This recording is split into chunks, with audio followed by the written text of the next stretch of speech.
Whoa. Chinese name on YouTube. Oh, that hydration noise is way too loud. Go, give me sugar.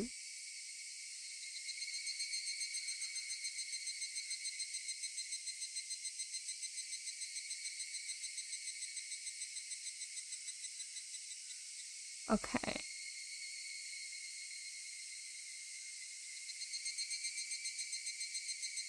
Hydration Nation. Try it again. Hello! Hello!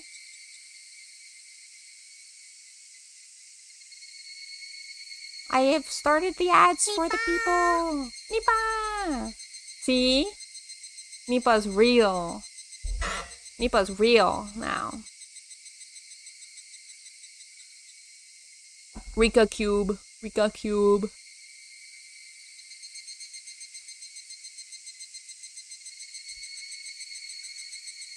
Oh, wait.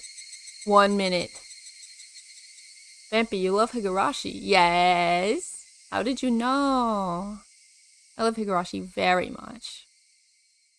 It's so funny that the people on Twitch can't see the YouTube comments. They just, yeah.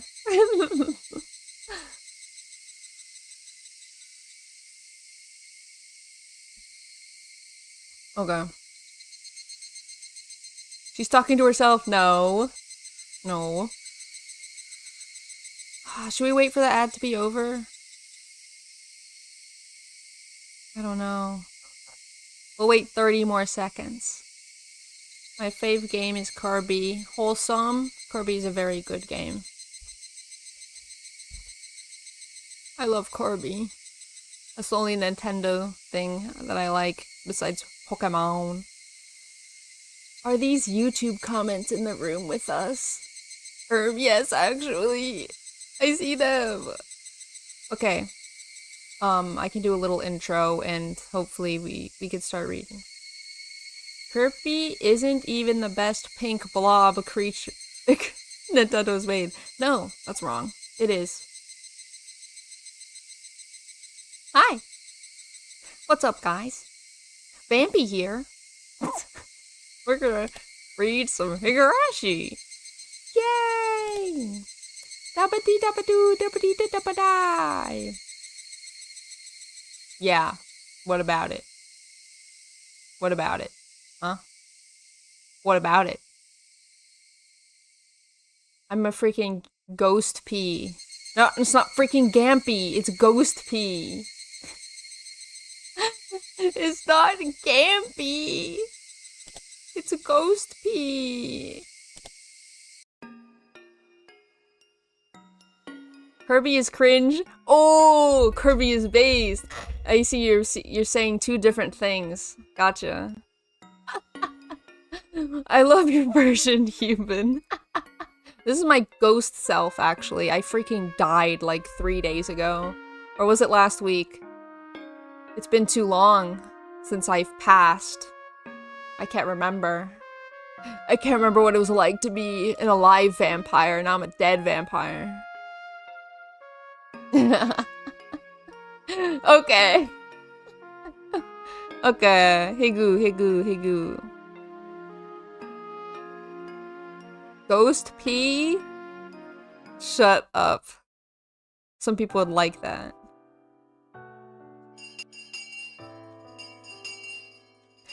At lunchtime the next day.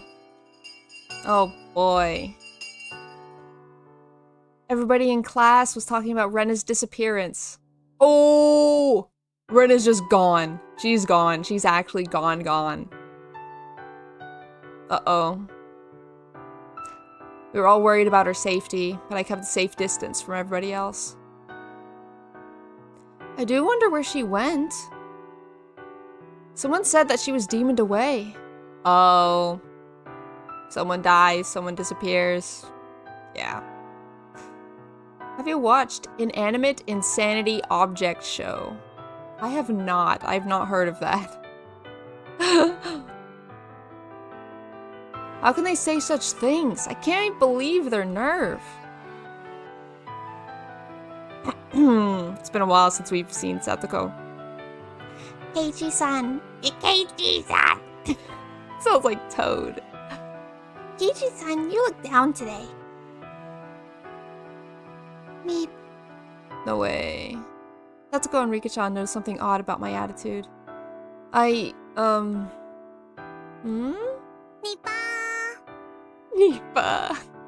Yeah. Couldn't sleep at all last night because of what Rena told me. Friends don't keep secrets from one another. That sentence bit into my heart, and I couldn't sleep because of the pain. Mion, Satoko, and Rika-chan too. I have something I need to talk to you about. Is it about Rena? No, it's not. Is it? Oh, he's gonna tell him. He's gonna tell him about the freaking BB thing for no reason. It's about me. I decided to tell them about it because they were my friends. But I didn't know what I was expecting to change by doing so. Oh my god. 9mm may kill the body, but 45 APC kill the soul. What does APC even mean? What?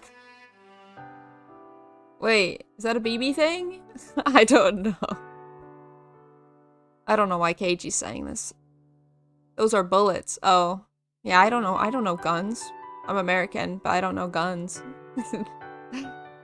They might despise me. Was there any benefit to telling them? No. No, there wasn't. No, there wasn't! Oh my god. I said the same thing. I knew that for sure. I still wanted to tell them about it, just because I thought it'd help heal the pain I was feeling. Well, these aren't guns, but bullets. Actually, they're the same thing, really. They're related, aren't they? We can't say they're not. Let's... Moving on. What's this about, Keiichi-san? Well, it's the truth about myself. I'd appreciate it if you listen to me. It's about what happened to me before I moved here. I was the kind of guy who wasn't good at anything but studying. Oh god, here we go. I learned of the tricks of the game called studying at my cram school.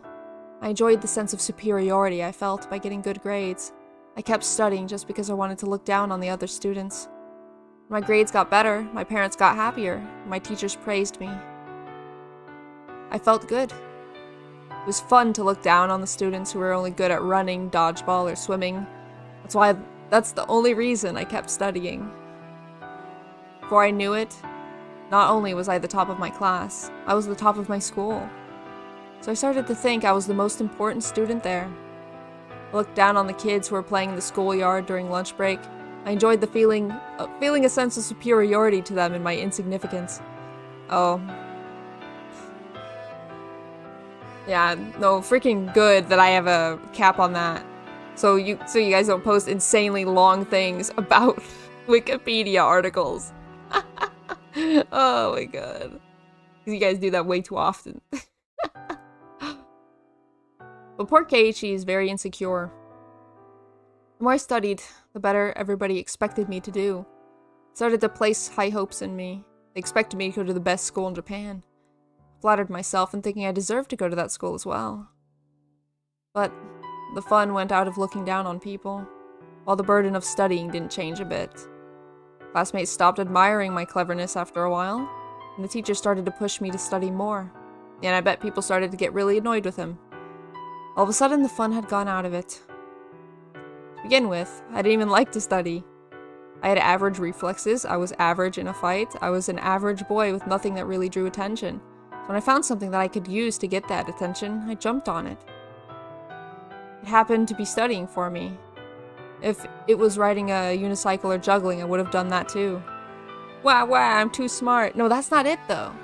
It's just that he put all of his energy into studying. He could become, you know, the center of the attention, right? Yeah, that makes sense. It's not that he's smart, it's that he's dedicated. And he can put that energy into anything he wanted to. And I realized I didn't enjoy studying anymore. It got very boring. was just a little boy who wanted to be praised when I did something better than anybody else. Finished all of my summer homework because my parents praised me for it. And I took charge of cleaning duties at school because my teachers praised me for it. But when they stopped praising me for what I did, I began to feel as though my life had no meaning. Oh, that's sad. That's sad. My parents used to give me an allowance that was proportional to how good my grades were, so I used to get a substantial amount of money for my age. I don't know if I had a natural interest in violence, or if I was looking for it because of my frustration at the time. I took an interest in BB guns. At first, I shot at cardboard boxes. It was fun. Being violent at pieces of cardboard relieved a lot of my stress. You know, that's so real. That's so real. You know what I used to do? I used to take a metal bat and hit trees with it.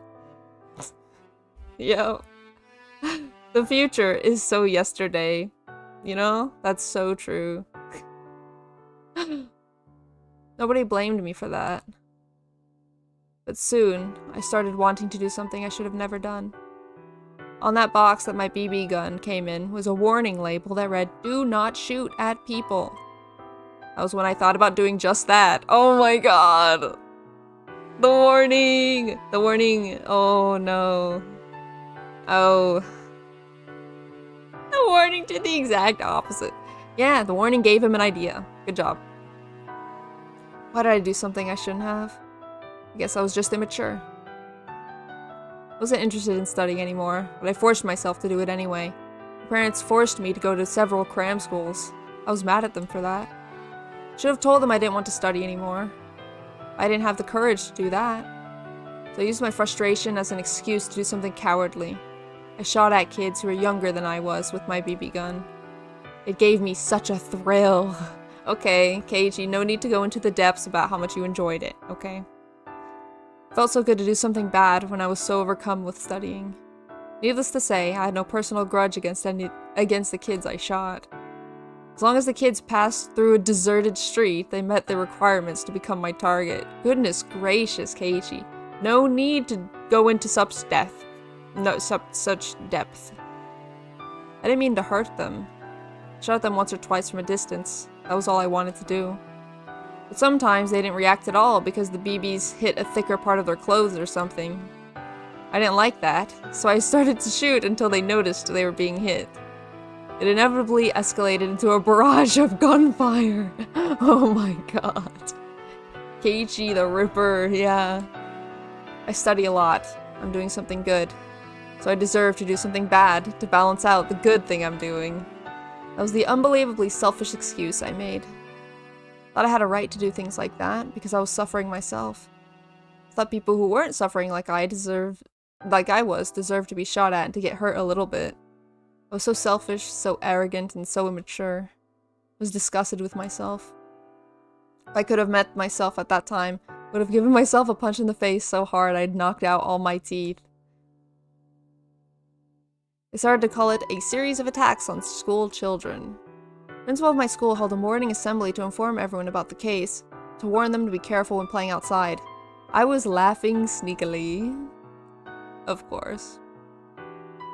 The PTA issued a letter of warning and advice to take the safest way to and from school. Parents took turns watching kids when they walked between home and school in groups. The more serious it got, the more it reminded me of the excitement I first felt when my grades started going up. Oh. Yeah. Yeah. I was absorbed in that game I was playing. I didn't think that I'd get caught someday. I didn't even think to stop doing it either. One day, I found a little girl who was walking down a narrow, dark street, all alone. She was a very small girl. I don't know if she was on her way to her friend's house or if she was running an errand. This is probably the girl that hurt her eye really bad or almost blinded her or something. I didn't care which. It was careless of her to go out alone. School had warned her not to. So, it was her fault. No. No. Just like always, I made a selfish excuse and attacked her. Some of the shots hit her in the back. She noticed she was attacked by somebody. She turned around. It was a natural reaction. At the time, I didn't hesitate to rain hell upon her. So when she turned around, I was still shooting at her. Usually when I shot at a kid, she cried in pain and ran away. This girl was different. She thrashed around in excruciating pain, holding one of her eyes. When I saw her doing that, I realized what had happened right away. BB had hit her in the eye. Till that moment, I didn't think about what would happen when a pellet that could easily go through a cardboard box hit an eyeball. Anyway, the girl howled in pain. For the first time, I realized that I'd done something horrible. She saw me, so I couldn't take her to a hospital. Couldn't do anything about it, so I left her there while she was still screaming in pain. I wondered if she was okay, and I was worried that she lost her eye. I kept thinking about her, and didn't even feel like eating that day. I went to the bookshelf in our living room, snuck a medical book to my room, and studied the structure of the human eye. It was too late to make a difference, but I studied what kind of injuries would make a person lose their vision. I knew it wouldn't make the sin I committed weigh any less, even if I found out she wouldn't lose her sight. I couldn't sleep that night, and I suffered from a high fever.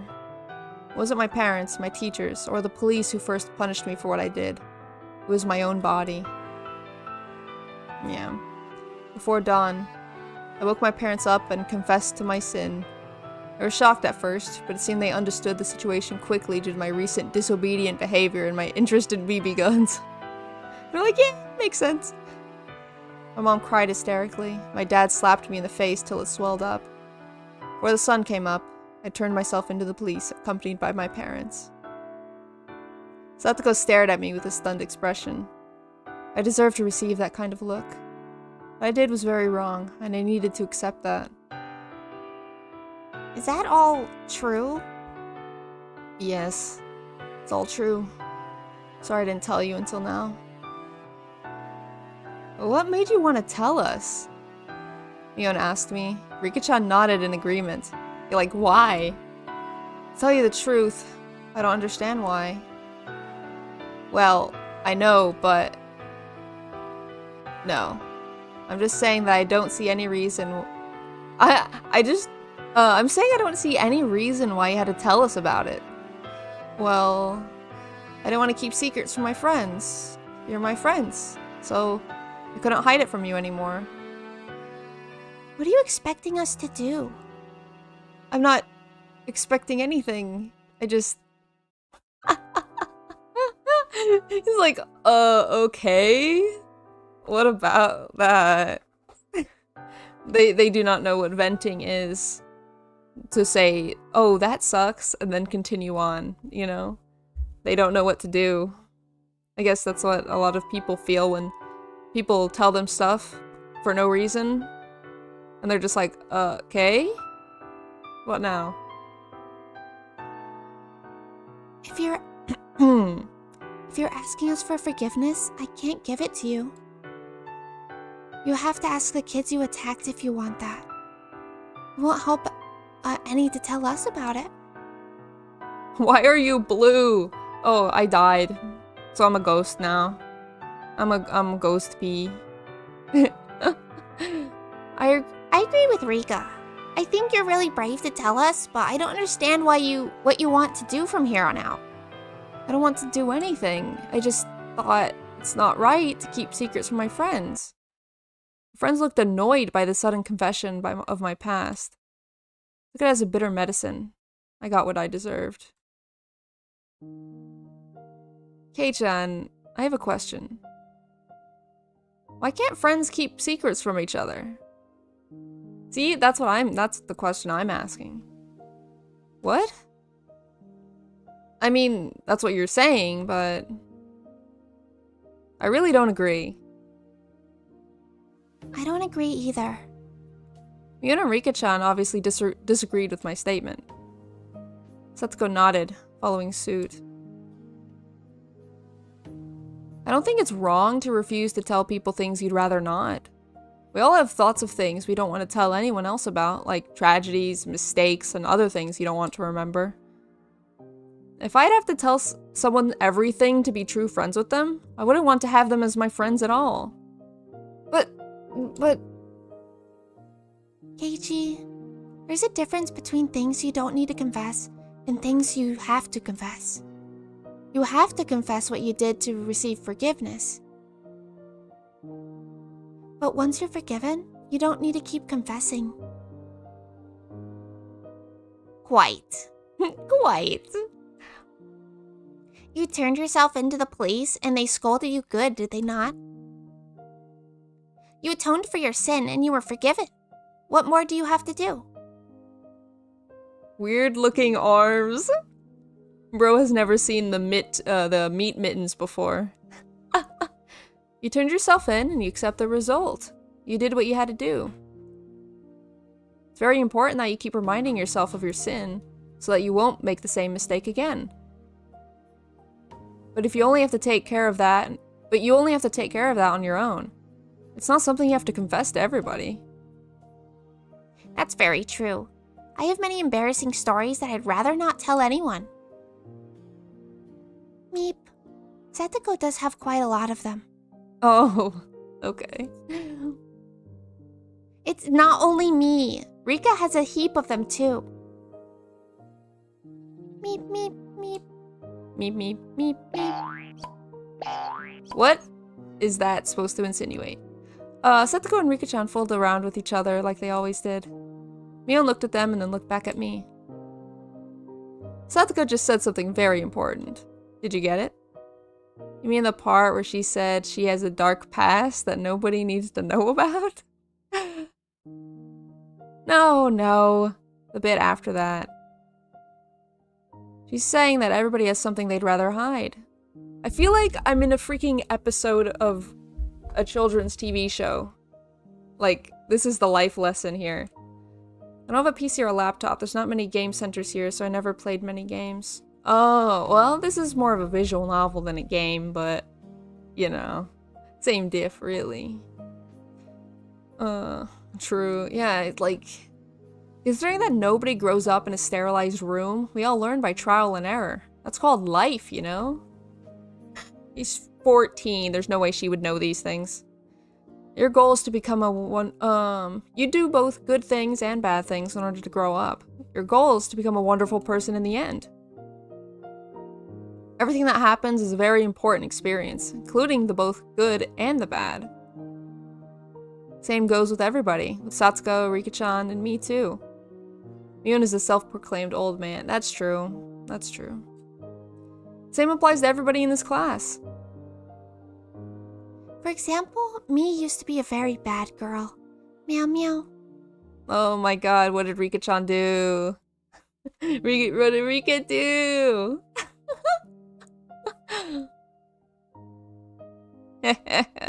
Well, I'm not proud of it or anything.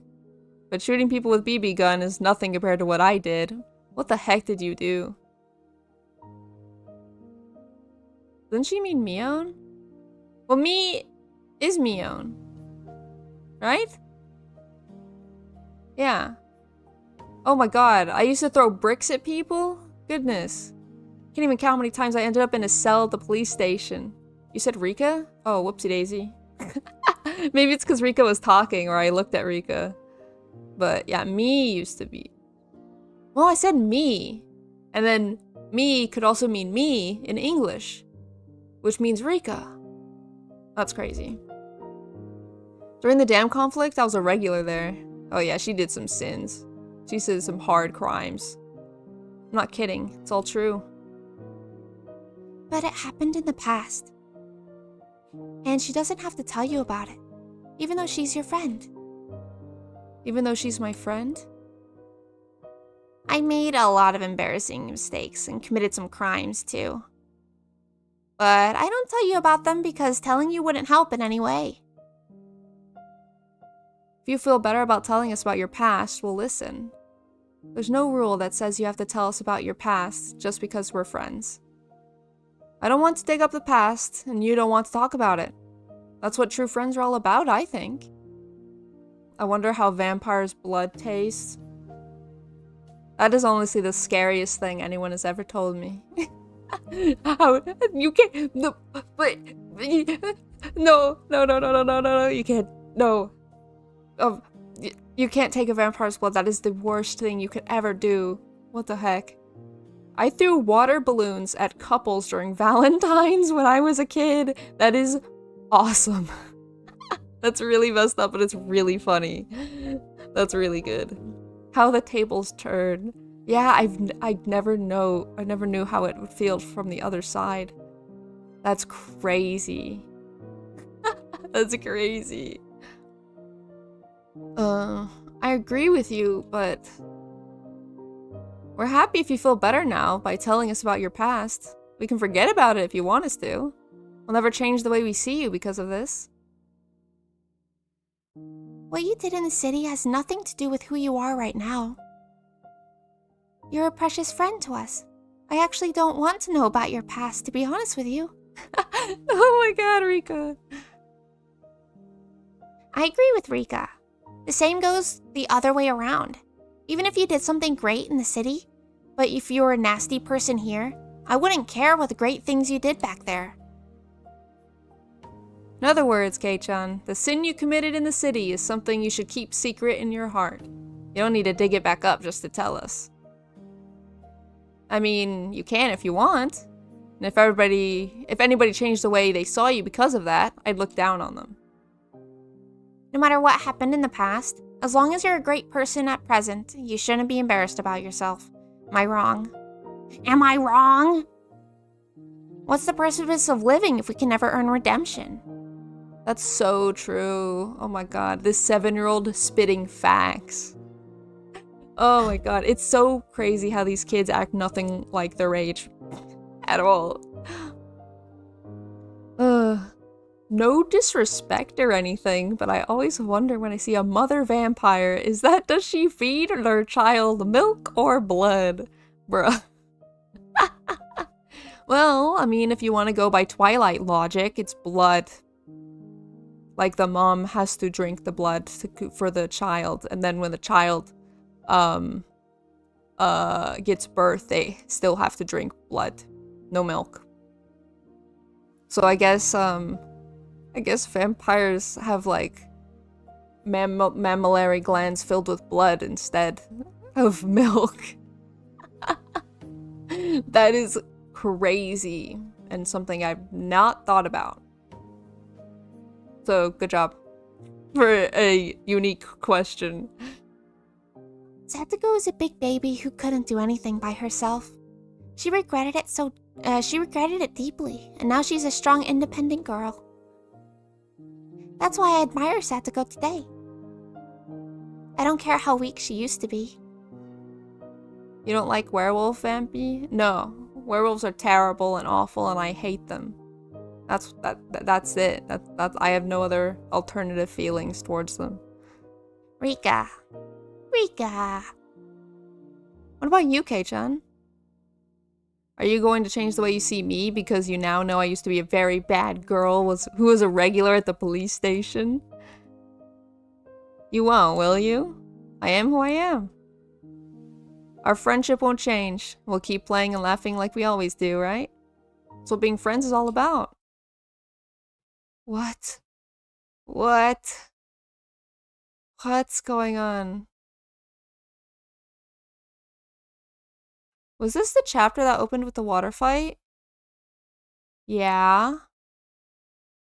What about it? What? What? Muna's trying to cheer me up with an encouraging smile on her face, but her expression became distorted all of a sudden. Big teardrops fell from her eyes. They used water guns. Oh! The BB gun! Oh my god. You're so right. And didn't the same thing happen? Didn't the same thing happen when, at the beginning, they got, one of them got the other one from behind? Like, Keiichi got Rena from behind. Right? Oh my god. I don't know. What? Why am I crying? Let me just say this. I didn't know anything about Satoshi. Because you all hid it from me. Well, we didn't mean to hide it. Huh. You didn't tell me that about the incidents that happen every year, right? That's because we didn't want to. What? Wait.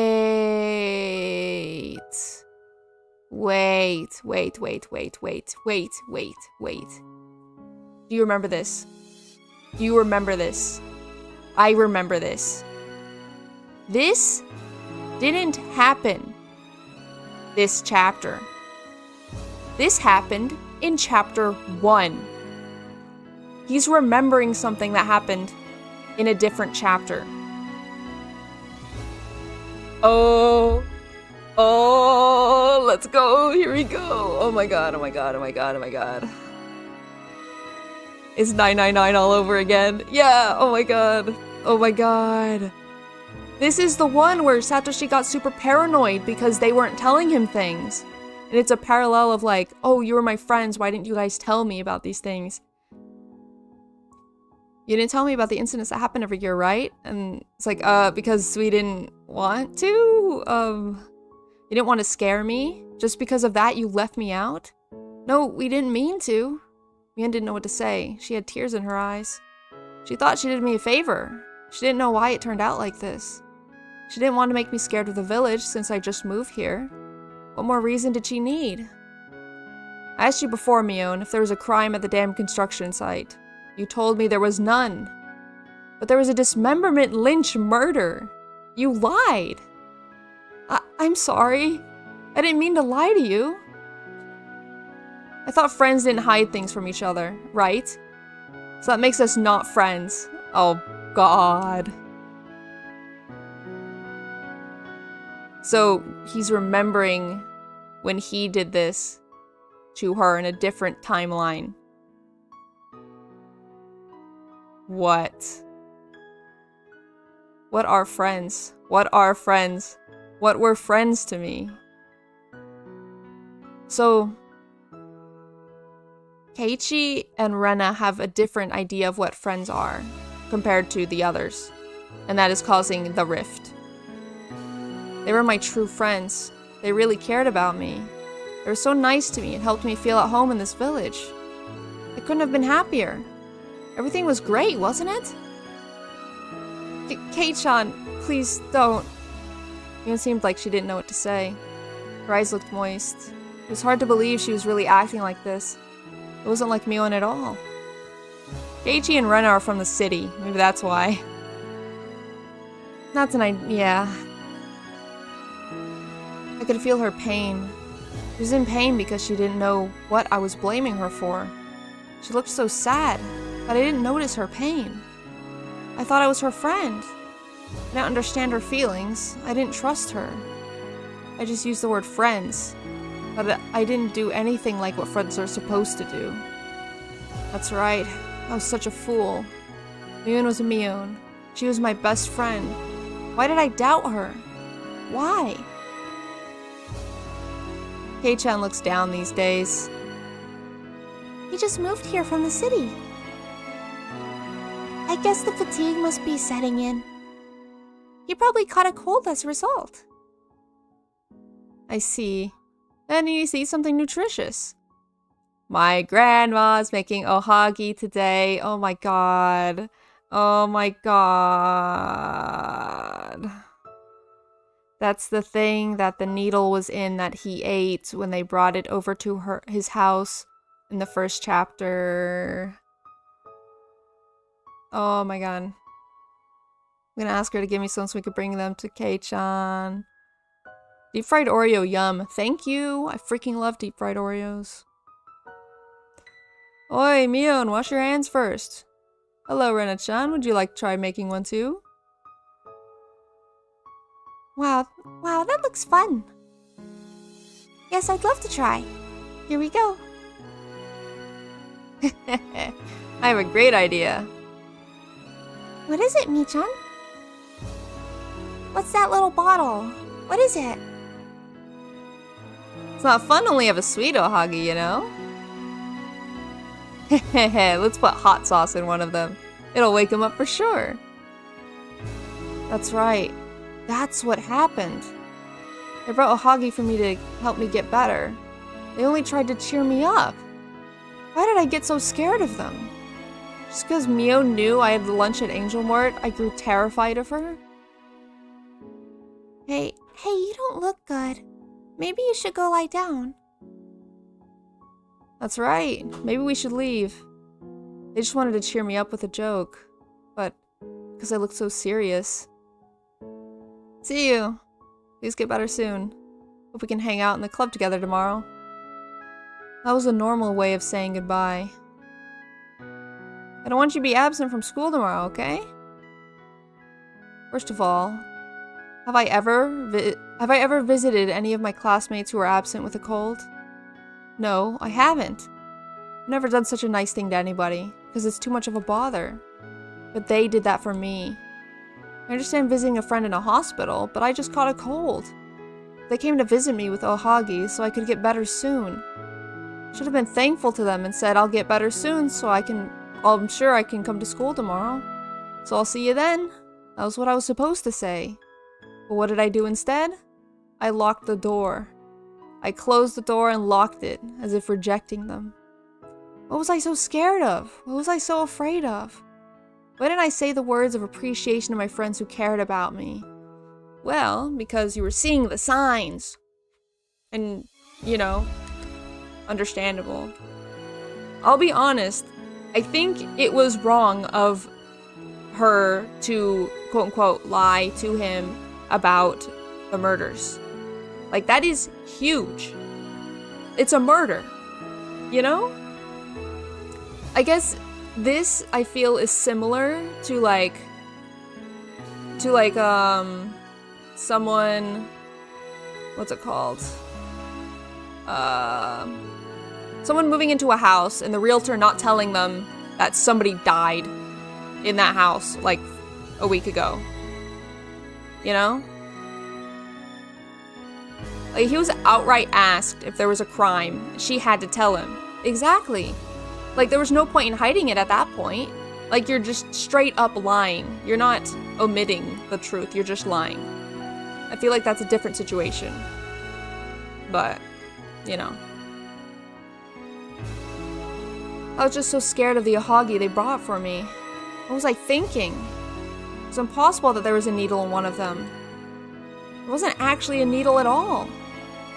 It was all in my head because I read some manga about someone putting needles or razor blades in someone's food. It scared me so much that I believed it could also happen to me for some reason. And I thought there was a needle in the Ohagi. Or there was actually a needle and he's going crazy again. Because he felt something in his mouth. But I guess if he was so paranoid, I could see that. You're so stupid, Keiichi. Why would your friends put a needle in food they only brought to make you feel better? It was crazy to think like that. Yeah, it was probably the hot sauce. Even if there was a needle in one of them, I should have thought that it was some kind of mistake. And I should have believed in my friend's innocence. That's what a true friend would do. But what did I do? Pound. Splatter. Smash. Murdered them. Through the Ohagi they spent so much effort making on the floor. Why? Why did I do that? Got along so well with them. I moved to Hinamizawa and made friends for the first time in my life. They were my best friends. Meeting them was the most wonderful experience of my life. Probably never have another one like that for the rest of my days. I knew that, but I got scared and I doubted them. They noticed that I was acting odd. That's why they called the manager, Irie. They thought a sedative might help me relax so I could get better, rest and get better. That's why they carried me up to my room. Mion just wanted to make it fun. She's the kind of person who expresses her goodwill by making a joke out of it. I knew that better than anybody. She knew Irie would roll up my shirt to check my heartbeat with a stethoscope. So she was just trying to draw graffiti on my shirt, just like she did to Tomitake-san, as punishment for the game he lost. Yes, that's why Mion took a felt marker out of her pocket. A felt marker. She brought a marker from her home. She just wanted to do something funny. She tried to cheer me up by making me take the punishment for fun rather than nursing me, because that's just what Mion is like. She went to the trouble of bringing a felt marker to my house, just because she wanted to cheer me up. Rena held me down tightly. Mion came closer to me to write something on my shirt. Mion whispered the words she was going to write on my shirt. I heard them clearly. I heard what she was going to write on my shirt. I hope you get well soon, Mion. See, what confuses me about this is that, like, he obviously thought reality was different than it was, right? So he acted out like, oh, like, get that away from me, stuff like that. But they didn't reassure him that it wasn't a needle or wasn't a syringe or anything. They didn't reassure him that. So either he is, like, hallucinating what they're saying, you know? I think that's what happened, is that he just, like, he hallucinated the marker being an injection, and then also what they were saying to him and what their actions were. I don't remember this. Oh, I remember it so clearly. Maybe it's because it's my favorite chapter, so I've seen it a lot. I used to rewatch the anime, just this section, just this chapter, because I love it. I heard them. Then why? Yeah, it's chapter 1. Should have known she wasn't going to do anything to hurt me. Then why? Why? Why did the marker look like a syringe to me? Why did I think that Mion was going to kill me? It was impossible. It was impossible. Why? Why? Why? Why did I misunderstand that Mion was going to kill me? Ugh. When is he gonna realize that that didn't even happen in this reality? The numbness in my head receded, and slowly, I felt blood start to run through my body again. How long was I squatting down there? For a few minutes? Or a lot longer than that? I looked up at the clock. The hands weren't moving at all, as if they had stopped while I had my eyes closed. Really? The atmosphere in the room wasn't filled with insanity like it was earlier. It was quiet and gray. Rena wasn't holding me down. Mion wasn't about to give me an injection. Was all of that some kind of illusion? There was no sense of presence other than myself in that room. It was an extraordinary experience, kind I'd never had before. I was there, with Rena and Mion. I doubted my sanity for a moment. At the same time, I felt some kind of relief, too. The scary incident was just an illusion, after all. Neither Rena nor Mion would have done such a terrible thing to me. Tears started forming in my eyes. My emotions were running high. Why? It wasn't a question of why tears were forming in my eyes. Why? It was a question of my sadness. Why did I feel so sad? I don't know. I don't know. You don't know? What do you mean you don't know? You do know. I was so stupid. What the hell was I doing? I was so pathetic and helpless. Mion just tried to cheer me up. That was all. I liked her so much. She was my best friend. She was older than me, but she hung out with me like we were the same age. She was 1 year older. Come on. She was the first one who came to talk to me in class. She was so nice to me, but Mion was lying down in an unnatural position near the window. She was covered in dusky red blood from her head to her chest. Red fluid splattered on the wall. It was Mion's. 1 year matters a lot when you're a teenager. That's true. That's true. What had I done? What had I done? I would never forgive myself. I truly did think of you all as my friends. Why? Why did this all happen? There's nothing fun in my life at my old school. When I talked to anyone, it was only ever about my chances of passing the entrance exam of one of the schools we wanted to go to. My life was shaded and gray. Friends to me were rivals and enemies to vie for a school recommendation and test scores. My friends here taught me just how unnatural that was. This whole month was a blast.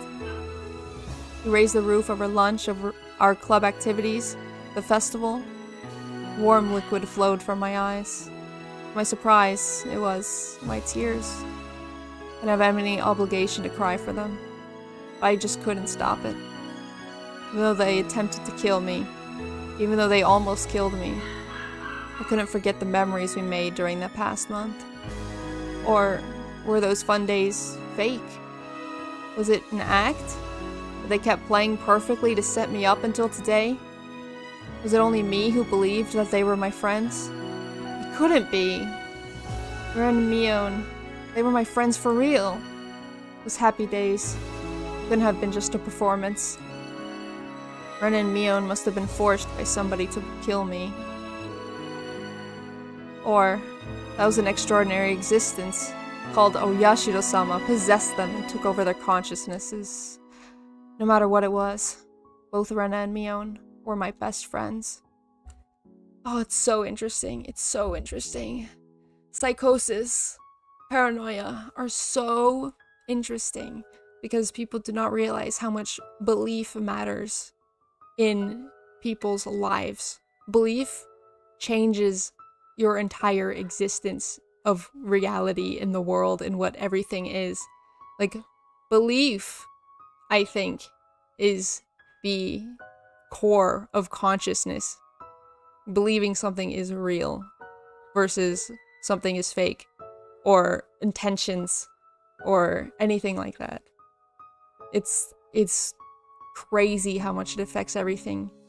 Like, if you believe you're going to die, you are more likely to die. Like, that's just how it is. If you believe you will survive, you have a more likely chance of surviving. It's crazy. Like, the self-fulfilling prophecy is so real. Like, it freaking affects so much, and people do not realize it, you know? I believe I will get $1 million, you know? If you believe it hard enough, you know? If you believe it hard enough. I feel like that's why, I don't want to get it too much into it, but that's why religion exists. Because religion gives people that belief to keep going.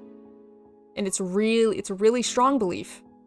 Because it holds people so much to be a good person and to be alive. You know? Some people without religion would not want to live, type of thing. You know? And then religion, along with a lot of other stuff, saves people. You know? It's crazy, but it's all about belief. It's all about belief. And that's why psychosis and paranoia are so terrible. Because they take that belief away and makes you doubt everything. It sucks. Vampy, what is your favorite food? Spaghetti. Pasta. But spaghetti. I was stupid. I was such a fool. Such a fool. Such a fool. Such a fool. It wasn't making any sense at all. I killed my best friends. They were my best friends. Then why didn't I trust them? Why didn't I listen to them? I beat them to death. Who did I think I was? Made it sound like I didn't do anything wrong. Felt like everybody went crazy except me. I was such a fool. It was the other way around. Of course it was. I was the only one who went crazy. Kei-chan? I did something terrible. I'll never forgive myself. He's remembering murdering them in a different timeline, and she's standing right there. Oh my god. Mion was still alive. I have a memory of beating her to death because I couldn't trust her. But that's a memory from a non-existent, different world. But even though it happened in a different world, I killed Mion. How does he even know that? I didn't realize how deep that sin was. Even though I even thought until now that Mion was at fault for being killed. What is wrong with Keiichi-san? I don't know. Kei-chan, please calm down. I'm not dead. You didn't beat me to death. I mean, I'd never let that happen. Okay? Quite. There's no one in our club whom you'd beat to death, Keiji-san. No. No. Mion and Satsuko looked confused, having no idea why I was crying. But I couldn't help myself. I learned just now that I could earn redemption by confessing my sin. But I could never earn redemption for this. Not from Mion. No matter how much I cried in this world, nobody could give me forgiveness. And so, I could never earn redemption for this sin. Right then, Chie-sensei came in and noticed me crying. You wouldn't see a teenage boy crying like that very often. Chie-sensei asked me what was going on. At that moment, I couldn't hear anything. Mion and Satsuko looked confused. They didn't know how to explain the situation. Yeah, you can't exactly tell your teacher, I killed someone in an alternate universe! And that's why you're crying. Rika-chan approached me in the midst of my sobs. Aw, boy, here we go. Here we go. You remember, don't you, Keiji? You remember how you killed Rena and me? Yes, I killed them. I killed them. But I didn't accept my sin. I pretended I was the victim.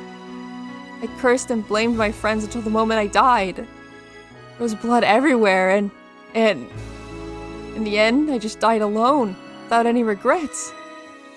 Would you guys still like me if I killed you in a different timeline? Probably, yeah. Because I would have also killed you in a different timeline. It goes both ways. I clawed at my itchy throat in a phone booth. I didn't notice my sin, and I died alone. Keiji, did you notice your sin just now? Yes, I did. It took me so long, but I just noticed it. Remember what I did, not here, but in a different world that looks just like this one. I killed my friends because I couldn't trust them. They were just trying to help me. I didn't listen to them. I don't know why I didn't. Ugh. I didn't care if people were staring. I just kept crying. I wanted to transmute my sin to tears in order to squeeze it out of me. The tears that were coming out of my eyes weren't my sin. They were just tears of regret for doing something irreversible. That time, I felt something touching my head. I opened my eyes and saw Rika-chan patting my head gently. I didn't need any comfort. I didn't deserve any comfort from Rika-chan. But the words she spoke to me weren't ones of comfort. I forgive you, Keiji. What? Keiji, you noticed your sin. It's a very difficult thing to do, and not something everybody can. Not everyone can understand how great you are, and hence they can't forgive you. But I can. Because I know how great you are. Rika-chan. This is a miracle.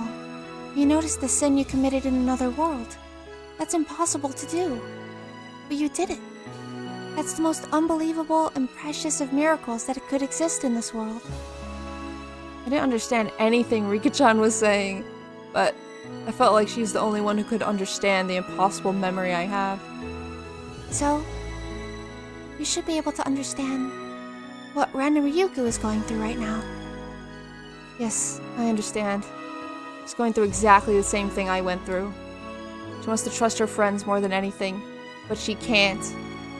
She's the one losing her mind, but she doesn't understand that. She thinks the world is going crazy instead. I don't know how to save her. I have no idea. Because I failed. I didn't understand until I died. No, I didn't understand even after I died. So how can I make Rena realize what I didn't, even after that? I can't save her. I can't save her. I know because I was just like her. There's nothing I can do. Calm down, Keiji. Oh wait, calm down, Keiji. I did fail. That didn't mean Rena would too. There's no excuse not to save her because I thought she'd fail. After all, what did Rena do back then? I was totally going mad, but she risked her life to save me. In my room, in that world, I had beaten her many times with a metal bat. But she was smiling. She knew I was scared. That's why she smiled for me. I beat her so many times. Her arms were broken, and her forehead was cut open. I remembered. Rena didn't block her head, even at the very last moment. She opened her arms towards me, like she was looking for a hug. But I still doubted her, and raised the metal bat up high. Oh my god! Oh my god! I love Keiji so much. What's my favorite character? It's Keiji, 100%. Paranoia really do freaking be like that. I don't know why, but I freaking relate. And I don't know how, but I freaking relate. Just not being able to freaking trust anything and anyone. And every little thing feels like an attack. like a freaking hand. Like somebody reaching for a handshake feels like an attack. Or like somebody looking for a hug feels like an attack. I don't know how to explain it. But it's just like a deep subconscious thing that doesn't trust, doesn't believe that people are nice, I guess. I don't know. It's so crazy. It's so crazy. And the thing is that how do you stop somebody from feeling that? Like, you can tell them things. You can tell them things. But how do you make somebody believe things? That's the real thing. And that, I think, is just a long process that I don't know if ever could be, like, reversible. But... Rena told me then that it was okay. Please, trust me.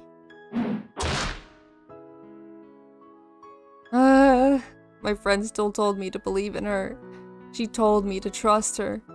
But I still didn't. I lost it and attacked her. She was in danger. She was actually killed. But she didn't even block her head. Instead, she used her arms to reach out for me. Rena continued to say those words until the moment she died. Trust me. Please, trust me. She risked her life to save me. Till the very last moments, she kept telling me to believe in her. I didn't listen. For so long, I truly believed that I didn't do anything wrong. I feel a little bit better now that you've forgiven me, Rika-chan. But I still have to atone for my sin. I'm going to do that in the same way Rena did for me. I'm going to save her. Rena risked her life to save me. She cared about me until her very last moments. She trusted me. She believed that her words would reach my heart, so she kept saying them, until I cracked her skull. I don't care if I die. Rena died for me. I can die for her too. I'm such a fool for failing to understand my friend's feelings, so I didn't understand what she was saying. But Rena might be different. This world is messed up. It doesn't mean I can just quit. Quitting is the same thing as not believing. I believe in Rena. And on our friendship. So I can still make it. I can still prevent a tragedy from happening. I can change fate. We will struggle together to seize our future. Rika-chan nodded with a serious look on her face. She put her hand in the pocket of her skirt. Keiji, I won't give up either. I'm not going to lose hope in this world. I was tired from meeting with countless failures. I gave up on this world as it started to go wrong. That's why I kind of gave up on Rena last night. But I was wrong. I realized that the will to fight is such a beautiful and divine thing, and it can work miracles that even alter the path of fate. So I'll fight with you. I'll fight again. I'll keep fighting until I reach the future. I have no idea what you two are talking about. Oh my god. Yeah. Oh my god. Hehe. It's normal that you don't remember. Keiji's a special exception. Huh? I suppose I'm too brilliant to understand what's going on. What's going on? Rika-chan touched Satsuko's forehead to hers. But please remember one day, when you're desperately driven into a corner of misfortune, please remember that he risked his life to save you. Keiichi-san fought for me? It's hard to believe. Hehe, isn't that right, Keiichi? Keiichi-chan looked at me. Keiichi-chan, whoops. No. Rika-chan looked at me, smiling as if waiting for my agreement. I wasn't sure if I could risk my life for Satoko. Yeah, he doesn't remember that timeline. No, I was sure. I'd risk my life for her. Satsuko was my friend. If anybody tried to make her unhappy, I'd beat them up without hesitation. Beat them with a bat, perchance. Maybe throw their motorcycle into a river, perchance. I'd risk my life to save her.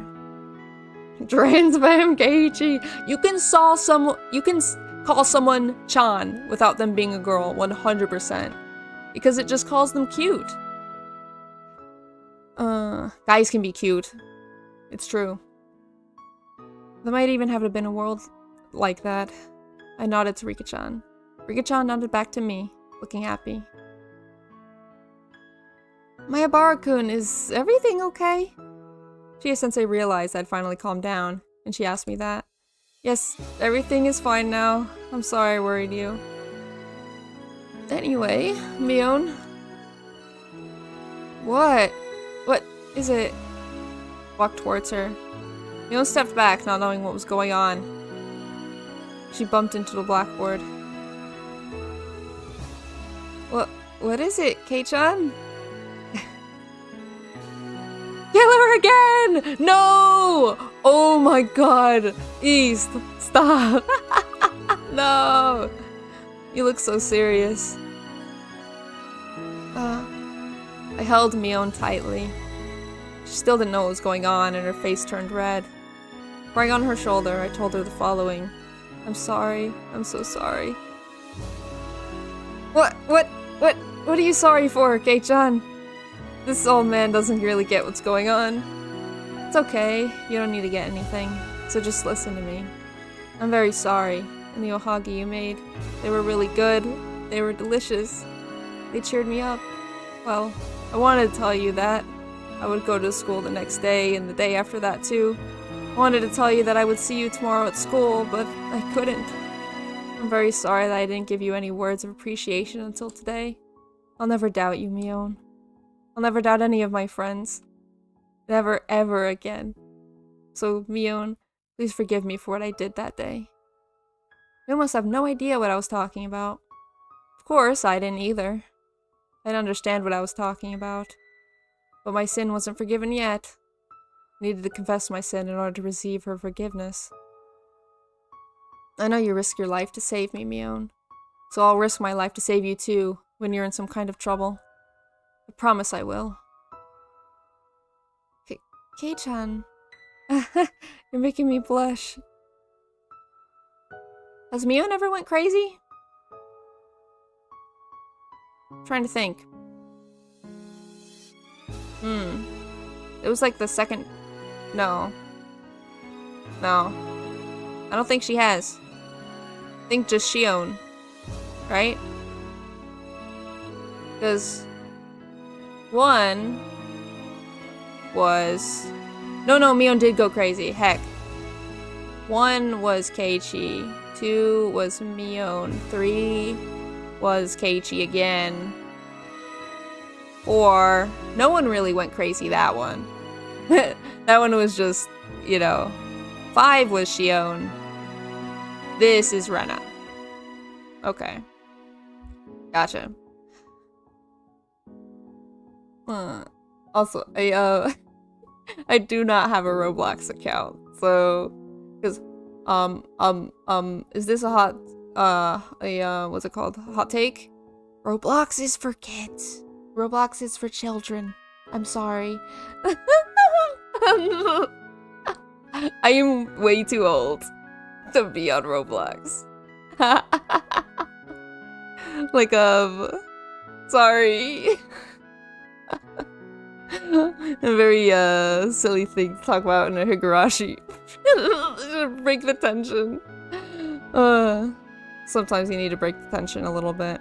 Okay. Mion's face was bright red. She didn't know what was going on. Satsuko was blushing too, the confused look on her face. Eureka-chan and I understood everything. We weren't going to accept a tragedy. We couldn't give up just because the world was going out of order. We were going to fight against fate to the very last moment. Mion fought for me. Rena fought for me. That's why I was going to fight for Rena. Just like she did for me. I was going to risk my life to save her. Goodness.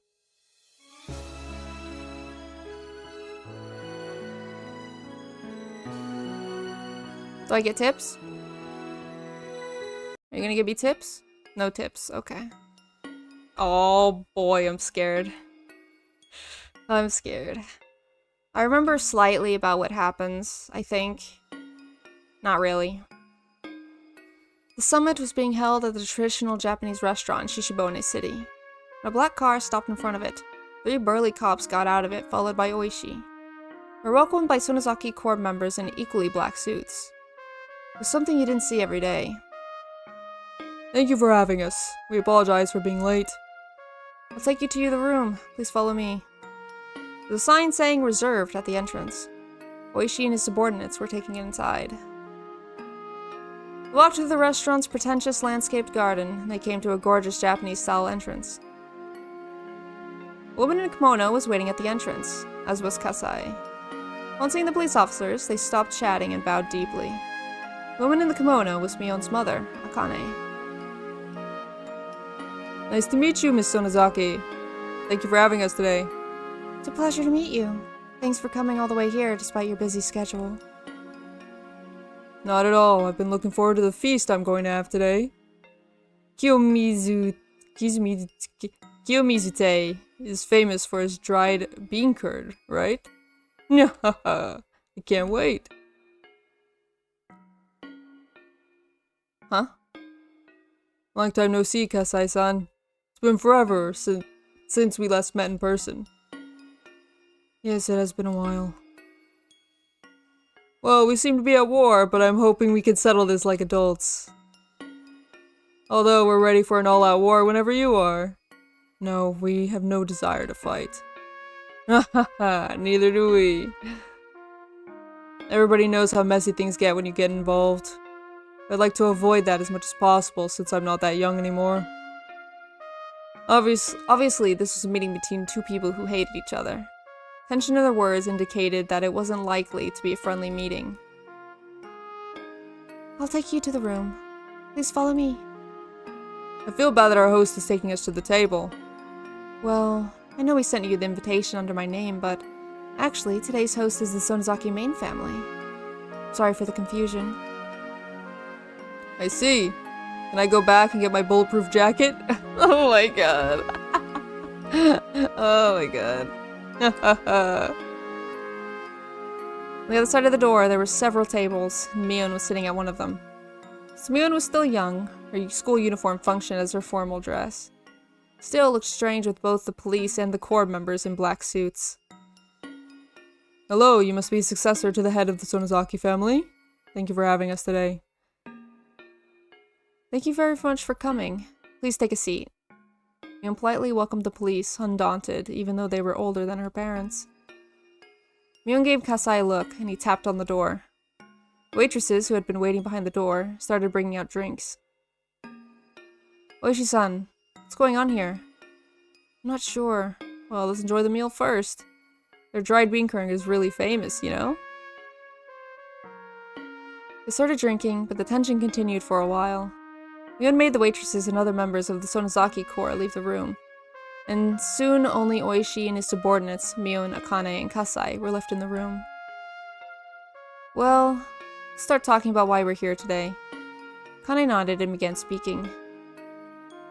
We're having this meeting today so we can resolve our misunderstandings. Such as? Kasai wanted to talk to you about Ren Ryugu for personal reasons.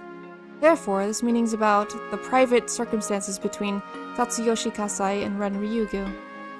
Sonozaki family has nothing to do with this. Ha ha ha. What are these private circumstances? Ryugu-san lives an honest life. How could she have any kind of private connection with Kasai-san from the Yakuza? Kasai? Oh boy. Is he gonna... I don't know. Yes, allow me to explain.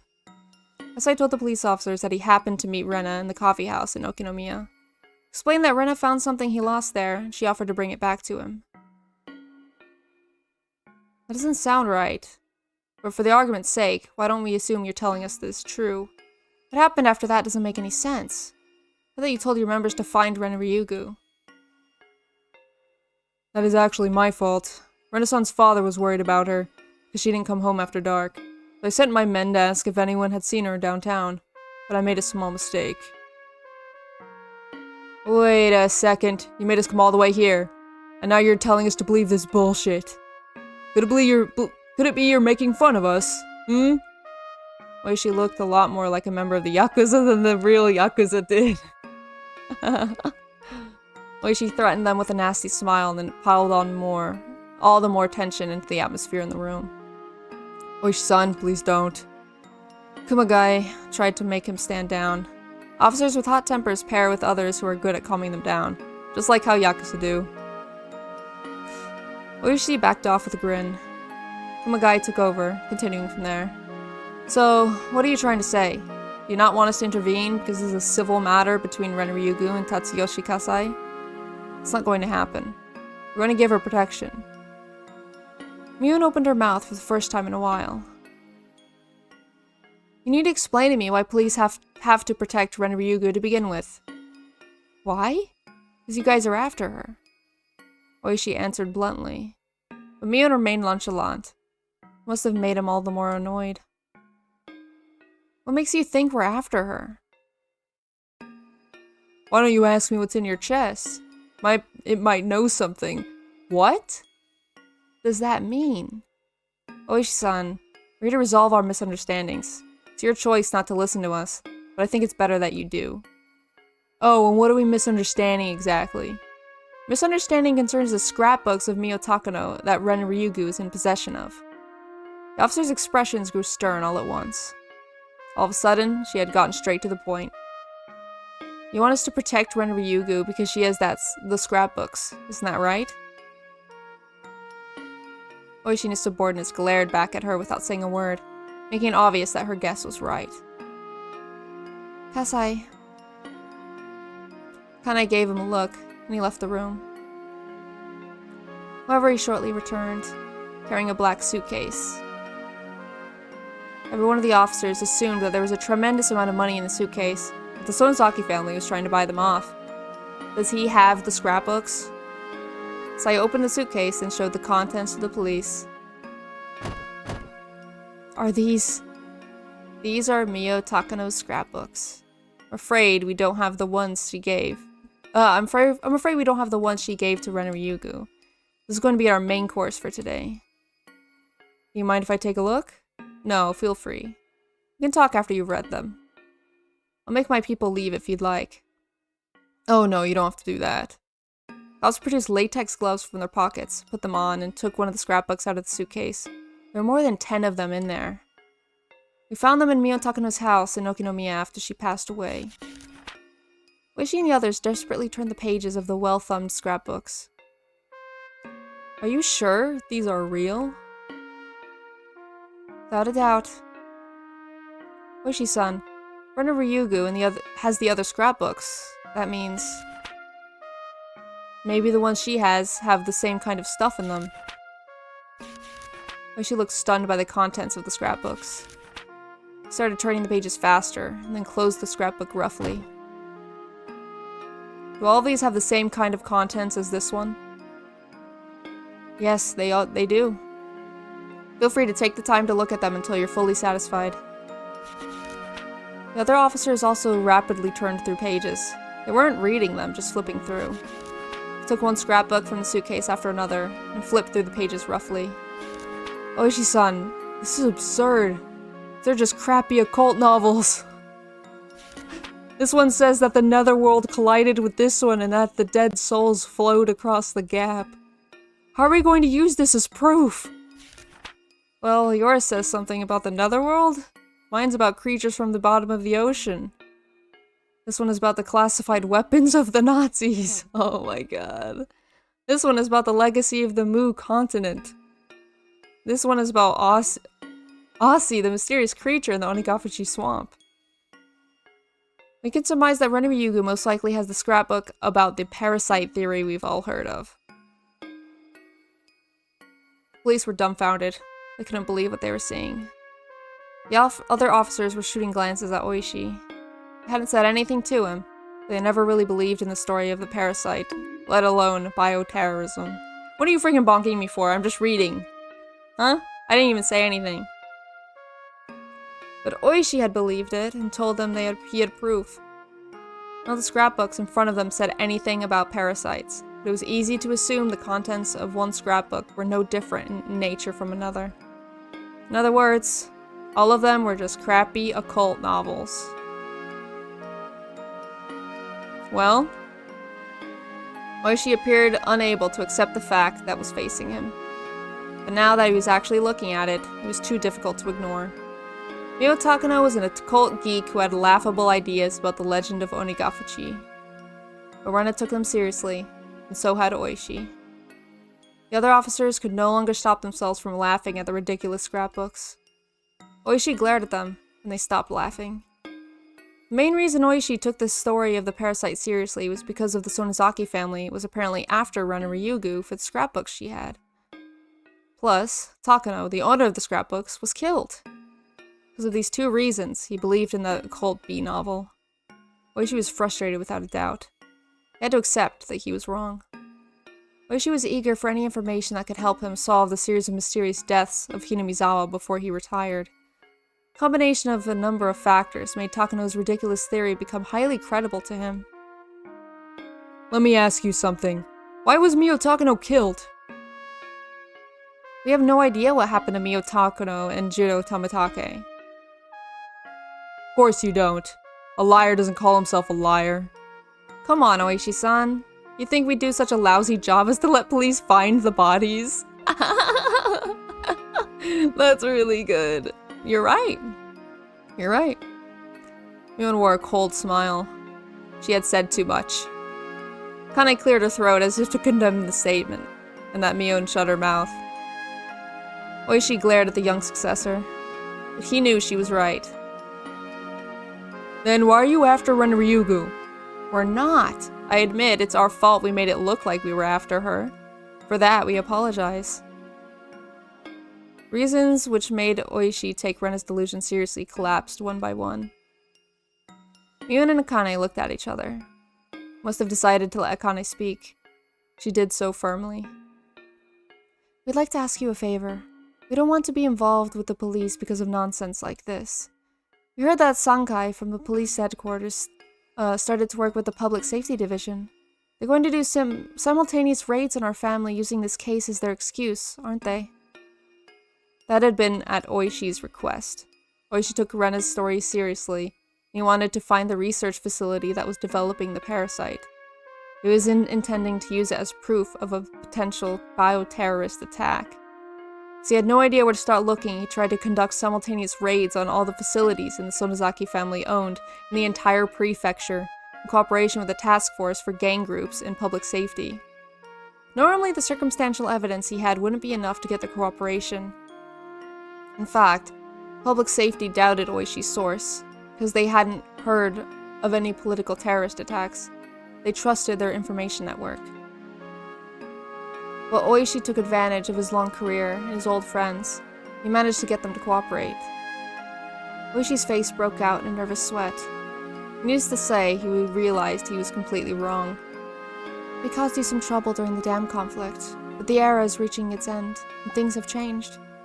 We're a Yakuza group that sides with the weak and crushes the strong. But we're also trying to achieve peace and stability, in line with these changing times. If we get raided now, we're going to lose face. Who cares about your face? I know we'll find something at those raids. We're going to go through with them. If you find something, good for you. But if you don't, you know it'll cause a big liability issue that you won't escape lightly, Oishi-san. Alright, it really sounds like you do want an all-out war. Huh? If that's what you want, please carry out your job to your own satisfaction. We'll take on the challenge anytime. Well, Kane Sonozaki didn't betray Oishi's expectations. Although her right to become successor was taken away, Kane had been through a lot more than Mion. Oishi couldn't back out now, but he knew it was a fight he probably couldn't win. Kumagai butted in and tried to calm him down. We put a stop to the raids, what would we get in return? Mion answered this time. We'll give you these scrapbooks as proof of our friendship. Sure, you can use them to cancel the raid attempts. These scrapbooks proved how ridiculous Mion Takano's theory was. Takano was dead anyway. Oishi could show people these scrapbooks and say he was fooled. He could still pretend the whole raid thing never happened. Might have to take responsibility for it, but if he didn't back off now, there'd be no doubt that he'd face a hopeless mess.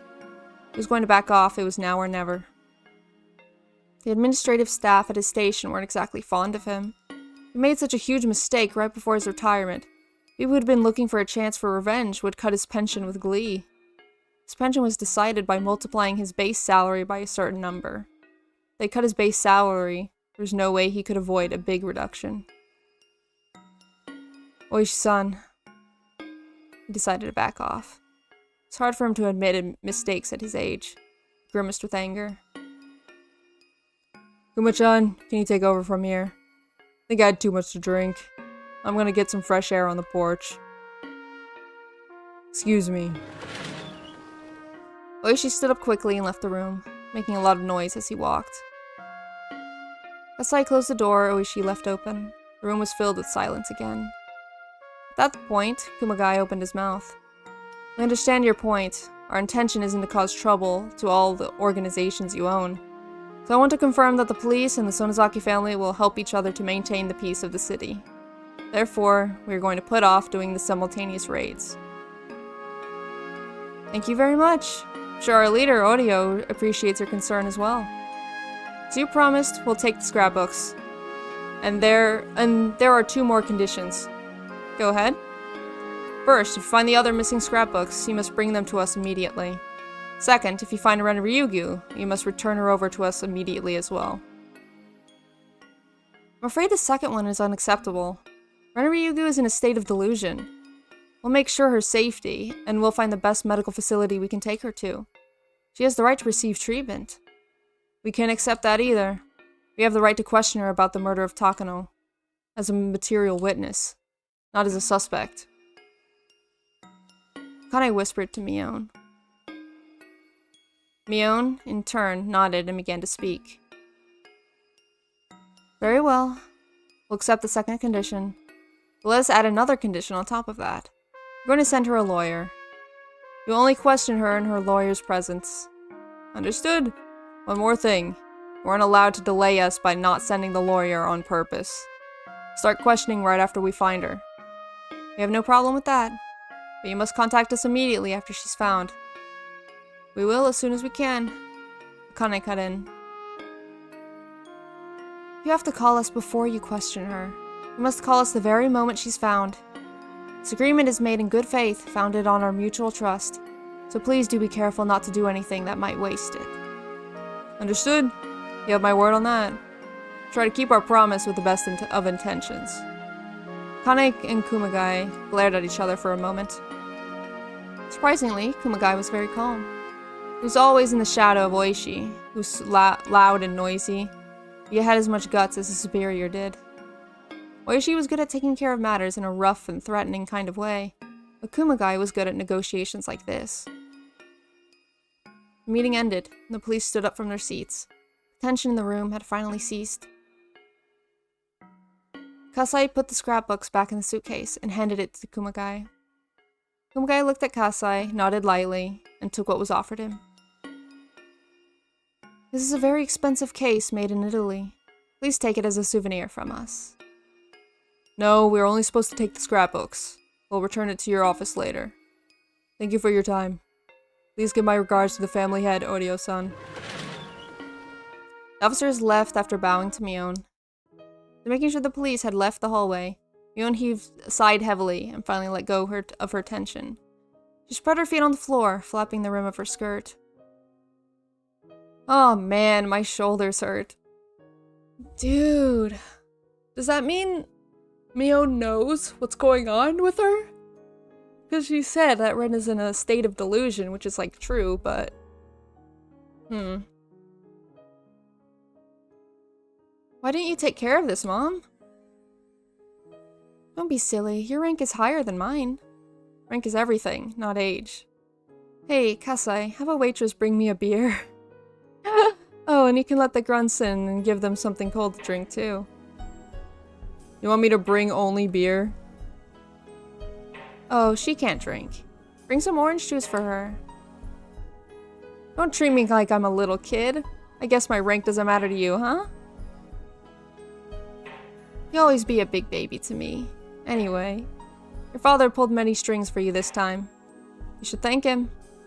And you too, Kasai. You have to play it smarter when meeting with the common man. Oh god. All this happened because Rena met Kasai? I didn't think so. Because I'll be honest, it still kind of...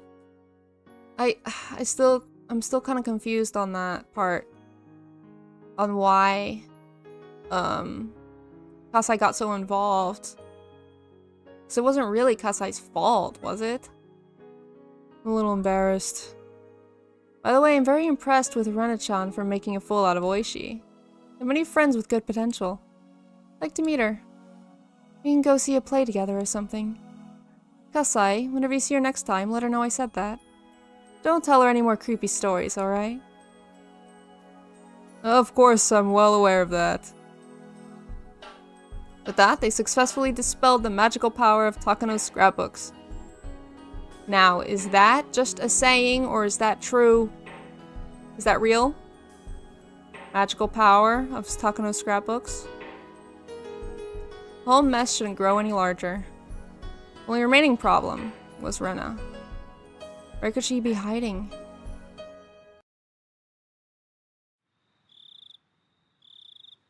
Before I went to bed, I headed to my window to close the curtain. Saw the shadow of a person near the porch. Who could it be so late? Well, I didn't have to guess who it was. Hydrate! Okay. Yummy! I now have full shields. Thank you. There's only one person I knew who might come see me so late. Rena! I opened the window and looked more carefully this time. I was right. Rena! It was Rena! She was just standing still under the light. I wonder how long she'd been there for. It didn't look like she was going to ring the doorbell. She was just standing there. She didn't be asking herself whether to ring the doorbell or not. For how long she had been hesitating in front of my door. Looked like even standing was giving her a hard time. She looked very tired. I ran down the stairs, put my sandals on, and rushed out of the house. Keiichi, collect my pages! Keiichi, collect my scrapbooks. There are 8 of them. Rena looked surprised to see me, even though I came out after making a lot of noise. Rena? Is that you? Rena! I'm so scared. Well, what is she gonna do? So remember that time that quote-unquote Mion stabbed Keiichi that one time? This is reminiscent. She looked relieved to see me for a moment, but then she soon glanced downward and looked sad again. How long have you been standing there? I don't know. Maybe since the sunset? Rena must have been staying outside for the last 2 days at the very least. Inverse of chapter 1, Rena kills Mion and Keiichi? Well, this is an answer arc. I think they'll be successful in saving her. But we still have 2 chapters after this, so who knows? But I really believe in my heart that they can save her. You know? Rena must have been staying somewhere outside for the last 2 days at the very least. And it wasn't like she'd been camping for fun. She'd been in a state of high tension the whole time, believing that someone was trying to kill her. Rena looked utterly exhausted.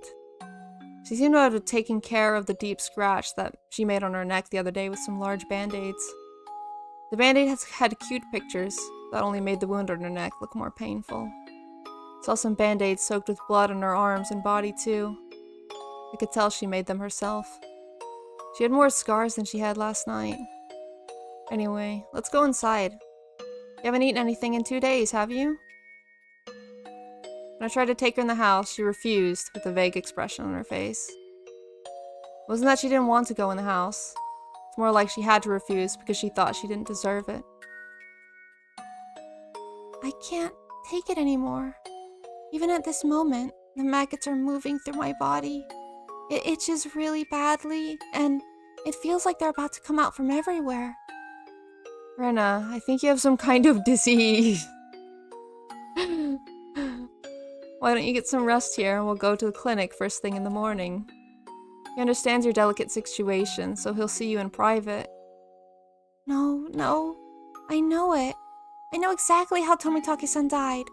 I'm trying not to do what he did for as long as possible. Rena believed she was given some kind of suspicious drug that made her claw at her neck to death, just like Tomitake-san did.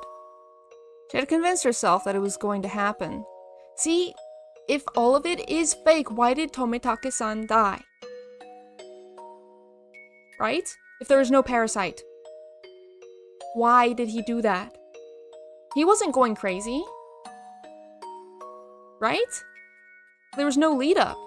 Because there's usually a lead up, right? It's not just an instant, like, death. I claw my own throat. There's like a paranoia and there's a process, right, to it. But he was so itchy. Yeah. She wouldn't hear anything else right now. But she really wanted somebody to help her. She wanted to help. When someone tried to give her a hand, it looked like the hand of the devil. If this was some kind of disease, what a horribly depressing disease it was.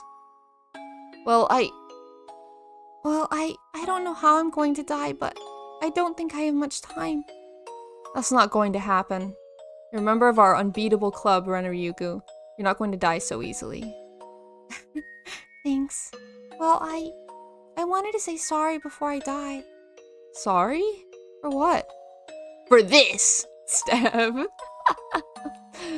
Yesterday, I said some terrible things to you and I hurt your feelings. She must be talking about last night. She trusted me. When Oishi-san told her about my past, she felt betrayed. And after that, everything I did out of goodwill seemed like the opposite to her. I know what that's like. I once felt the same way about you, Rena. Well, before I moved here, I did many horrible things too. A lot, actually. Really? I didn't know. What I did is beyond comparison. You just shot somebody with a toy gun. I hit somebody's head really hard with a metal baseball bat. Oh. Everybody got hurt really badly. And I also broke the windows in my school and... I know. I don't care about any of that. You did that before you moved here. That's why you stopped being Rena Ryugu and became Rena after you moved here. I mean, Reina, right? To me, you're my best friend who's very kind, thoughtful, and fun. It's the most important thing. I would say something like what Rena did is important to bring up because it is relevant to the current treatment that she is going to receive. You know, she has a disorder, and past happenings are important in that aspect. You know? I feel like. I don't care who you were before. So, I was way worse than you were. I have no right to say that you're not my friend. I felt the same way too. Huh? I was afraid of you because I heard about your past. Oh, you knew? Rena laughed sadly. She seemed shocked to find out I knew about her history when she thought I didn't. But I was like, so what? Eh? Doesn't matter how bad you were before you moved here. You've been through ups and downs with tears and laughter. Since you moved to Hinamizawa, you've been living a proud life. The important thing is that you regret what you did. That's all that matters. Growing up to be a respectable person. I don't care about your past. I should have noticed it earlier. Rena is Rena. That's why she's Rena Ryugu.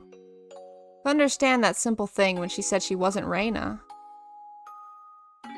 You heard about my past too, right? I was pretty bad as well. Oh wait, no, that's probably Keiichi. I was pretty bad. I was such a brat. I regret the stupid things I did. So I thought moving here was a good opportunity for me to start over. I believe I've been the person I wanted to be since I moved to Hinamizawa. Isn't it the same with you, Rena? Doesn't matter how you lived in Ibaraki.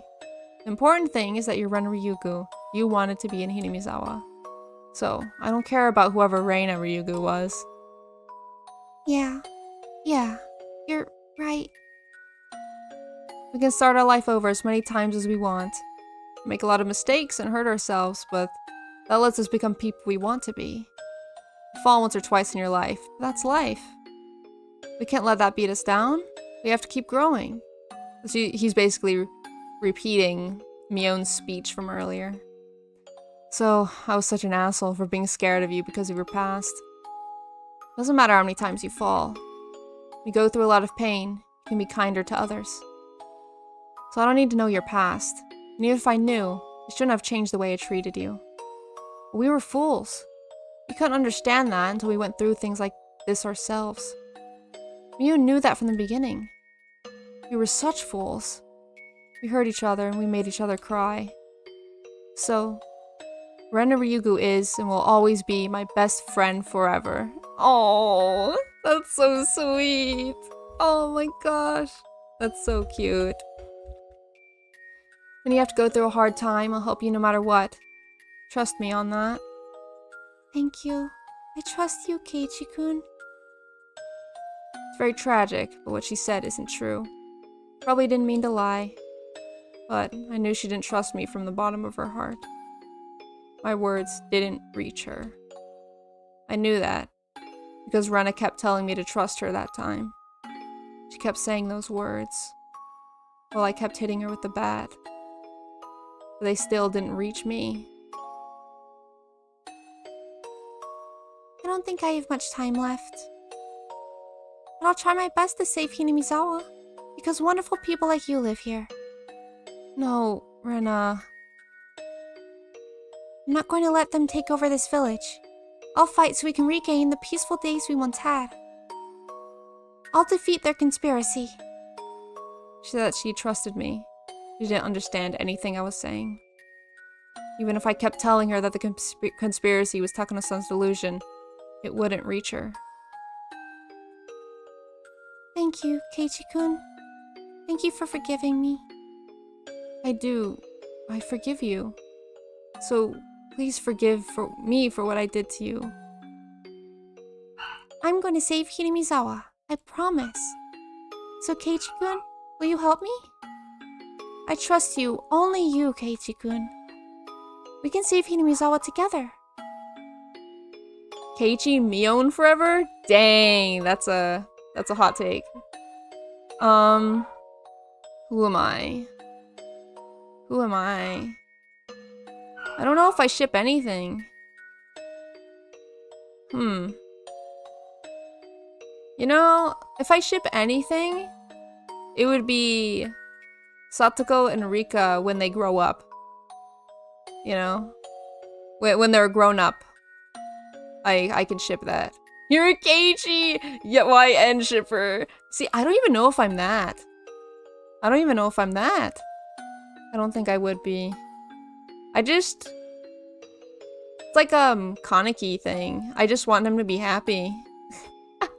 Except Kaneki I ship with Hide, so I don't know. I mean, I think it could work with anyone. I think Keiichi Mion and Keiichi Rena work really well, so I wouldn't be mad with either of them.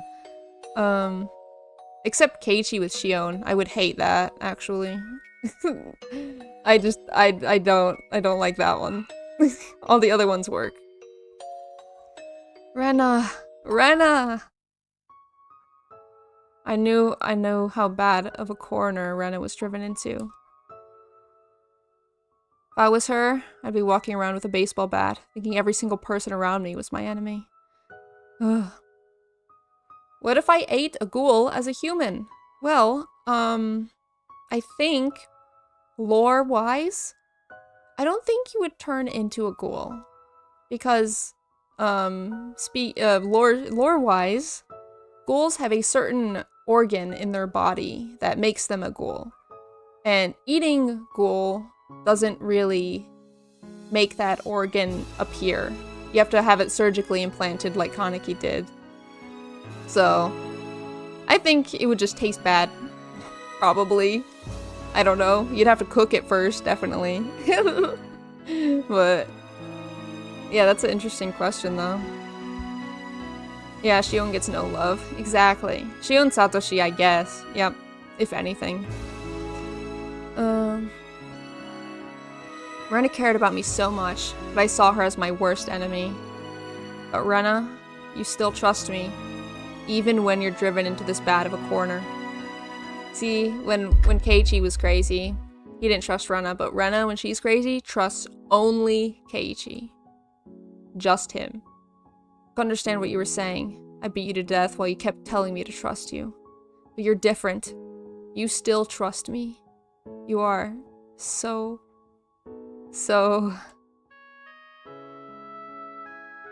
Aww. What word do you think he was gonna say there? What is she so? You're so stupid. You're so... I don't know. Why are you crying? I'm sorry. I'm sorry. I'll never betray you. I trust you, Rena. So please forgive me. I don't know what you're talking about. You've always believed in me, Keiichi-kun. So I trust you too. I can trust you, right? You're the only one who trusts me, right? Tears fell from my eyes. I sobbed and nodded again and again to answer her. Tears welled up in Rena's eyes too. Before I knew it, we were putting our foreheads together with tears in our eyes. Well, I found a way to end this battle. Really? Yeah. I might not stand a chance, but this is the best and only resistance I can think of. Is he gonna knock her out and drag her to a hospital? There's no way. There's no way.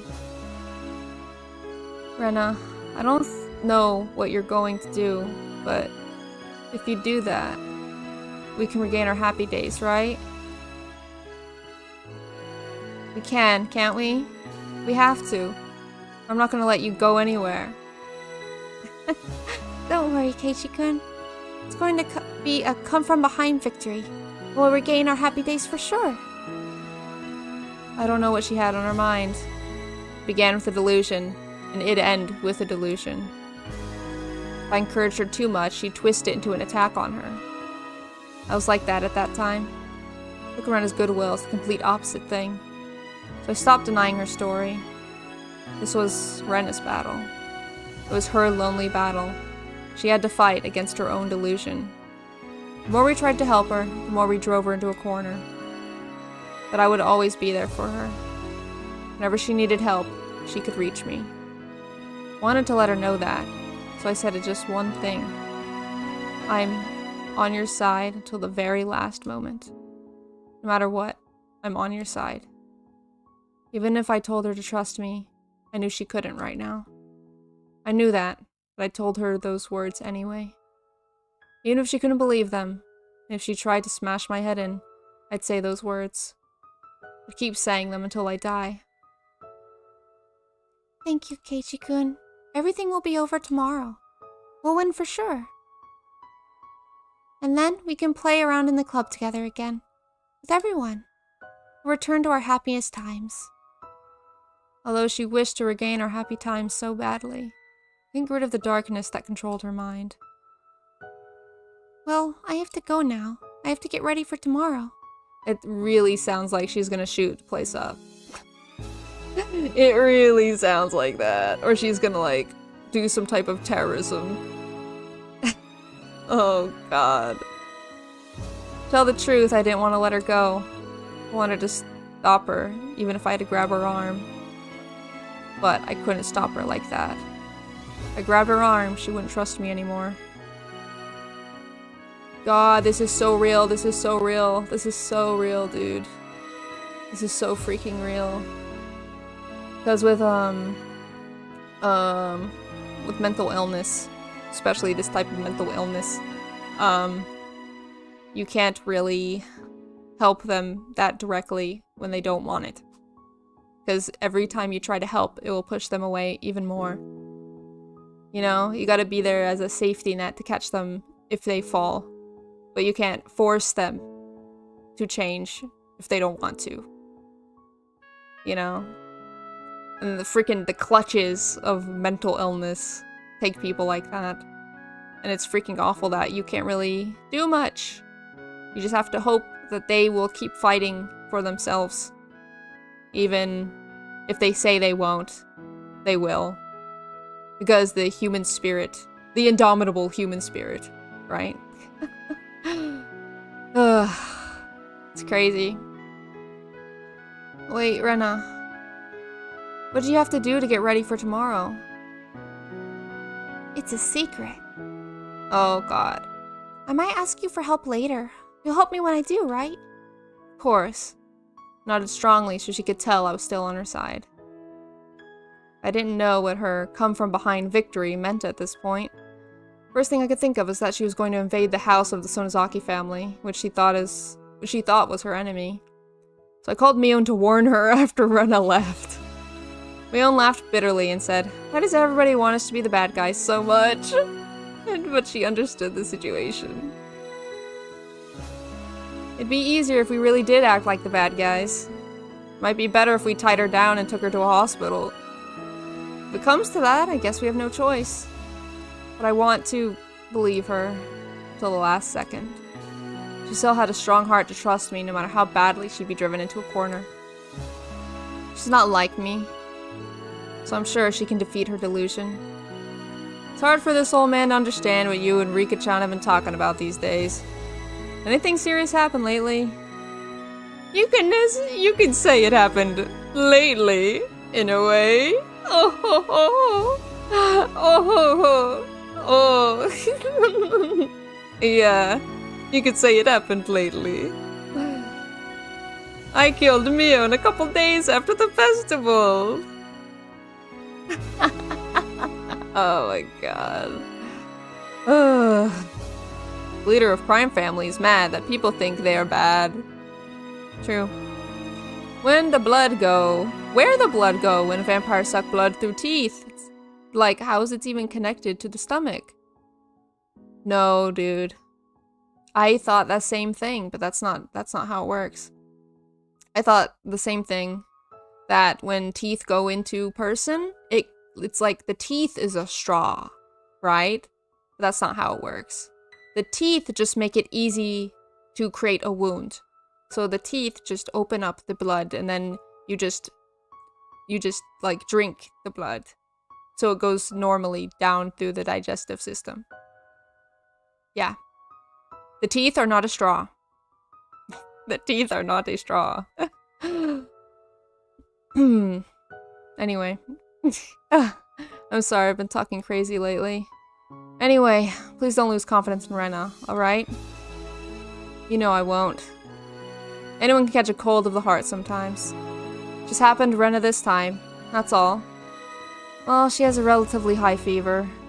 But I'm sure she'll get better soon. We can laugh about this later. It's not as bad as you think, Kei-chan. Silly Oishi admitted his mistake.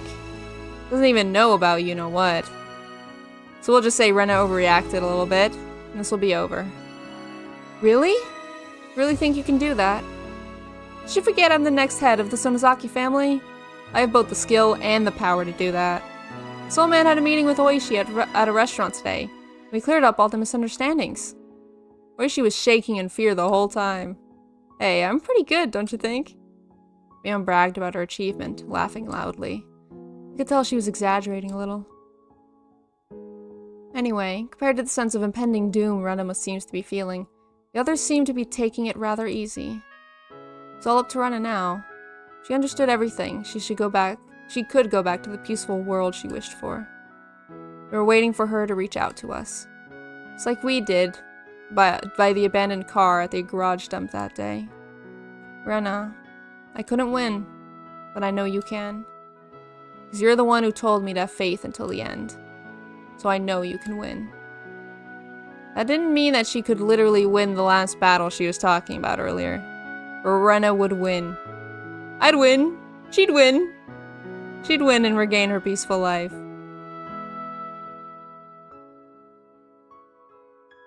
Let's hope, anyway. You know? All we can do is hope.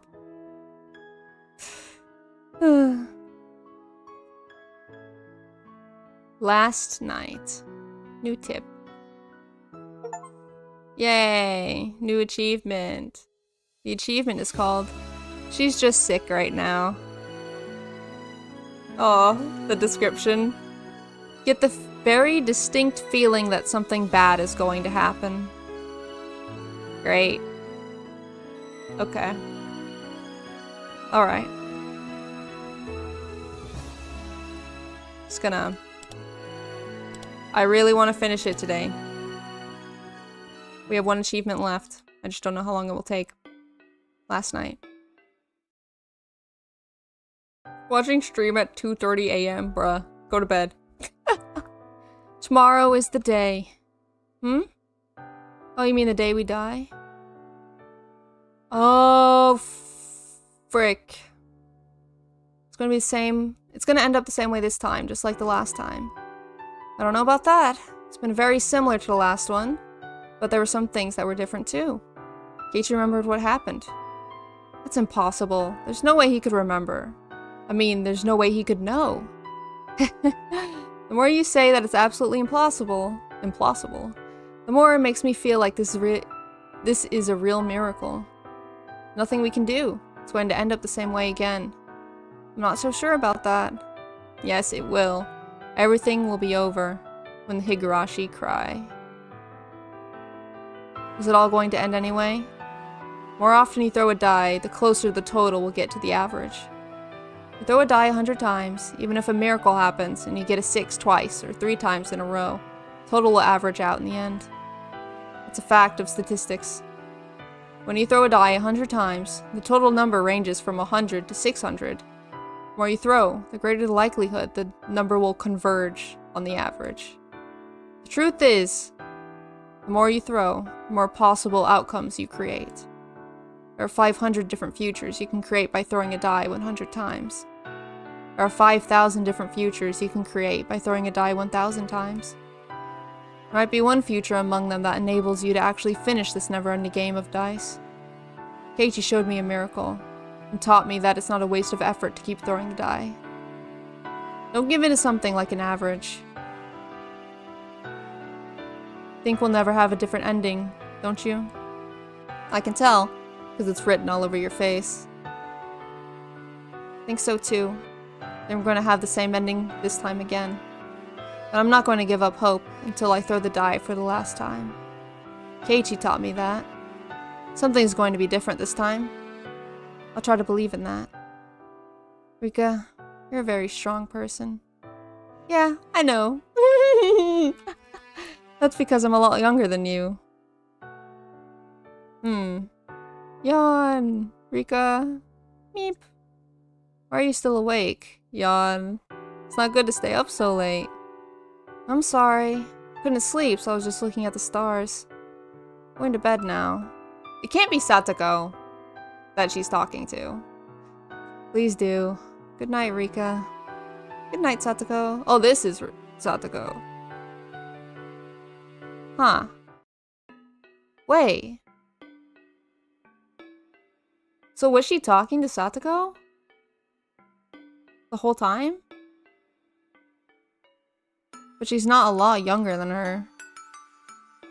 So, I don't know. No, the copyright music. Oh, frick. Okay. No, she was talking to somebody else. Yeah, that's what I thought. Okay.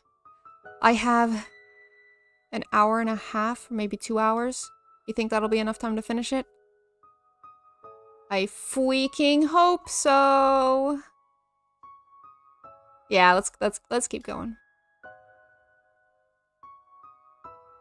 We're ending it today.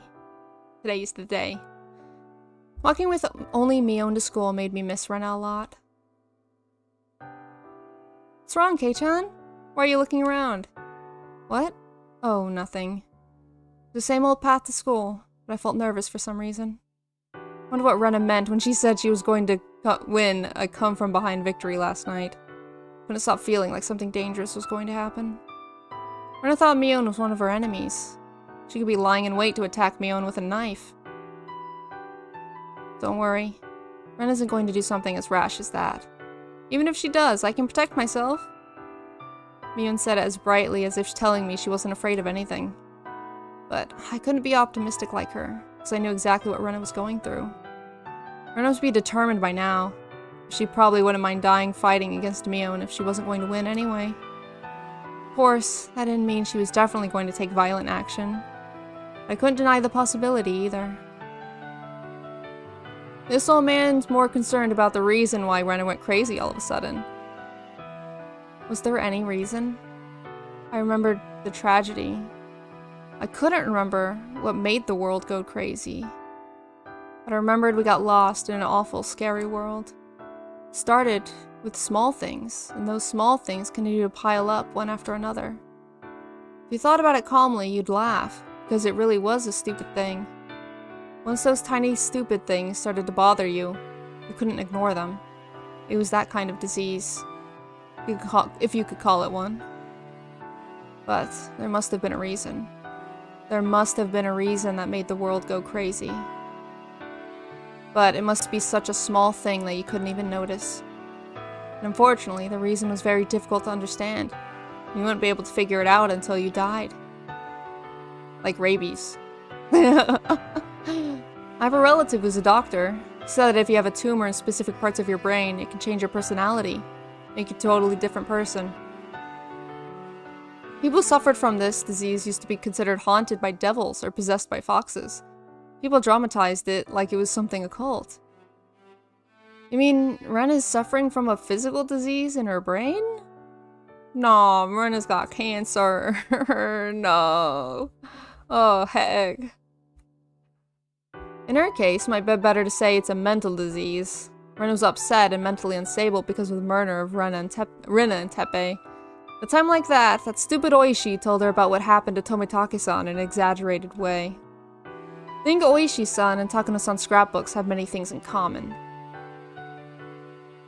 Really? Like what? Well, he believes in the series of mysterious deaths in Hinamizawa. But that's a delusion, isn't it? No, it's not.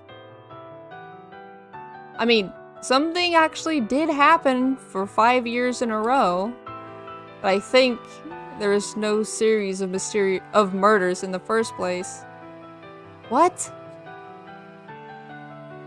It was true that the mysterious incidents happened 5 years in a row. They were each solved individually. It was the same as the past you didn't need to talk about. We thought of them as a series of mysterious deaths, which is why we thought something was going to happen this year too. It led us to think that there was a conspiracy, that the Sonozaki family was behind it. We connect those things to the series of mysterious deaths, but we shouldn't do that in the first place. Just like I tried to keep my distance from Rena when I found out about her dark past. Wasn't everybody trying to keep their distance from the dark past of Hinamizawa? Takano-san's scrapbooks are a good example. She dramatized both recent incidents and old cruel history. She made feasible stories out of them, saying that the Sonozaki family was behind it all. Oishi-san did the same thing too. He was so convinced that the Sonozaki family was behind it all, it was making him interpret things the wrong way. In that sense, we could say Oishi-san believed the same delusion as Rena.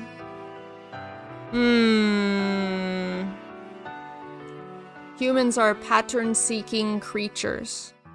If we see a pattern, we have to investigate it. That's just how humans work. It is not wrong to do that. But it is wrong to be so convinced after everything is telling you it's wrong. You know? It's not wrong to wonder about it and see connections, but it is wrong to indulge so heavily in it. You know? Like, the lizard people. No. No, see, yeah, no. I think the Sonozaki family is partially accountable for that, because you guys act like you're behind it every time something happens. In this village, people think it's the doing of the Sonozaki family whenever something strange happens. It's like a magic word that makes everything settle down. It's like those people who say they can explain all phenomena in this world with plasma. Oh, and what's that supposed to mean? Are you saying all of this is the Sonozaki family's fault? Exactly, it's all your fault. So I'll call you Plasma Mion from now on. That sounds like a wrestler's name. Well, I like professional wrestlers.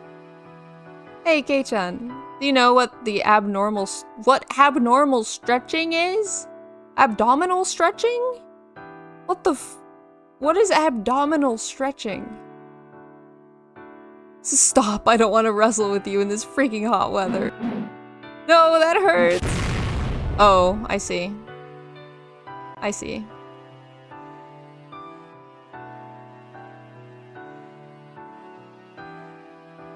Good morning, Keiichi-san. Good morning. Satsuko and Rika-chan looked a little sad when they saw only the two of us. 3 of us came to school together like always. They would have been really happy. Our classmates were as noisy as usual. Nobody seemed to make a big deal about Rena's absence. Chie-sensei was going to be here soon. She'd start the morning homeroom.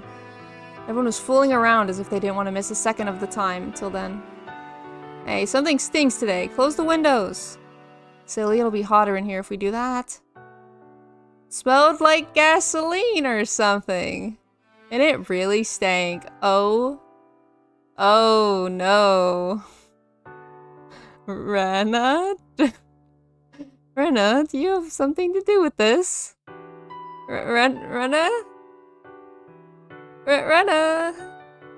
Oh god. Someone from the forestry service must have been putting gasoline into the construction equipment or something. See, I am a human. Oh frick! What did I just say? Oh my god, I am a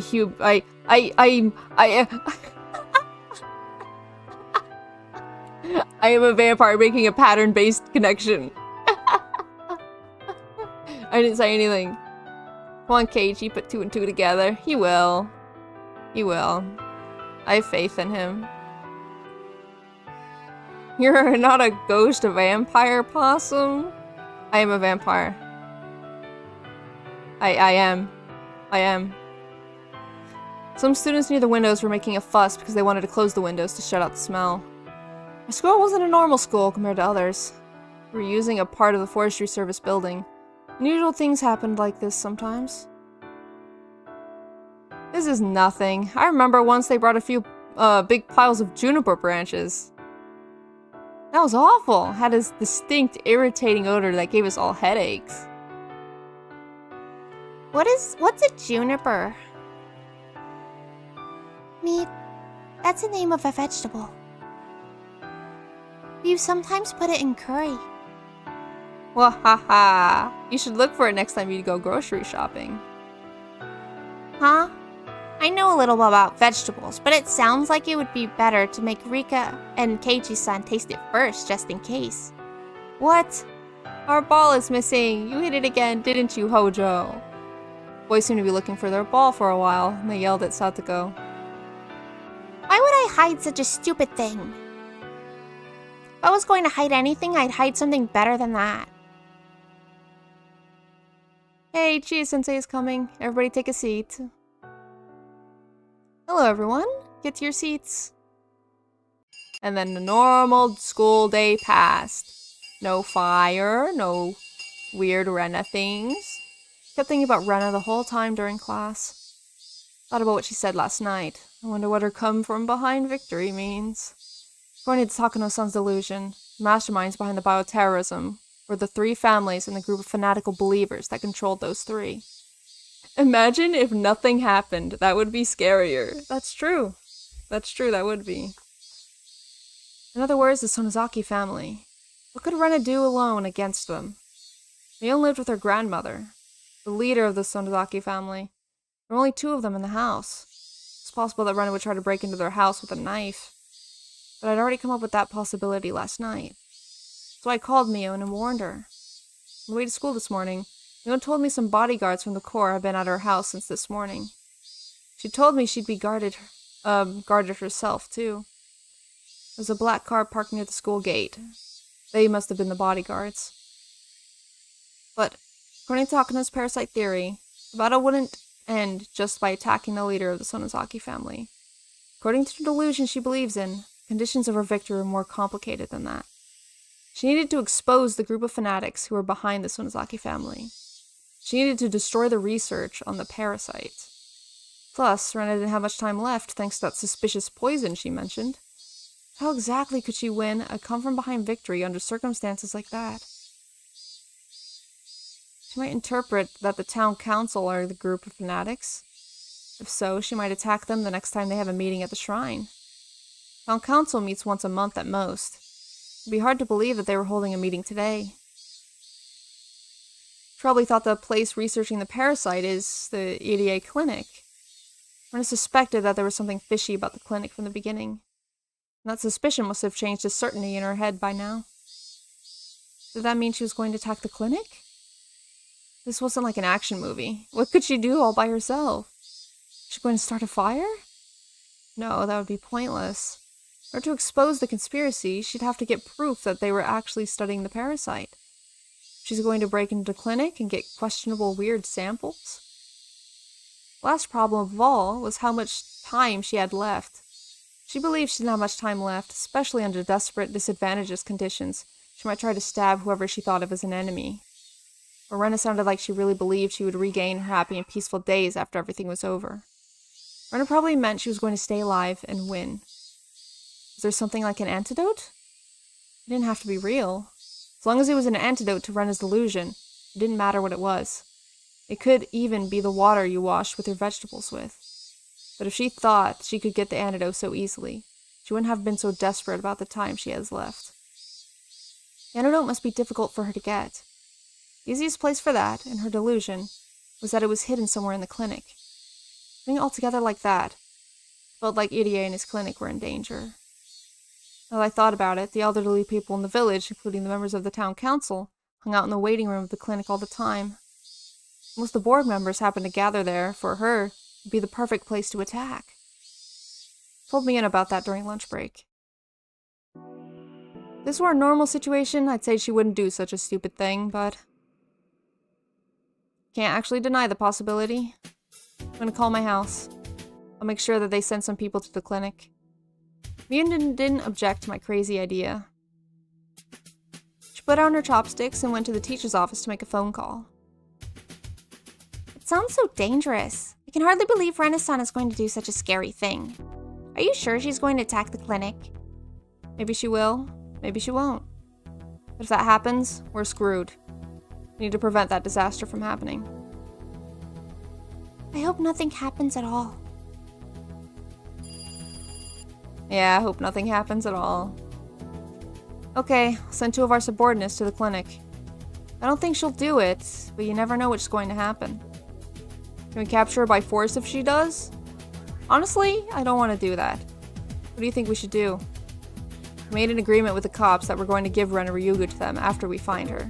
So even if we use force to capture her, we won't get in trouble. I'm not worried about losing face. I just feel sorry for Rena. I really want to settle this calmly if possible. Well, she's still young. As long as she didn't kill someone or something. And all she has to do is to apologize and everything will be fine. Well then, she might be out of our hands. Oh, I mean, you know, as long as they don't find out about it, she'll be safe. She'll definitely be safe. Nobody really cares about the disappearance of those 2 anyway. People think that they ran away somewhere because they did something wrong. Those things happen all the time. So she's fine. Don't worry about it. She's out. She's safe. What? Are we playing baseball now? Well, anyways, please just be careful. Will do. So it's okay to capture her by force, right? Don't make any mistakes. You have to get her. Please don't make it a chase scene or anything like that. Couldn't help but have a silly chat with Kasai-san. I put the phone down. I sensed Chie-sensei was looking at me. No wonder. She's been able to hear the conversation clearly in this tiny room. Chie-sensei put her spoon down. With a sad look on her face, she asked the following. Were you talking about Ryugu-san? Yes? Sonozaki-san? You know why Ryugu-san ran away from home? You're close, aren't you? It's hard for anyone to understand Rena's situation, except for me and Kei-chan. Most of them thought Rena just ran away from home.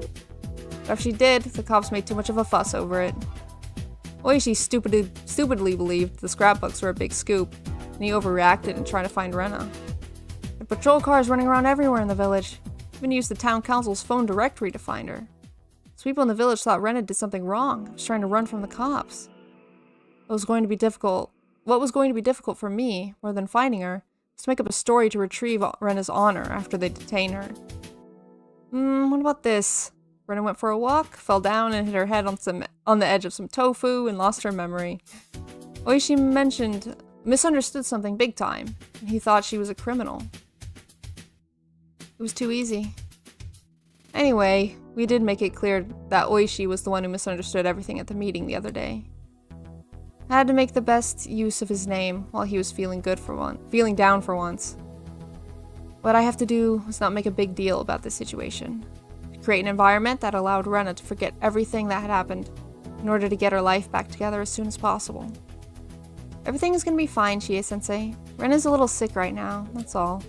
The fat cop somehow made a lovely mistake and things got things twisted around.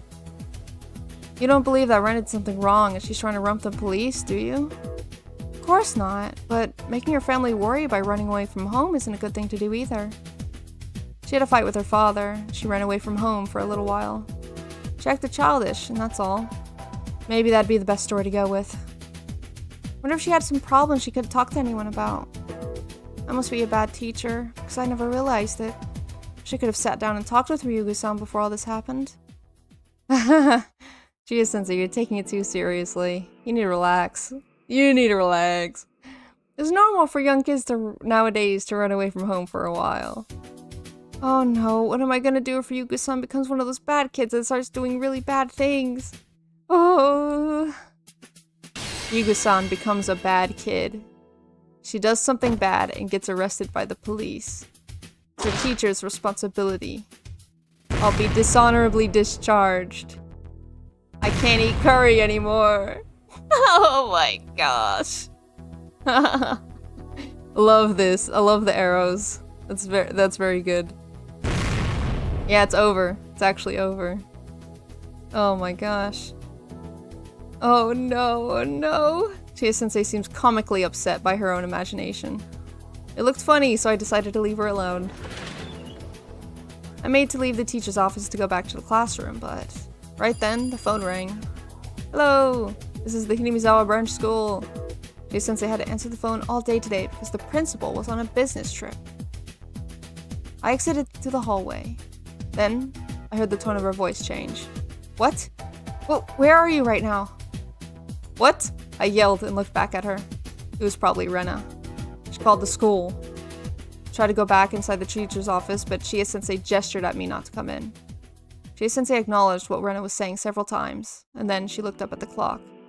Okay, I'll be there. I'm your teacher, you promised me, alright? She said only that, put the phone down, and got her purse out of her locker.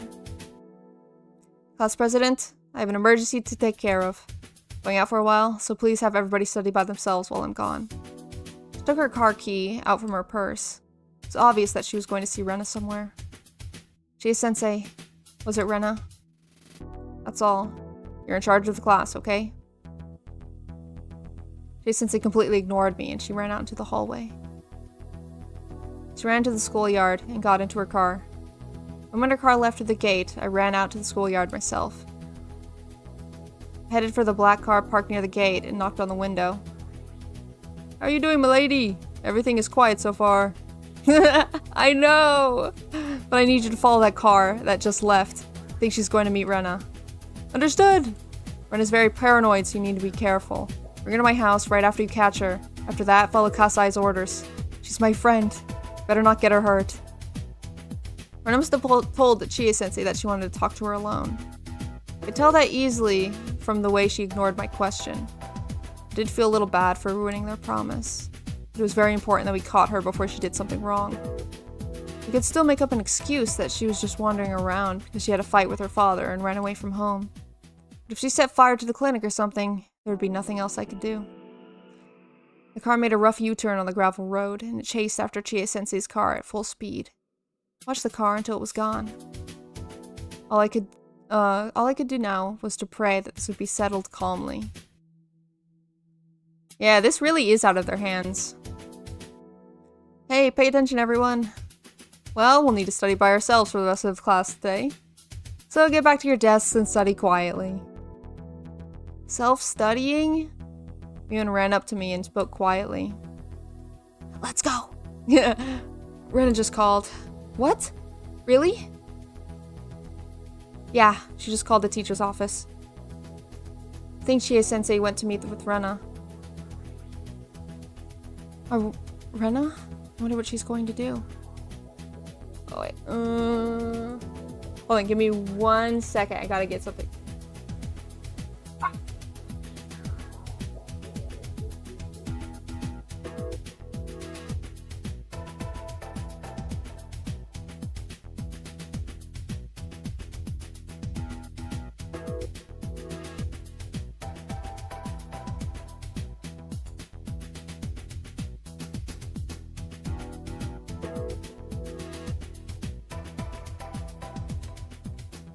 And then Vampy was never heard from again. JK. But dang. It's fine. It's fine. Everything's fine. Everything's fine. I have no idea. Anyway, I told my bodyguards to follow Chie-sensei's car. Feel bad for Rena, but we're going to capture her there by force. I hope it works. They're used to doing this kind of stuff. I'm sure they'll do fine. So if they catch her, is everything going to be over? Yeah. We'll send her to the hospital. The doctor sees her, I'm sure he'll find a typical kind of disease or something. It'll be like obsessive psychosomatic disorder or whatever. Or whatever. While we were spending our afternoon studying peacefully. Members of the Sonozaki family would capture Rena, who was waiting for Chie-sensei somewhere. The problem would be solved. It wasn't going to be easy after that, but I was sure Mion would take good care of her. In the end, everybody would understand that Rena just ran away from home because of a silly fight with her father. Happy ending. Right. Problem solved, right? Mion winked at me. She looked like she already thought everything was over. Wait, was this a ruse to get Chie away from the school? You might be right. But why would she attack the school? What would be the point of that? That just didn't sound right to me. Didn't see any connection between Rena and Chie-sensei. It's hard to explain, but there was something wrong. I wasn't saying they didn't get along. Rena was a good student, so Chie-sensei had a good relationship with her. I just didn't understand what Rena wanted from Chie-sensei. I was thinking about it.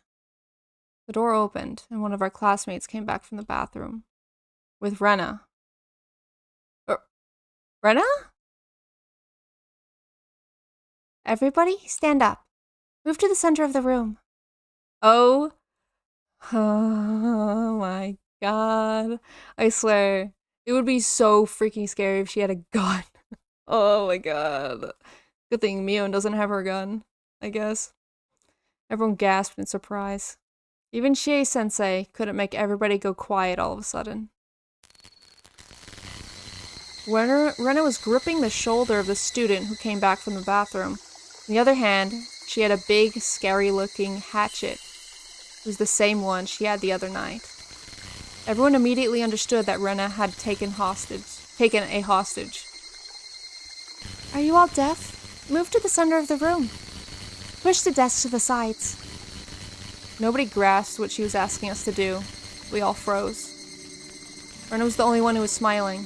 It was terrifying. Mii-chan, you're the class president. Tell everyone to move to the center. Rena, what are you doing? Loud noise washed out Mion's voice. Rena hit the teacher's desk really hard with her hatchet. She pulled out the hatchet, making an ominous ripping noise. There's now a line of violence carved plainly onto the desk. Uh-oh, she broke it. Gee, Sensei's gonna get mad when she comes back. No, that wasn't it. That wasn't it. What the hell? I knew I couldn't trust you, Mii-chan. I'm gonna ask Keiichi-kun then. You're my only friend, right, Keiichi-kun? So, I can trust you, can I? See, this Rena is so much scarier than the Rena we talked to earlier.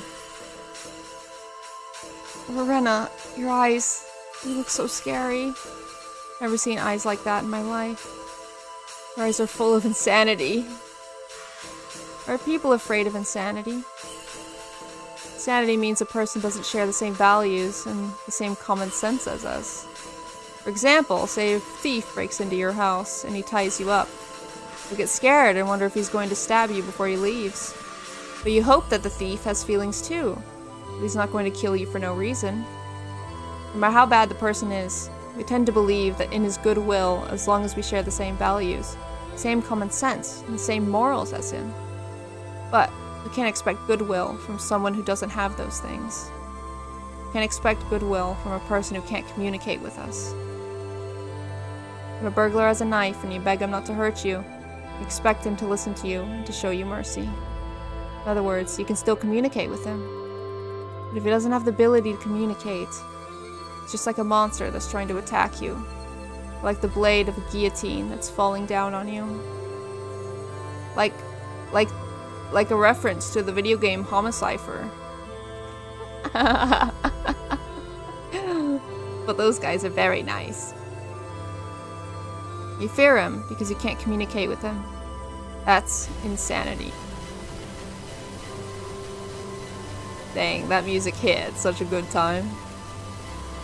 It's the same fear we are feeling towards Rena at the very moment. She looked like a human just like us. There's no room for her to communicate with us like a normal person could do. Everybody understood that fear instinctively.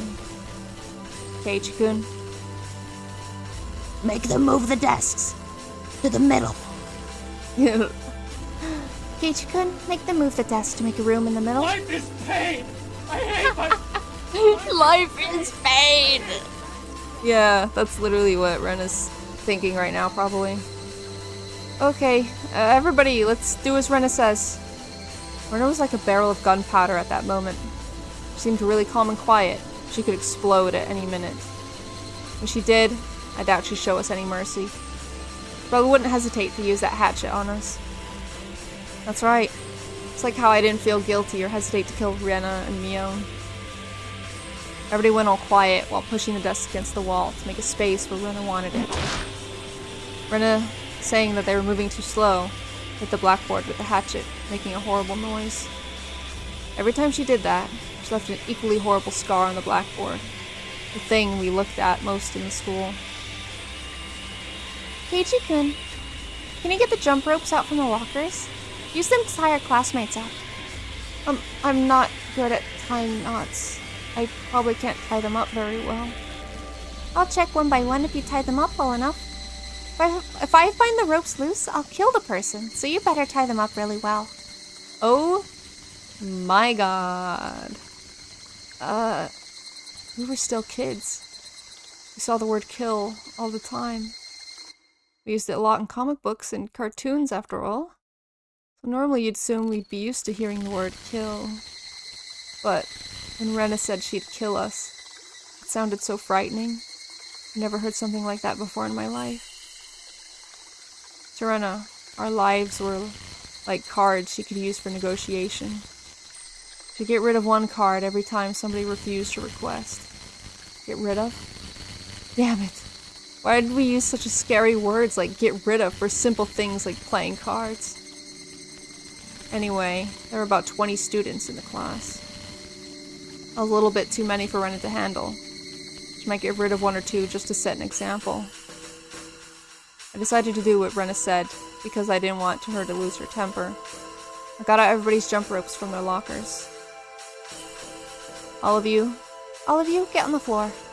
Keiichi-kun, you can start tying their hands behind their backs. Tie them really tightly. You're on my side, aren't you? You wouldn't tie them loosely on purpose, would you? Mion tried to make eye contact with me. If everybody was tied down, we wouldn't be able to stop her from occupying the school. There were more than 20 students in this class.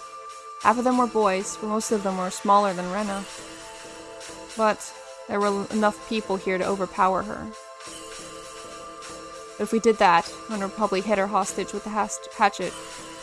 Then she'd use the hatchet to attack the rest of us without hesitation. It'd be a bloody battle.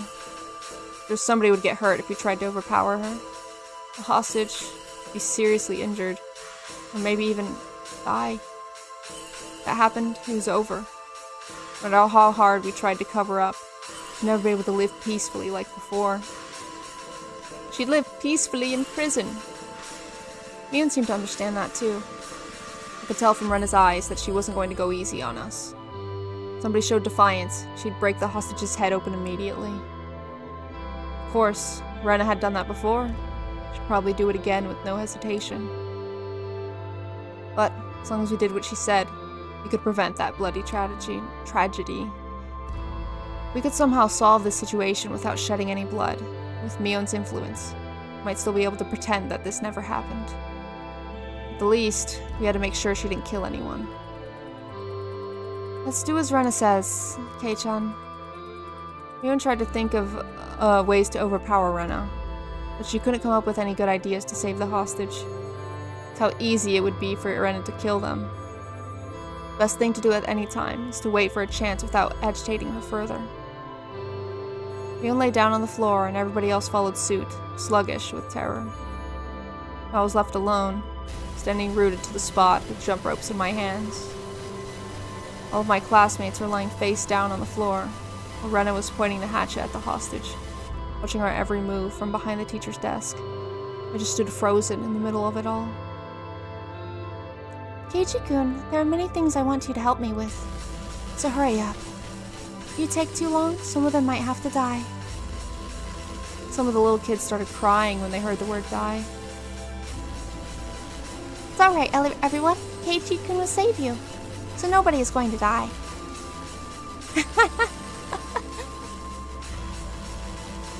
Damn it. What a bold threat. She said I was her friend. She was just playing with the meaning of the word. I was the last person who could still fight against Rena under these circumstances. But it wasn't going to be easy to overpower her by myself. I wasn't sure if I could do that. Even if I tried to act tough, once Rena pointed the hatchet at somebody's neck, it was over. I shouldn't fight against her for now. I should just wait for a chance. As long as Rena was alone, there'd be a chance. She made me tie them up because she couldn't do that by herself. There was a limit to what she could do, because she was by herself. We could cover this up somehow before Chie-sensei came back. We'd still be able to pretend like we were kidding around. No, you couldn't. No, you couldn't. Finally realized something. Realized why Rena called Chie-sensei to meet with her. In order for Rena to take over the classroom, she needed to get rid of Chie-sensei. Chie-sensei had a very strong sense of justice. Even if Rena had a gun, she wouldn't hesitate to overpower her. She was the kind of teacher who would risk her life for her students. Rena needed to figure out how to get rid of Chie-sensei. That was the key to her plan. Rena probably thought about attacking her from behind at first. There was a risk there. Chie-sensei was a grown-up woman, so she probably thought that attacking her directly wasn't a wise choice. So naturally, the next option was to lure her out somewhere.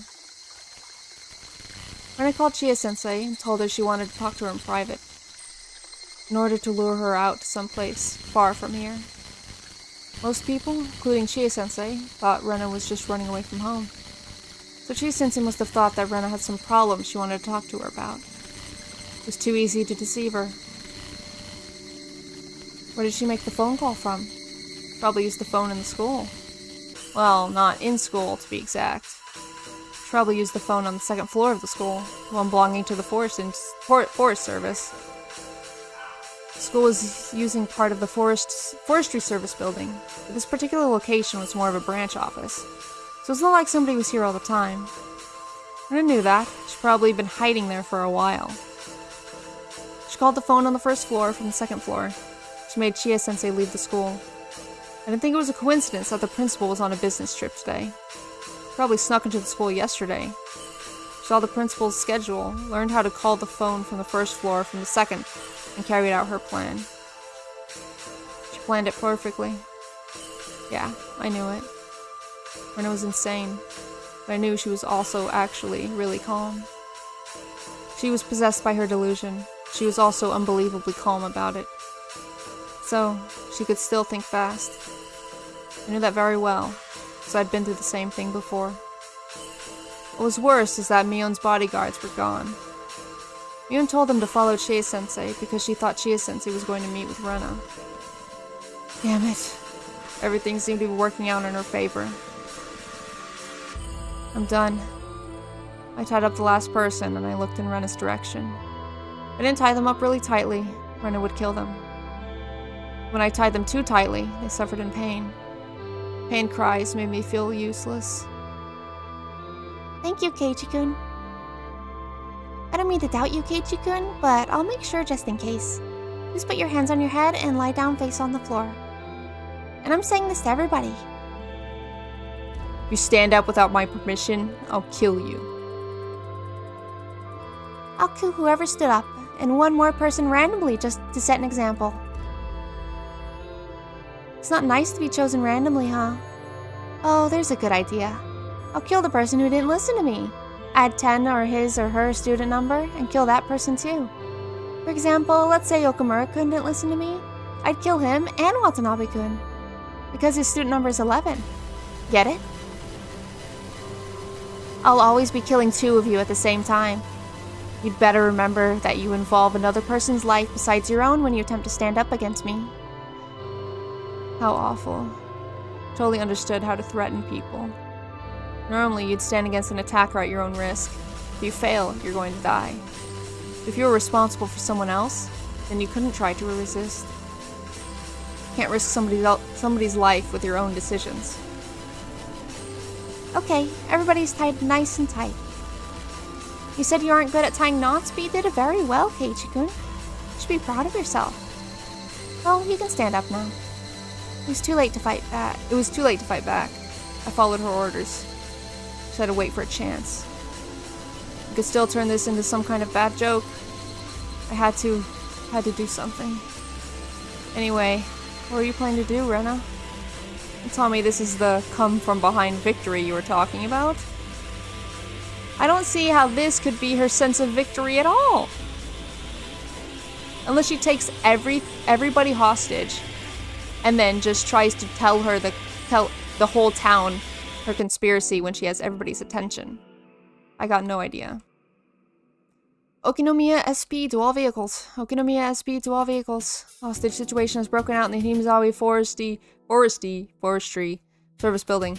There are reportedly multiple hostages. All vehicles are to head to the Forestry Service Building immediately. Is she gonna prove the parasite theory with this somehow? Yeah. I can't think of anything else. Kuma-chan!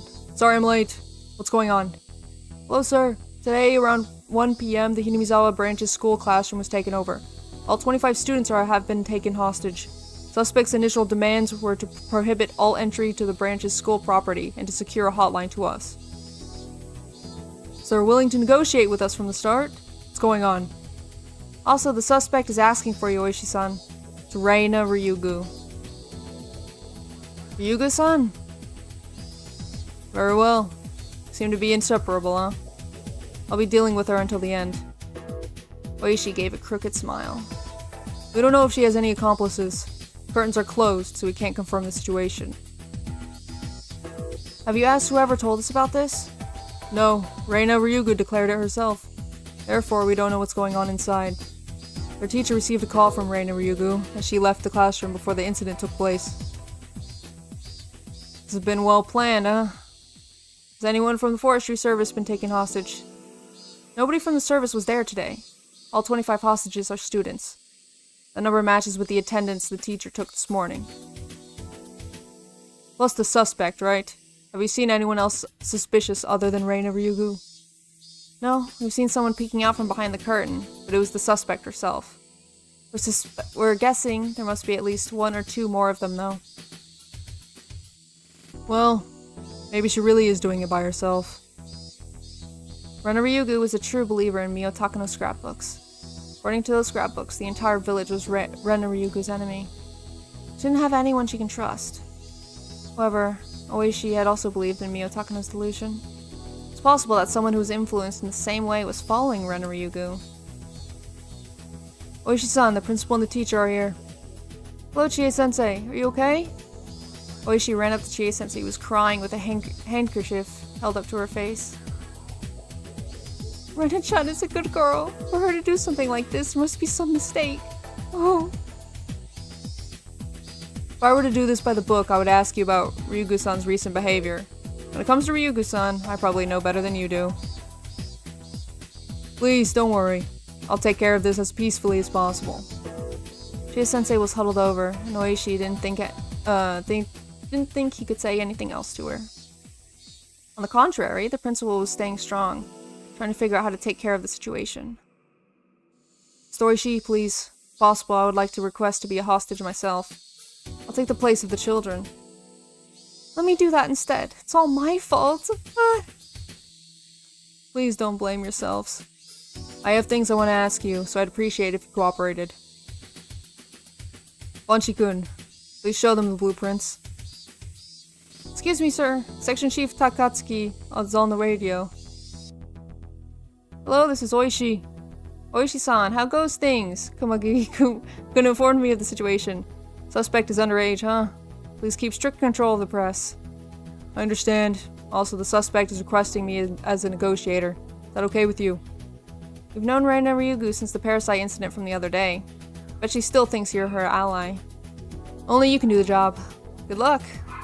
I really don't want to, since I caused so much trouble. I guess I have to do this to make up for it. Oishi-san. Sorry if you can hear the dogs barking. Oishi-san, Reina Ryugu's on the car phone. That was faster than expected. I'll go get it. Thank you. Hello, this is Oishi? Oishi-san, this is Ryugu. Oh boy, the red text is back. Hello, this is Oishi. Is the signal weak on your car phone? It's kind of hard to hear. Just like me, it's getting old. Oishi and I exchanged friendly words. The long cord trailed through the hallway from the teacher's office. The cord extended further to the phone on the podium in the classroom. Let's get down to business. I'll check to see if you're qualified to negotiate for me. Okay, shoot. You are my ally, aren't you, Oishi-san? Of course. Let's expose the conspiracy of the Sonozaki family together, you and me. Oishi answered without hesitation. Was he still my ally? Or was this sly detective just saying what I wanted to hear? Either way, I only had Oishi to depend on. If I couldn't trust him, I was stuck. There'd be nothing else I could do. You didn't believe me for a while either, did you, Keiichi-kun? But you do now, right? Keiichi-kun was sitting on the floor facing away from me, with his head resting in his hands. We're comrades now, huh? Keiichi, hi! Oh my god, Keiichi! Hello! It's so rare getting to see his sprite. I'm so happy to see him. Even in this terrible situation. We're comrades now, right?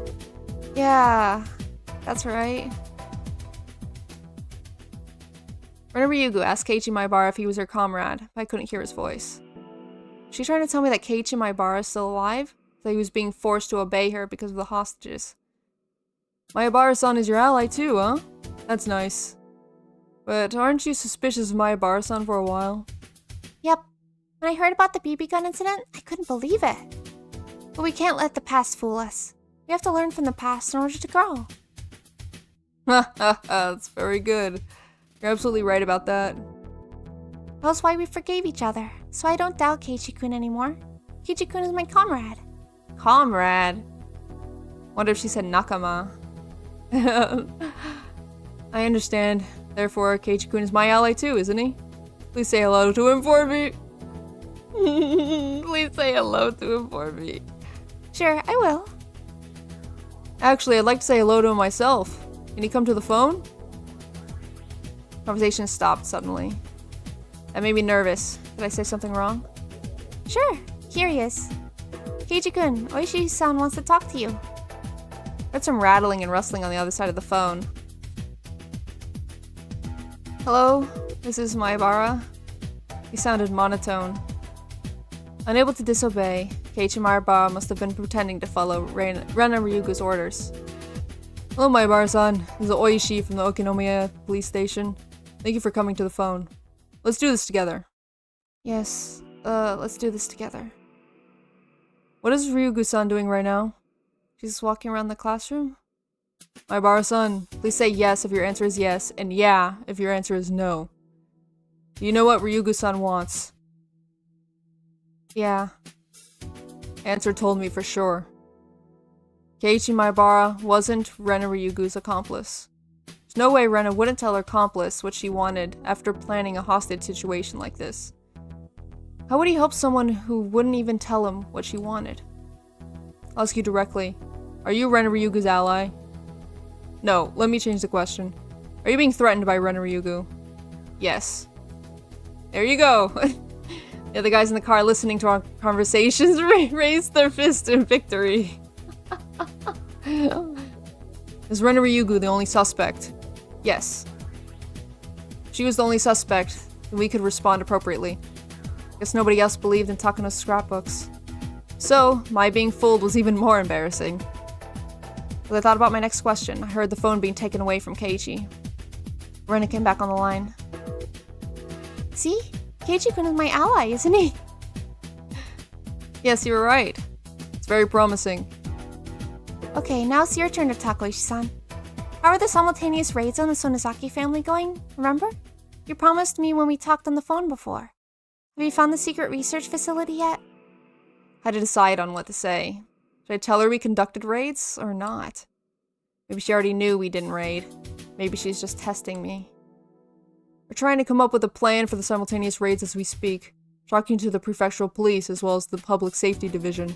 Talking about the entire city, so we need a little more time to prepare for it. You're taking too long. Oishi-san, don't you realize what kind of emergency situation Shishibone City is in right now? What are you doing?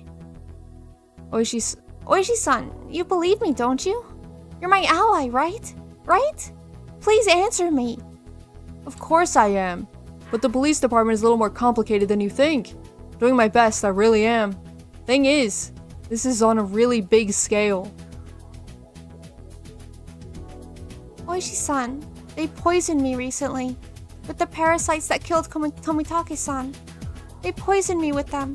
I've been itching like crazy since yesterday. I'm all bloody from scratching at my throat. Might claw out my throat and die at any moment. And you're telling me you're still preparing? I knew it. Oishi didn't realize how dire the situation was. He understood there was some kind of conspiracy in Hinamizawa. They didn't realize how soon their plan was going to be executed. Besides, I was already feeling itchy all over my body and was bound to die to soon die the same way Tomitake-san. I'm sorry. I really am doing my best.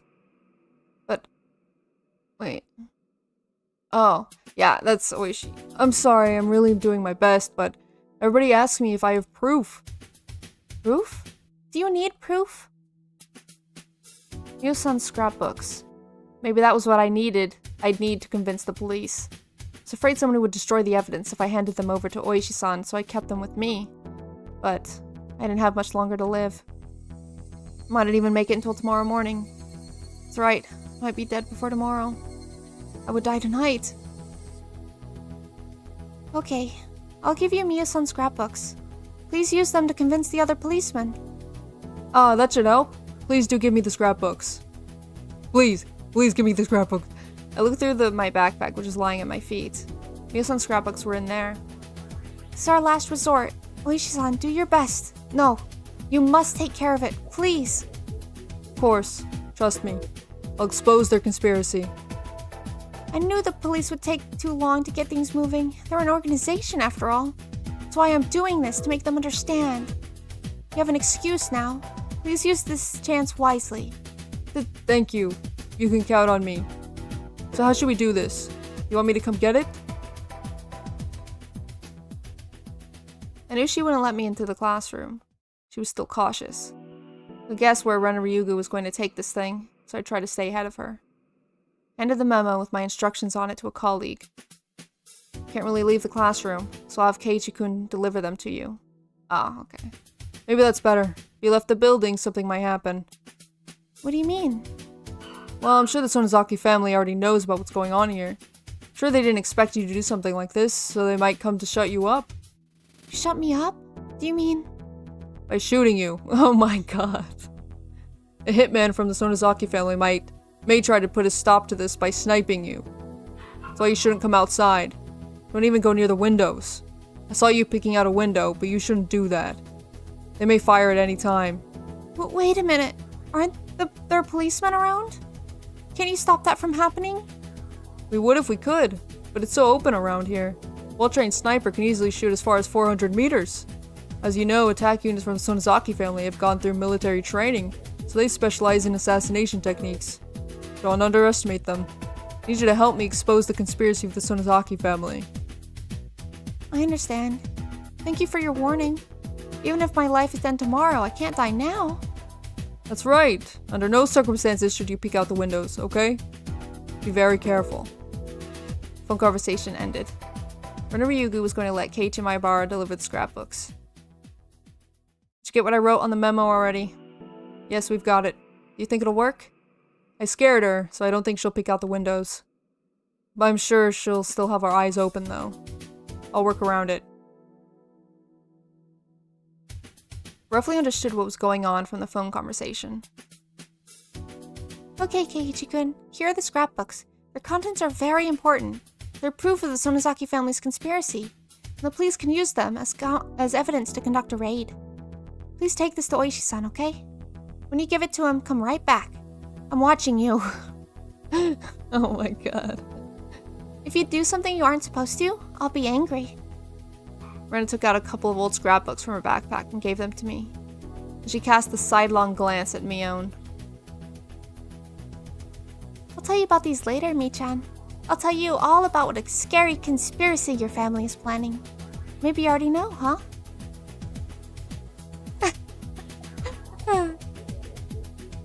Anyway, go on, Keiichi-kun. Just go halfway out into the schoolyard. Don't say anything.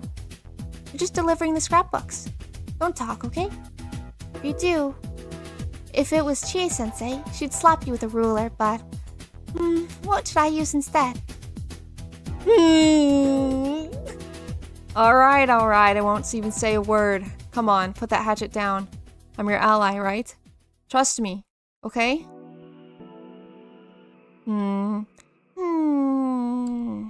Yeah, you're right.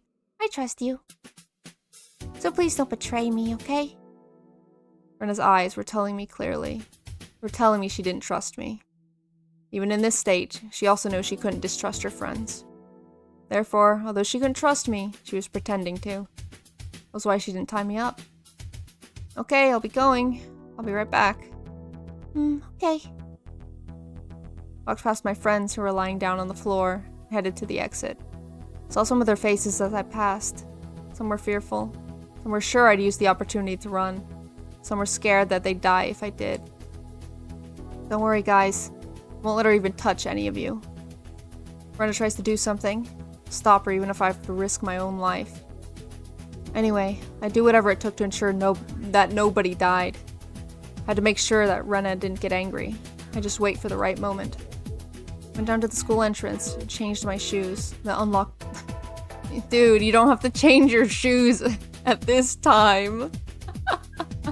At this crazy time, you still take the time to freaking Change your shoes. Okay. I unlocked the door and stepped outside. Felt the fresh air on my skin. Saw the lights from the police cars.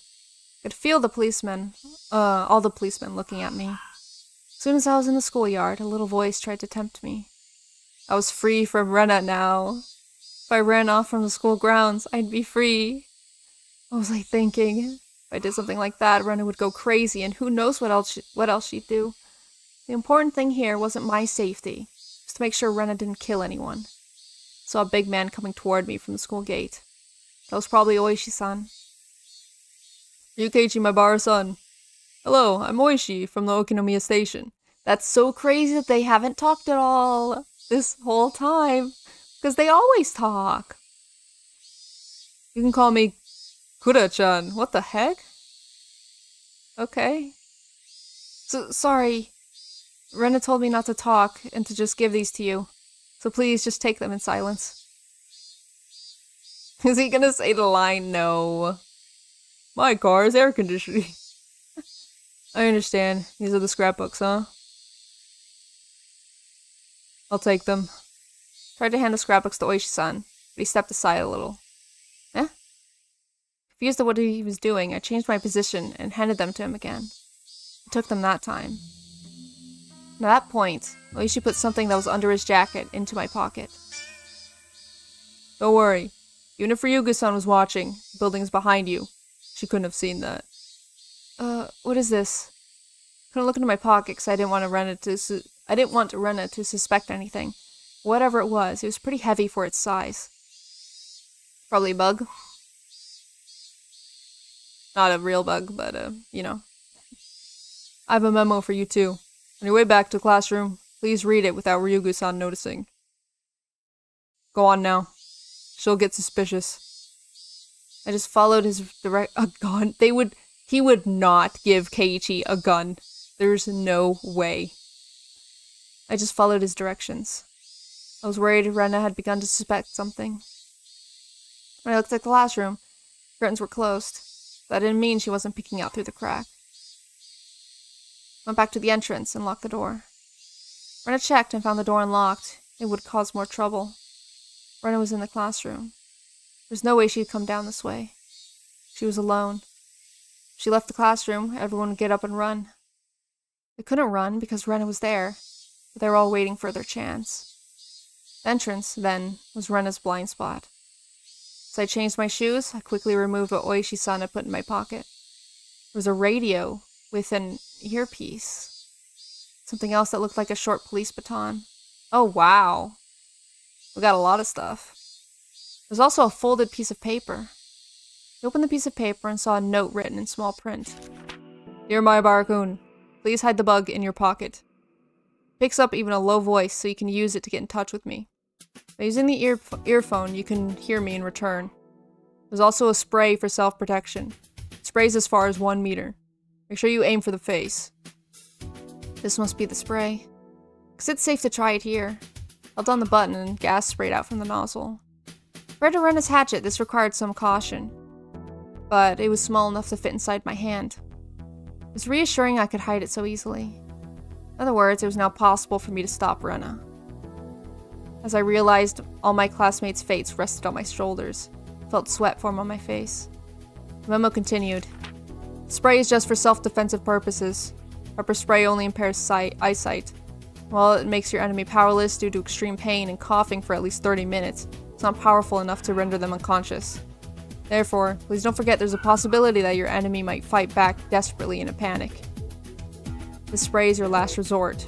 Please don't depend on it, but if you need to, make sure to use it. Oishi.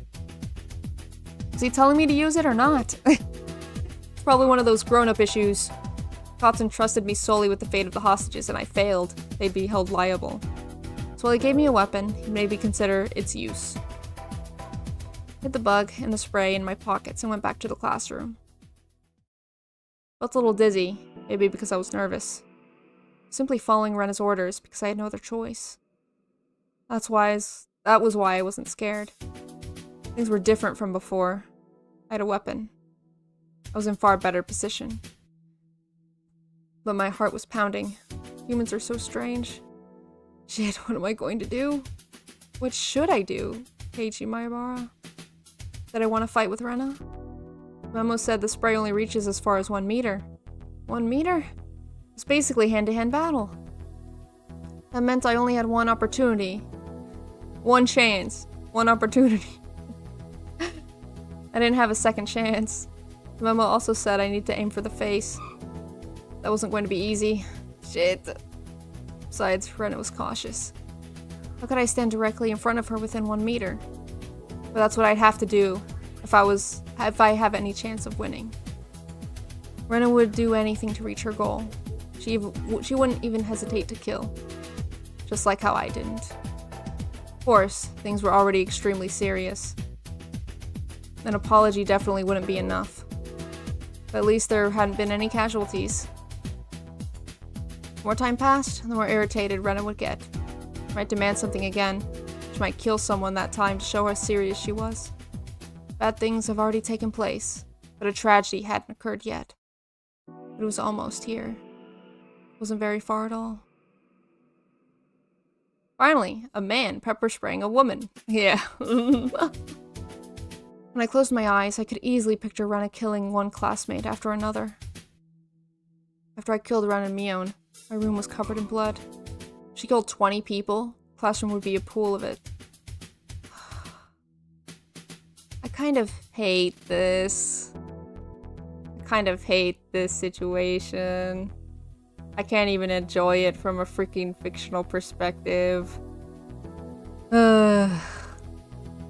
That happened, Rena would. She still wouldn't realize she was being delusional. She'd rip out her own throat and die. That would be too big a cross for her to carry. And one day, she would remember and be saddened. She didn't need to go through that. I didn't want Rena to go through what I had to go through. Shit, I felt dizzy. It was a very long hallway. I didn't know the classroom was so far. With each step I took, my determination to fight Rena became stronger. Rena would be shocked to realize I betrayed her. But if she couldn't wake up from the nightmare on her own, somebody else would have to wake her up. Her friends needed to be the ones to do that. Welcome back, Keiichi-kun. Did Oishi say anything? What does it smell? As soon as I stepped back into the classroom, I smelled something. Everyone had moved to one corner of the classroom. The smell reminded me of a gas station. Oh, God. Was it gasoline? I saw a red gasoline container by Rena's feet. The cap was open. It was seemingly sturdy and made of metal. It said gasoline on the side, written in felt marker. She must have spread it across the entire classroom. The smell was almost giving me a headache. No, it wasn't just in the classroom. Classmates were soaked in gasoline too. Oh my god. How could she? I see. This is just like a hijacker holding a bomb. If the police were to rush in, she would burn the hostages. I didn't know where she got it, but she had a lighter in her left hand. Rena, what do you think you're doing? Of course I won't actually do it. This is just insurance. I don't want to barbecue everyone either. So I hope this will all just end as a joke. Rena showed off the lighter. Obviously, she was trying to threaten me. I've heard about people committing suicide by setting themselves on fire. Pour gasoline on themselves and light it ablaze. You may think that it was extinguished right away, it wouldn't be that bad. But human skin is supposedly very delicate. They say that even if 30% of a person's skin gets burned, it's enough to be fatal. With third-degree burns, yes. Yeah. If it was your entire body, it would result in death for sure. I had been put in a disadvantageous position. My weapon might take Rena's sight, but I couldn't stop her from using the lighter. She'd probably use it the moment she's attacked. I don't know if she realized it. The kind of lighter she had would keep burning until the lid was closed. Very normal thing to know, Keiichi. Yeah, I don't know how he would know that. Therefore, all she had to do was light it and drop onto the floor. In other words, my spray can wouldn't make Rena powerless at all. The last resort Oishi gave me had already lost all of its power. What do you mean insurance? Those scrapbooks Oishi-sama convinced the rest of the police. After that, their investigation will expose the conspiracy. Right? Do you really think those scrapbooks are enough? I know government people don't move nearly quickly enough. Rena was thinking that if she didn't see any progress with the scrapbooks, she'd pressure the police by letting them know about the gasoline. Let's just trust Oishi-san for now. You should just wait to hear from him, okay? Yeah, that's right. Okay, let me pick up where I left off. Anyway, those parasites became harmless with the passage. Oh my god. She's been telling the story. She's indoctrinating them. Oh my god. Not even just physical torture. She is psychologically torturing them. Oh my god. But some people didn't like that. Those people are the three families of Himizawa. Therefore, they are... Rena was simply telling everyone what she heard from Takano-san. Started mumbling so I could let Oishi-san know what was going on. What a smell. Scattering the whole portable tank of gasoline. I was pretending to mumble to myself so I could only say it very quietly. I wished I could say it louder. That was probably impossible. I wasn't sure if Oishi-san could hear me. Thought of an idea to find out whether or not they could hear me. It'd be nice if I could hear a car honk. Kuma-chan, honk the horn! Kuma-chan honked once quickly. Oh my god, that was loud. Gasoline, huh? Shit. Explains the smell. I'm sure she's intending to use it to get what she wants. Kuma-chan, people usually mean an 18-liter tank when they say portable tank of gasoline, right? Well, probably, but I'm not sure. Komiyama-kun. Is there still someone from the forestry service here? Could you get him? I see those cans have gasoline written on them. The plastic kerosene tanks have kerosene written on them? Yes. We don't want to mix them up. All the fuel containers have labels. Not too many people know about this, but regular portable tanks can't hold gasoline. Gasoline, while common, is extremely flammable, and it can be lit, even with static electricity. Therefore, gasoline must be kept in special metal containers. Those are called carrying cans. But my bar-san called gasoline really is gasoline. Are there any different sized carrying cans? 18-liter and 5-liter, I think. 5-liter ones are rather flat in shape, aren't they? Yes. It's red and flat, with the handle. Keiichi and my bar called it a portable tank. You think it's the 18-liter type? Maybe called it a portable tank because he wasn't familiar with the shape? But either way, if it's really gasoline, it's really dangerous. Gasoline burns when lit. Okay, yeah, we know. But what's an even bigger threat than liquid gasoline are the fumes. Gasoline fumes are lit on fire. They explode. Oh. That's crazy. Also, gasoline evaporates easily. Even at freezing temperatures, it evaporates. And so, in other words, inside the closed classrooms, the fumes would fill the entire space. The classroom would then become a bomb itself. Kuma-chan, do you know anything about Class 4 hazardous materials? No. No, gasoline fumes are dangerous, but I don't know any more than that. To prepare for the worst case scenario, want to find the difference in scale between the 18-liter and the 5-liter. I know I'll ask the old guy. Excuse me, could you call the station and see if the old guy from the forensics department is still there? Oh, I've heard about what's going on. Criminal requested you, huh? Kaboom! Oh my god, Richie Patsuka. What? Huh? Secret code. Would have done on top of that too. This isn't a laughing matter anymore. Anyway, do you know about 4th class hazardous materials? 4th class, huh? Oh, Mahjong, okay. If we add everyone there, we know everything about hazardous materials. Everyone here. Did the suspect spread gasoline or something? Yeah, that's exactly what's happening here. We bugged one of the hostages. Supposedly, the suspect spread gasoline throughout the classroom. We don't know if it's from an 18-liter can or a 5-liter can. Can you tell the worst case scenarios for both of them? How big is the classroom? Let's see, approximately 50 square meters. The room is closed, huh? More than likely. So the smell must be horrible. That's not good, Oishi. I had a feeling. Classroom will blow up. Everyone in the classroom will be dead for sure.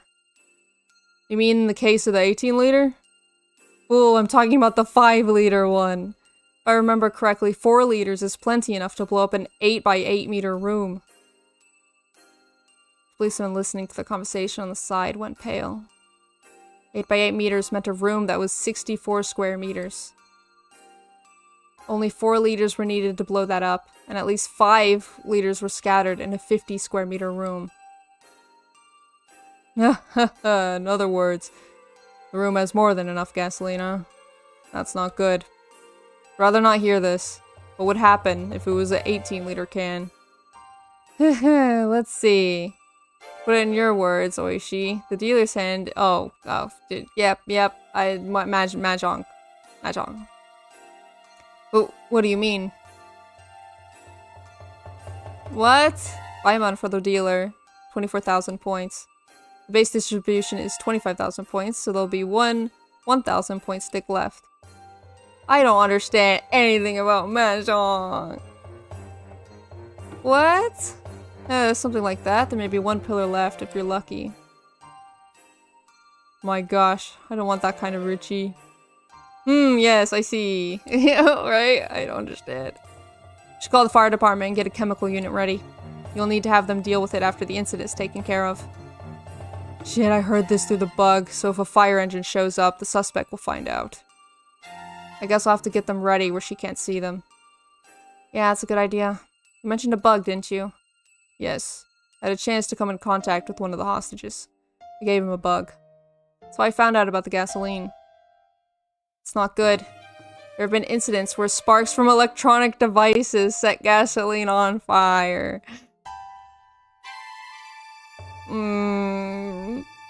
You know, gasoline's flashpoint is about 300 degrees.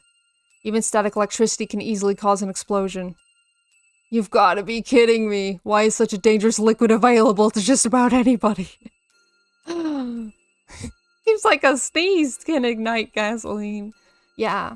I don't know if you've ever put gas in a car, but they tell you to discharge any static electricity on your person from clothes or anything, so that when you grab the handle and put it in the thing, static electricity doesn't cause a giant explosion.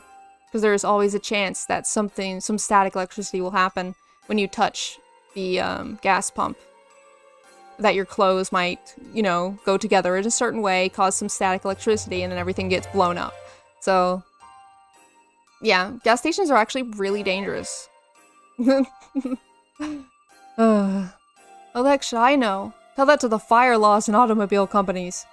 Since it's June, the air isn't that dry. But just to be on the safe side, tell them to turn the listening device off. Oishi-san, according to what I can hear through the bug, suspect has a lighter. That means even if Mayabara-san used the pepper spray to stop her, won't be able to prevent her from igniting gasoline. We can't even use the bug anymore. Damn it. Oishi, a lighter is really, really bad. Don't even let her play with it. Suspect may not know how dangerous gasoline is. From hearing how much she spread, I don't think she knows anything about it. Oishi's back was covered with a cold sweat. Never even thought this would turn into such a serious matter. He didn't know how dangerous gasoline was. He didn't know because he'd never heard of cars exploding in car accidents. What do you mean you'd never hear of cars exploding in car accidents? What the heck? Okay. He knew it was dangerous, but he didn't know what it was capable of. Gasoline is more dangerous once it evaporates. My face when the hostage situation is a serious situation? Yeah. I guess they thought they would have this solved quickly. Therefore, a burning car in an accident and gasoline fumes being ignited are at completely different levels. It's quite simple to understand if you think about how car engines work. Cars vaporize gasoline in the carburetor and let it explode in the engine cylinders. In other words, that little explosion in the engine is what gives cars the powers to move. Therefore, if you want more power, an engine needs to be bigger to create a bigger explosion. So if an engine cylinder was the size of a classroom, how much power would it create? Anyone with knowledge of engines would know.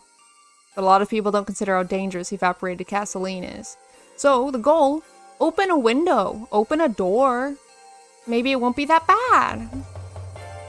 Because it's too familiar. 25 hostages and 1 hostage taker. All 26 people are basically stuck in a huge bomb. Furthermore, the suspect might accidentally set it off. If she were to pretend to light the lighter as a threat, that would be the end. All the people around Oishi had gone pale. The classroom might explode at any moment. How could they save all the hostages? Especially when the criminal was living in her own delusion. Her requests were something so unreal.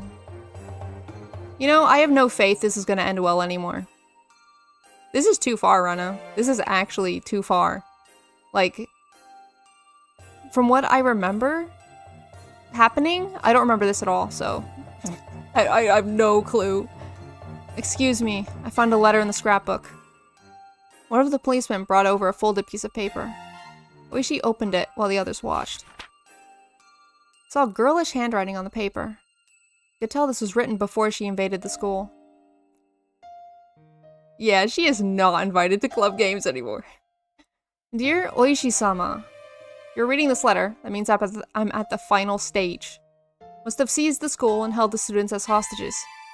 I'm planning to appoint you as a negotiator, so please pretend to be threatened by me and become my contact with the outside. First thing I want to tell you is that my enemy is the Sonozaki family, and also the aliens. Oh my god. No! Rena, no. Oh my god. And also the aliens, who are pretending to be parasites that control the Sonozaki family. Aliens? I didn't think you'd believe me if I brought up the aliens, so I didn't tell you about them until now. When you read these scrapbooks, you will understand. The aliens came to Earth in UFOs in ancient times. They landed in Onigafuchi Swamp. They used the village as their breeding grounds, and through selective breeding, they widened their domain. They were successful, and now they are trying to invade the Earth. What the heck is this? All the other policemen frowned at the letter. No, it's not surprising. I read Takano's other scrapbooks, and they were full of even stranger stories. Personally, I like the one about Aussie the best. Sonozaki family, as well as the village authorities, have been brainwashed by the aliens. Villagers' attempts to revive the cult of Yashiro-sama were actually part of the alien strategies to invade the Earth. The aliens are very clever. They don't let people realize they're being controlled. The Idiot Clinic must be their secret research center. Please conduct an investigation and expose their secret. Also, please check out the bottom of the swamp. UFO must still be there. Also, capture the relatives of the 3 families and take x-rays of their brains. You'll find hideous parasites inside of them. But please be careful. The aliens eliminate whoever finds out about them by replacing their host with a look-alike. That's how they have been controlling the village. You know, that's one thing that we still don't understand is the, like, 2 happening at the same time thing. Unless that's also the paranoia. Therefore, there might already be some aliens among the villagers. It is possible they will try to interfere with your investigation. As a matter of fact, there may have been lookalikes of Mio Takano, Rika Furude, and me, Rena Ryugu. You see those 3, capture them immediately. It did happen once before. In, with Satoko's uncle. That will be the proof of aliens existing among us. Among us. Come on, this is the time, guys. Among us. They said it. Come on. No one? Come on. Someone's gotta do it. Fine. There we go. Perfect. Mio Takano? Why does she think that? Ah, I know. I told her over the phone that according to the result of the autopsy conducted by the lab over in Gifu Prefecture, the day of her death doesn't match up. Ah, you're talking about the mistake on her autopsy results. Oh my god. I told her I didn't know why Mio Takano was witnessed on the day of the festival when she died the night before. I never thought she'd take it like this. Maybe I joked around a little too much. It's interesting that she included herself. Did she look in a mirror or something? One of the policemen spoke up. It was one of the pair who searched the garage dump that night. I could understand that. Remember? The night we looked for Rena Ryugu, somebody said she was seen in Gogura. That must be it. She probably thought it was probably a bluff from the villagers. She might have heard it somewhere and assumed there was another version of her walking around. Damn! What? Nostradamus? What is that? I've heard that before. Was it? This is just like that. No matter what happens to her, everything sounds like it was predetermined. Rena Ryugu could blame aliens if she were to trip and fall down now. Or maybe she's coming up with all this crazy stuff so that when she's caught, she can use the insanity defense in court. No, this isn't about that. She really does believe in this crazy stuff. She does from the bottom of her heart. I know that for sure. She truly believes in these stupid scrapbooks. There's another letter. Let's see. P.S. I was poisoned yesterday with the same stuff that killed Tomitaka-san. I've been scratching my throat since then. I'll probably have clawed out my throat open by tomorrow. If you can find the antidote when you investigate the idiot clinic, please bring it to me. Ooh!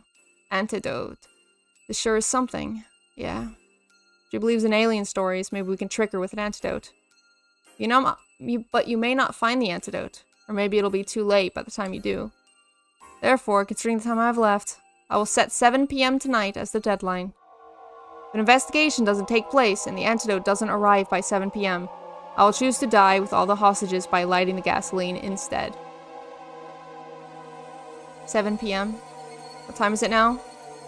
A little before 6. Oh, okay. Days are long nowadays. Doesn't get dark even in the evenings. Probably start to get dark around 7 p.m. We only have an hour. No, it might explode even before that. Shit. What can we do? What the heck is she talking about? An alien invasion? She's trying to take the hostages with her? That's just crazy. Yeah, that's absolutely crazy. Can't negotiate with her normally now. Especially when she thinks she's absolutely sane. Oishi-san, look what comes next. What's worse? How could this be worse? What? I'm planning to spread gasoline throughout the classroom. Sure you realize how dangerous that is. If anyone suggests storming into the room, please tell them exactly how bad an idea that would be.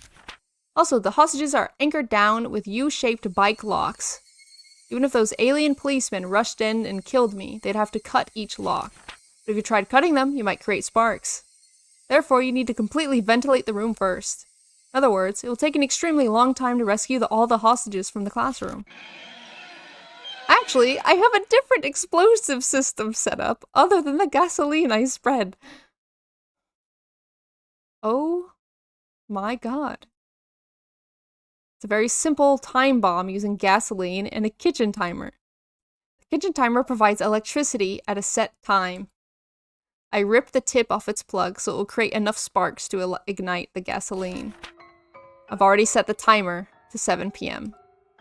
Even if I'm not around, there will be an explosion at that time. If the classroom isn't ventilated by that time, it'll explode too. Sorry to ask you like this, Oishi-san. Please help me so we can avoid a tragedy. Please let the three families know that Mion Sonozaki, the successor of the head of the Sonozaki family, and Rika Furude, a mascot for the cult of Oyashiro-sama, are in this classroom. If anyone from the three families helps you, I'm sure their conspiracy will be exposed by tonight. The alien invasion is going to happen very soon. Please get going quickly. My ally, Oishi-san, Rena Ryugu. Jesus Christ. Yeah, that is another level. That is supervillain level, yeah. Oishi threw the scrapbooks on the ground. Damn it. How could she call me her ally? Is a kitchen timer like an alarm clock? Old appliances didn't have timers. Kitchen timer is a device that turns on appliances at a given time. When you plug it in, it provides electricity at a set time so the appliance will come on when you want it to. Wow, that's convenient. My parents used that to put on the Christmas lights at a certain time at night. It's possible to use that to make a time bomb. Using a kitchen timer. That sure is something a girl would come up with. Whoa, my god, that's way to be sexist in a serious moment. What the heck? Why don't we call the electric company and turn the electricity off? If there's no power, the timer can't go off. Oh, but that won't work. The classroom became dark. She'd probably light her lighter. Maybe we can give her a sleeping pill as an antidote. But it'll have to take effect slowly. Sure, she'll have a hostage try it first. Be very careful. Understood. I'll get one ready. Need to talk to Maibara-san one more time. I have to tell him not to let Renryugu play with the lighter. Also tell him to turn the bug off. How about that, by the way? Have you heard anything interesting? Suspect seems to be abusing a hostage. Oh. Oh, no. Shit. I think it's Mio and Sonozaki. Stop it, Rena. Rena kept hitting Mion, who had her hands tied behind her back. Rena wasn't using her fists, but instead the handle of her hatchet. Keiichi-kun, you promised me you wouldn't move. If you do, I'll be angry. Rena's gaze intimidated me. Her eyes were full of madness. I could feel Rena's emotions boiling over on the inside. If I opposed her, she would easily cut Mion's arms off. What I can't forgive is that you dug up the corpses and turned them into the police. I trusted you. I trusted you. Rena hit Mion's face over and over. It wasn't just Mion's hands that were tied behind her. Her neck was also tied to a window frame with a bike lock. There was no way that Mion could protect her face. I didn't know if her forehead was cut or if her nose was bleeding, but her face was covered in blood. The blood got on the handle of the hatchet, and every time she got hit with it, more blood was smeared on her face. The handle of the hatchet could easily smash her forehead. Because of her position in the Sonozaki family, Mion couldn't say that she hit the bodies, so all she could do was endure. However, Rena continued to attack her. Rena no longer had any restraint. She might even continue until Mion's front teeth were broken. Stop it, Rena! Haven't you done enough? I'll tell you the truth. So Rena, please stop hitting her! The truth? What is it? Keiichi-kun. No, you can't. Kei-chan. Oh. Oh no. Everyone, please don't listen to what I'm about to say. I may say some disturbing stuff, but it isn't anything wrong. Please don't listen. Even if you hear it, forget what you did. Forget that you did. Please. What are you going to tell me? Go on, Keiichi-kun. It's not a complicated story. That was for your sake. Found out afterwards that the place you burned the body was going to be clear-cut this summer. So we thought we had to do something about it. And Mion hid them in a safer place. Didn't he try to tell her this already? Yeah. You told me the same story the other night. Didn't I tell you it was something Mi-chan made up? Why would she lie? She wanted to help her friend. Mion did it to help you. Oh boy. That's a lie. I won't believe it. Why did you do that without talking to me then? Why did Mion even have to tell her? Mion was trying to be delicate. Mion did her best trying to hide what Rena did. Mion knew Rena was at her wit's end, and that was why she did it in secret. But Rena didn't want to believe her. That's not so, Keiichi-kun. How contemptible of you, Mi-chan, to even deceive him. I won't say anything about your tricks during the club activities, but this, I can't forgive you. I can't forgive you. I can't forgive you. I can't forgive you. Stop it. Don't hit Mion. Mion didn't do anything. Never knew having your hands tied behind your back was that scary. Mion got hit repeatedly with the handle of the hatchet. She could only endure. She couldn't even protect herself with her hands. Hey, is it true, Mi-chan? If so, why didn't you tell me?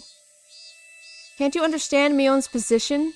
She has to follow certain rules as a member of the Sonozaki family. Shouldn't you be grateful for what she's done for you? I may have said it too aggressively. Rena turned around and glared at me. That's right, Keiichi-kun. Michan sold me out to the police because of the circumstances surrounding the Sonozaki family. She sold out her friend. I was her friend. I really liked her. That was mean, Michan. I really did like you so much. Why? How could you? Oh. This was senseless. Rena cried as if being bullied. She was the one doing the bullying. Normally, this would be so odd as to be impossible. I had seen this scene before. I liked you. I trusted you. As I cried, I beat her to death. Rena repeatedly begged me to trust her, yet I beat her. I know what it's like to be the one doing the beating. Stop, stop, stop, stop. Stop, Rena. Don't you realize what you're doing? You're hurting your friend with your own hands. I understand what you're feeling. I know you're sad because your friend betrayed you, right? That's a misunderstanding. We didn't betray you. We've been thinking about you all this time. But she just couldn't see that. Even if she died, Rena probably wouldn't realize she'd made a terrible mistake.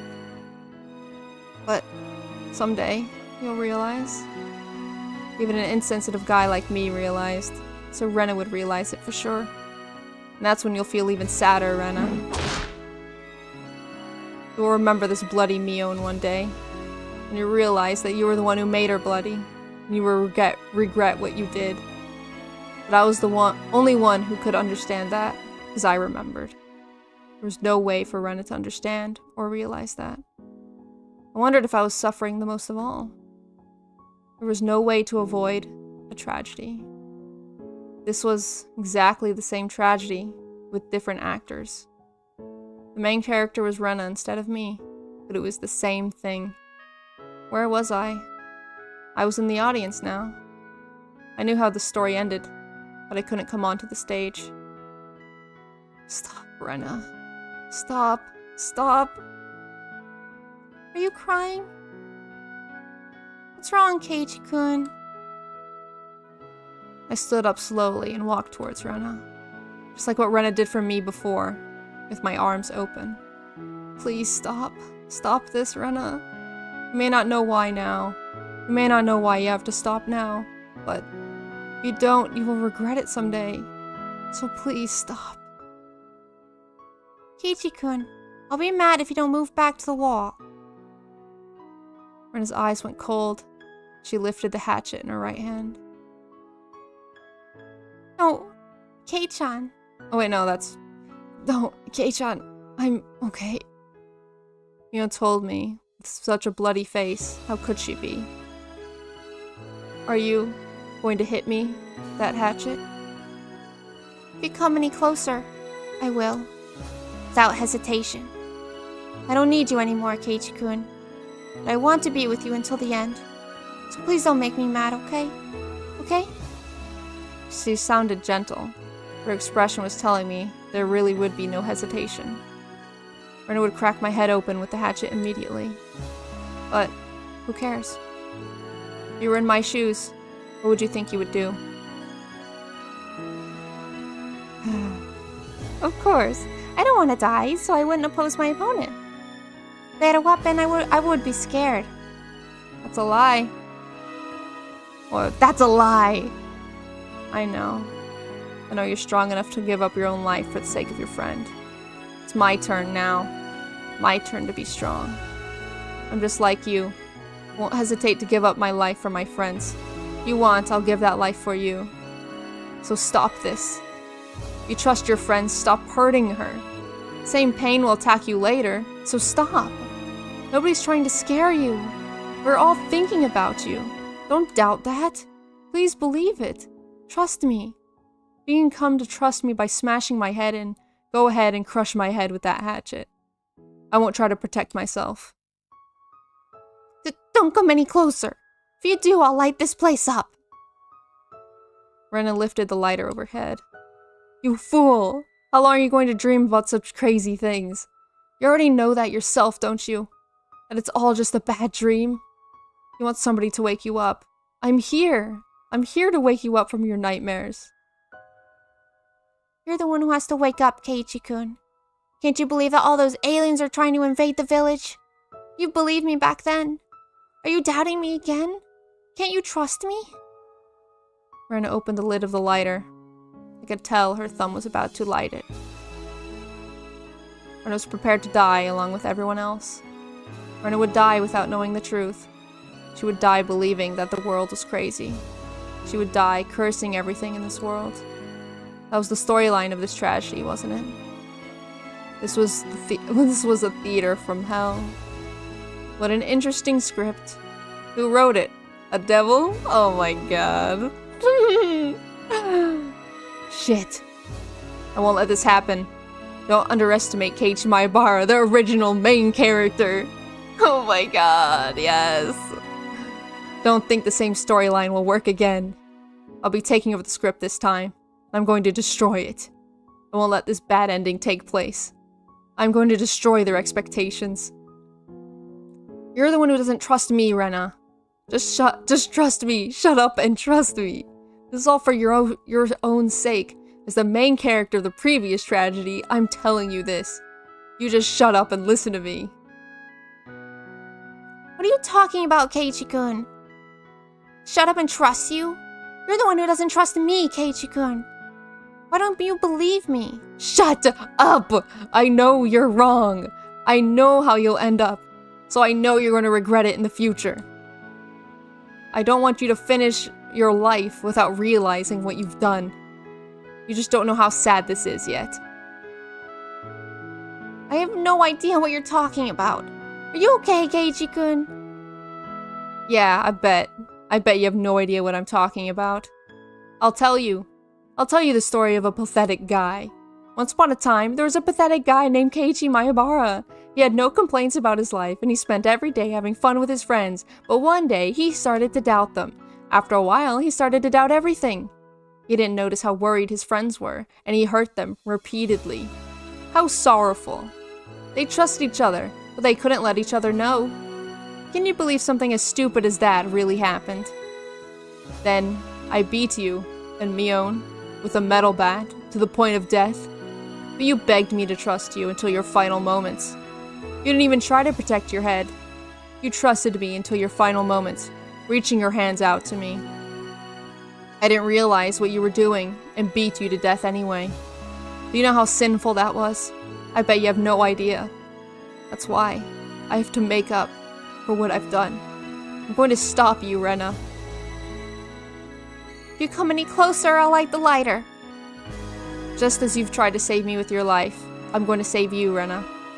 I still remember how magnificent you were when you died. You weren't even afraid of it. These words will reach him, she thought. These next words will make Keiichi-kun realize. Trust me, Rena. That was when Rena hit my head with the hatchet. I crumbled down to the floor. She hit me with the handle, and my head was probably cut open.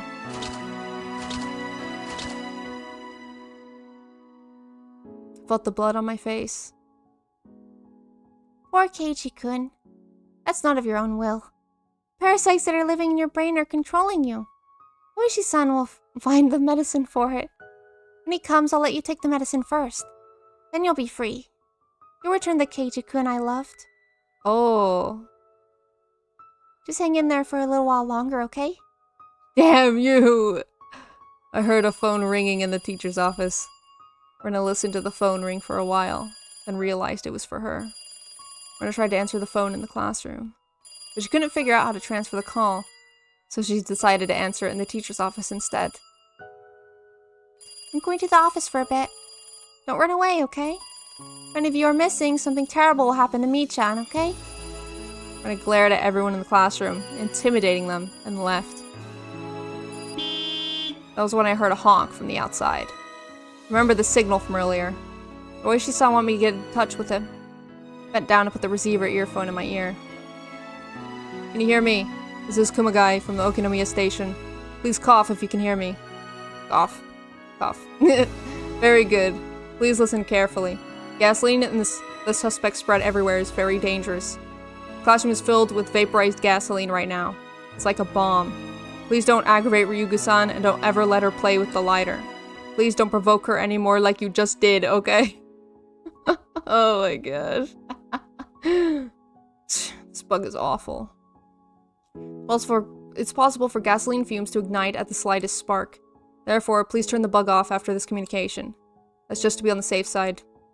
Also, one last thing. According to the suspect's note, she has set a time bomb. Time bomb?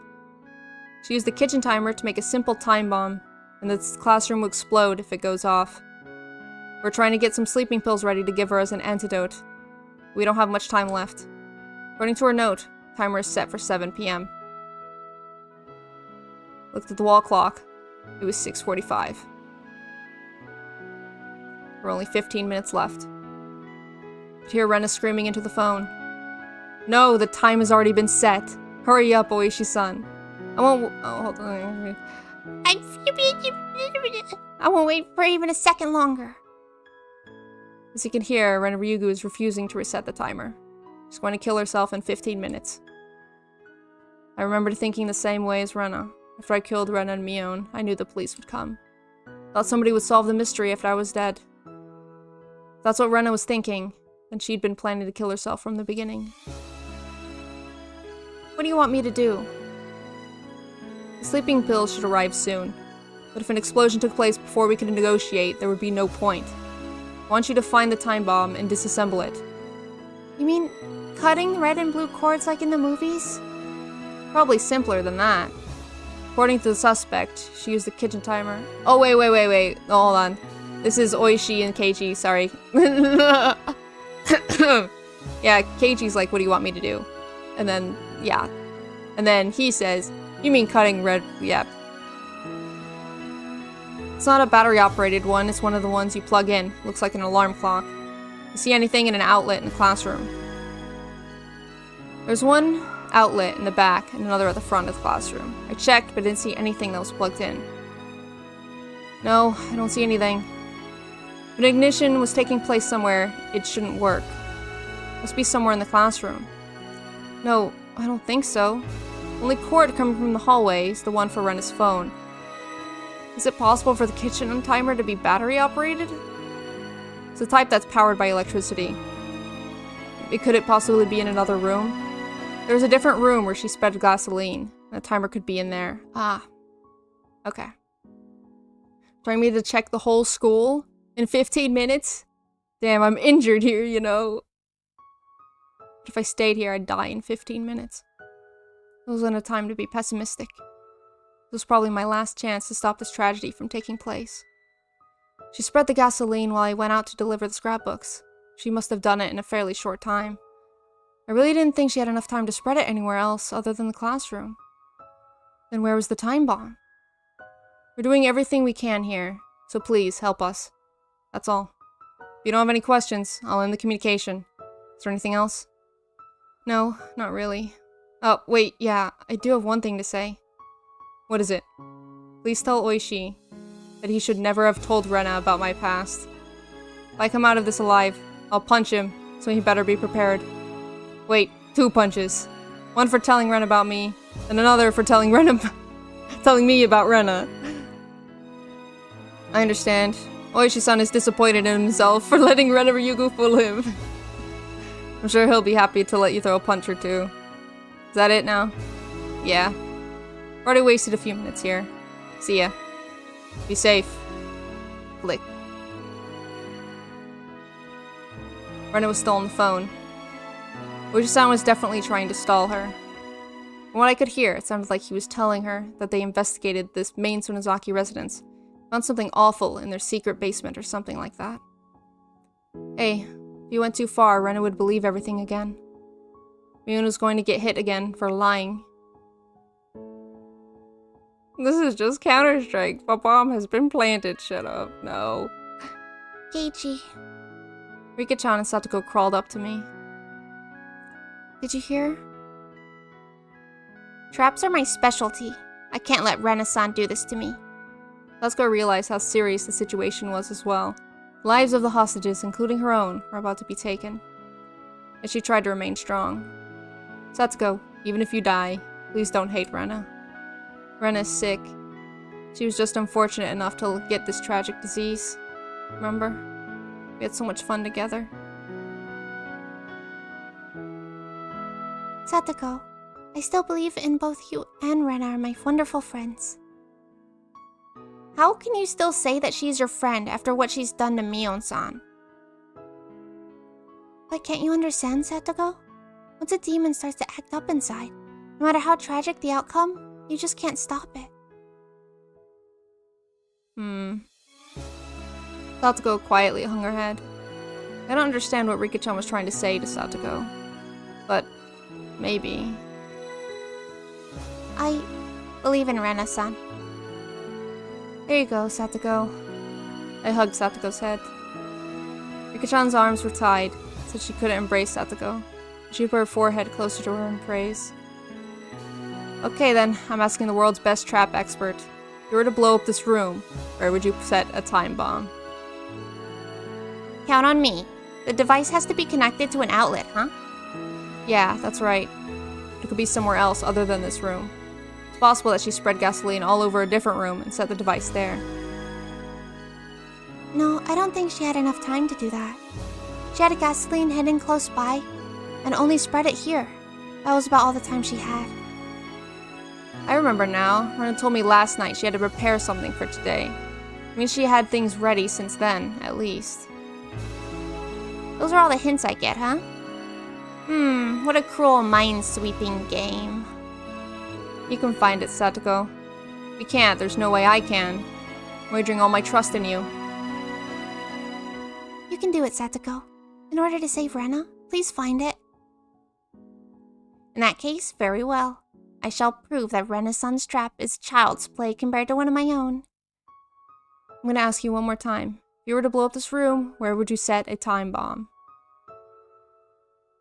Satoko grinned and then closed her eyes to concentrate. Who are you people? Move over. Who's in charge here? Several cars have arrived, producing several men. They weren't from the Okonomiya station. One of them was wearing a suit despite the hot weather. He approached me, pushing Kumagai aside. Hey, look who's here. Good to see you again, Otaka-kun from the prefectural headquarters. Watch your mouth. I'm ranked much higher than you now, so don't address me so casually. Can I help you with something, Otaka-kun? I'm rather busy at the moment. Can't possibly be thinking about taking over this case. Who approved that exactly? I did, Oishi-kun. Chief? Takatsuki-kun informed me of the situation. He told me that you started all this. You can go now. Troops will take over. The troops? Otaka-kun. You're going to storm the building, are you? I understand the risk, but we don't have any time left before the bomb goes off. You have taken too long. We're here to take care of the mess you left behind. Just step back for a minute. I couldn't talk back if both the chief and the guy from the prefectural headquarters gave me an order. Oishi-san, who the heck is he? That's Otaka-kun. Oof. Long time ago, he was showing off even though he was bad at mahjong, so I taught him a lesson. Maybe he's still holding a grudge from when I knocked him unconscious in that kendo tournament. Obviously, we didn't get along. Give me the latest update, Oishi-kun. Are you serious about storming the school? We were about to settle this thing peacefully with some sleeping pills. What are you trying to accomplish here? It's too late for that. If we had another hour, that would be possible. Instead, a special unit from the prefectural police department will move in. Your unit will be their backup. Chief, you know what's going on, don't you? That classroom itself has turned into a huge bomb. But even the classroom isn't the bomb we were scared of. It's the suspect, Ren Ryugu. We finally calmed her down and found a way to settle this peacefully. We're about to start the operation. I know we only have about 10 minutes, but I'll make sure this works. I'll continue negotiating. If it doesn't work, I'll be blown up. Then you can sit back and say I told you so, okay? Oishi-kun, special unit from the prefectural police department isn't just any old unit. You've heard about the second company, haven't you? What's that, Oishi-san? Is this second company that well known? Remember about 5 years ago, when the JRA hijacked the airplane? Flight 472? What? I don't know of this. Heard that special counter-terrorist units were put together in Tokyo and Osaka after that incident. So they really do exist. Why would a special unit from Osaka be here? Otaka smiled proudly. We just happen to be holding a training session with your prefectural police unit. We requested their help. Haha, you haven't changed, have you? You have a bad tendency to escalate matters quickly. Company members exited the vehicles one after another and took position. They didn't move like policemen. Otaka-kun, are you really going to have a gunfight here? One shot is all it'll take to trigger an explosion. Don't worry, they won't use firearms. They're using riot shields and riot guns. These guns send out tear gas at high pressures. There'll be no issue with explosions. Wow, never heard such convenient water guns. By the way, can that toy reach the classroom from across the schoolyard? No need to worry about that. You just move over and let us do our job. So I lifted my arms exaggeratedly. One elbow accidentally touched the car horn, which honked. Oh. Of course, I did it on purpose. Are you trying to get Kaiichi Maibara's attention? Of course. I just hoped he heard it. What are you going to tell him now? Probably thinking about breaking one of the windows with a grenade and then shooting tear gas into the room. I have no idea how serious Ren Ryugu is. Deadly serious.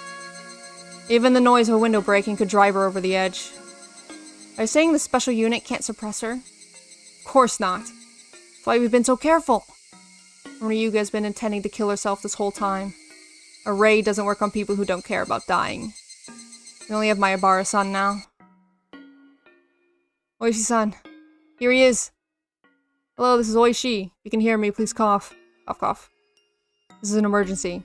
Please listen. I have a feeling it's not good news. Fortunately, you're right. Prefectural police are getting involved. They're going to ruin everything we've worked on for so far. There's a special unit about to break in. Hey, the only reason I haven't used my pepper spray is because that won't stop her from igniting the gas. A raid won't work. Prefectural police don't understand that Ryugu-san is prepared to die. They're assuming the lighter is just a threat. She isn't really going to ignite the gas. They'll break in within 5 minutes or so. Please take the lighter from Ren and Ryugu before they move in. Is that in addition to your order to do something about the time bomb? Yes, that's right. You gotta be kidding me. You want me to take the lighter from Rena and do something about the time bomb too, all within 5 minutes? Come on. You're the only one we can count on. I'm begging you. How is it, Satoko? Can you think of something? I just have to check the hallway on the first floor. Check whether it's there or not. Knowing Renaissance patterns, if it was on the first floor, it would be there. And if it was on the second floor, it would be there. Just have to check to see if it's there. If there is a cord on the hallway on the first floor, right? It should be there. Oh, yeah, wrong voice again. If Rena-san was in normal state of mind, I would have known for certain. With her being like this, I really cannot figure out her thought pattern right now. Okay, I'll do something. We don't even have time to think about it. I'll look into those two options myself. I don't want another tragedy. You demons down in hell, I bet you're just waiting for an amusing ending to unfold while eating some popcorn. That's us. I won't that happen. I'm going to change everything. Then I'm going to make you pick up your popcorn off the floor. I spoke to Rena as she continued on with her story about the aliens. Eh? What is it? What's the matter, Kiichi-kun? Hey, didn't you hear something just now? Huh? Rena went quiet and looked around. Rena had become totally paranoid about everything. When she became worried, she couldn't ignore it. Really? Are you sure, Kiichi-kun? Yeah, I'm sure I heard something. I knew she wanted to check at it herself. She really couldn't leave the room for something like that. So in that case, she'd have to ask me to check for her. Rena must have been thinking the same thing. Kiichi-kun, can you go check? Rena gave me an order with a fake smile on her lips. Yeah, okay. Rena watched me go out into the hallway. As I did, she spoke to me. Don't make me angry, okay? Trust me, I'm your friend. Yeah, I trust you. I trust you. So don't betray me, okay? She does not trust him at all. After being freed from Rena, I looked for a cord in a hurry. I didn't even have 5 minutes. The office probably had more outlets than anywhere else. Headed for the teacher's office. Shit, where were the outlets? Unlike light switches, outlets couldn't always be found near entrances. Damn it, why did the clock in the teacher's office have to make such a loud, ticking noise? Don't worry, Keiichi. Don't worry. Keiichi will find it. Rena-san would, if I were Rena-san. If I were Rena-san, was even more mistrusting than usual, where would she set the trap? Trap expert like me ought to be able to discern that. What's this? Saw a plug inserted to the unit under the principal's desk. I also saw a cord extending under the floor to the reception room. Shouldn't have been any reason why a cord had to be extended into that room. The reception room had an outlet of its own. Tiptoed over to the reception room and opened the door. Squeak. The door squeaked as I cracked it open a little. Poked my head inside the reception room. Saw a suspicious cord crossing the room extending under the floor to the hallway. Followed the cord to the reception room. I opened the hallway to the door to the hallway. The cord was extending into the storage closet. Storage closet we used to hold cleaning chemicals. I could smell them from here. The cord was extending into there. Carefully opened the door and turned the light on. The cord was attached to another extension cord, and there was an alarm clock that didn't belong in there. I found it! The time bomb! All I had to do was unplug the cord! Picked up the alarm clock. It looked like a normal alarm clock. Actually, it was a normal alarm clock. I remembered Kumagai calling it a kitchen timer. He said it was a bit like an alarm clock. This wasn't a bit like an alarm clock. It was an alarm clock. Wait, didn't alarm clocks use batteries? This alarm clock was a battery-operated one, too. I looked at the extension cord, and there was nothing plugged into it. Huh? What was this extension cord for? Why was this extending all the way from the teacher's office? No. Keiichi-san. Run! Satoko? That's the wrong place! You've been tricked! A black shadow was covering me. I felt my body freeze. I felt so frozen that I felt I was about to crack. I turned around slowly. Saw someone holding a hatchet above their head. I dropped the alarm clock. It made a noise as it hit the ground. Why did you follow the extension cord? And why did you have the alarm clock in your hands? Why did you? All the cells in my body were frozen. This was Rena's trap. Ren was suspicious of everyone, including me. This whole time, she thought there was someone connected to the people outside. This was a trap to lure that person out. Only people outside knew about the time bomb. I was told about the whole thing, so I followed the extension cord, picked up the alarm clock. How stupid of me. Wait, Rena. I trusted you, Keiichi-kun. How could you? Rena hit me with the backside of the hatchet earlier. It was painful, but it didn't kill me. But this time, she was holding the hatchet the right way. It wouldn't just crack my forehead. It would split my entire head open. Rena lifted the hatchet mercilessly. She moved slowly, as if everything was in slow motion. She looked almost divine. Maybe it really was holy. I was praying, after all. Praying? What was I praying for? I was praying for my life. Whoa! It was so sudden, I couldn't tell what happened. Rika-chan had jumped onto Rena from behind. I didn't know what kind of weapon Rika-chan used, but Rena started moaning. Yeah. It clearly hurt.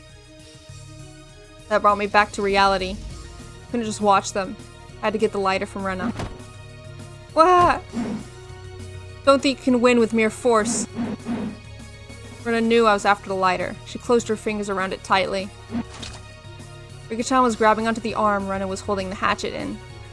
I wanted to tell her to run, but thanks to Rika-chan, I could use both my hands to get the lighter. What? Lighter flew out of Rena's hand. It hit the hallway wall and dropped down onto the floor. I picked it up. The same moment I did, Rena managed to shake off Rika-chan. Keiji-san, I know now. I figured it out. I heard Satsuko screaming from the classroom. Satsuko had figured out where Rena hid the time bomb. I wanted to check. Now's not the time to hydrate. After this, I wanted to catch Rena, but I didn't have time for that. I had to do something about the time bomb instead. Keiji, hurry and go back to Satsuko. Rika-chan spread her arms, blocking Rena's path forward. What are you doing? Just run. Keiji, this isn't the first time I've done this for you. Don't you remember? Huh? If I tried a little harder the previous time, you could have made it. So this time, you are going to make it. Just go. I didn't know what Rika-chan was talking about. There was one thing I did know.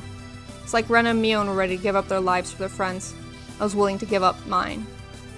Rika-chan was prepared for that too. Therefore, telling Rika-chan to run was like telling her she wasn't my friend. And so, I will depend on my friend, Rika-chan. Thank you, Rika-chan. Keiichi-san, we are running out of time. Didn't get to Rika-chan, I dashed for the classroom. As soon as Rika heard Keiichi's footsteps reach the classroom door, she sighed in relief. As she did, Rena's black shadow came ever closer. That's great. That's just great. This isn't a club activity, you know. You'll be killed for real. You'll be killed by your angry Rena.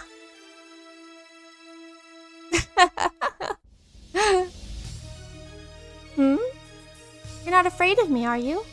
You're amazing, Rika-chan. Rika grabbed a mop as she ran from the storage closet. She picked it up and held it upside down, like a spear.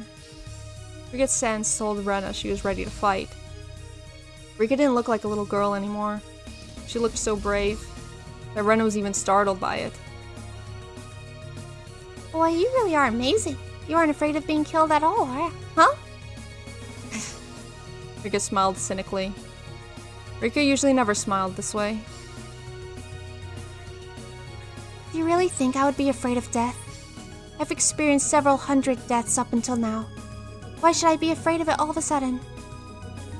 You aren't Rika-chan, are you?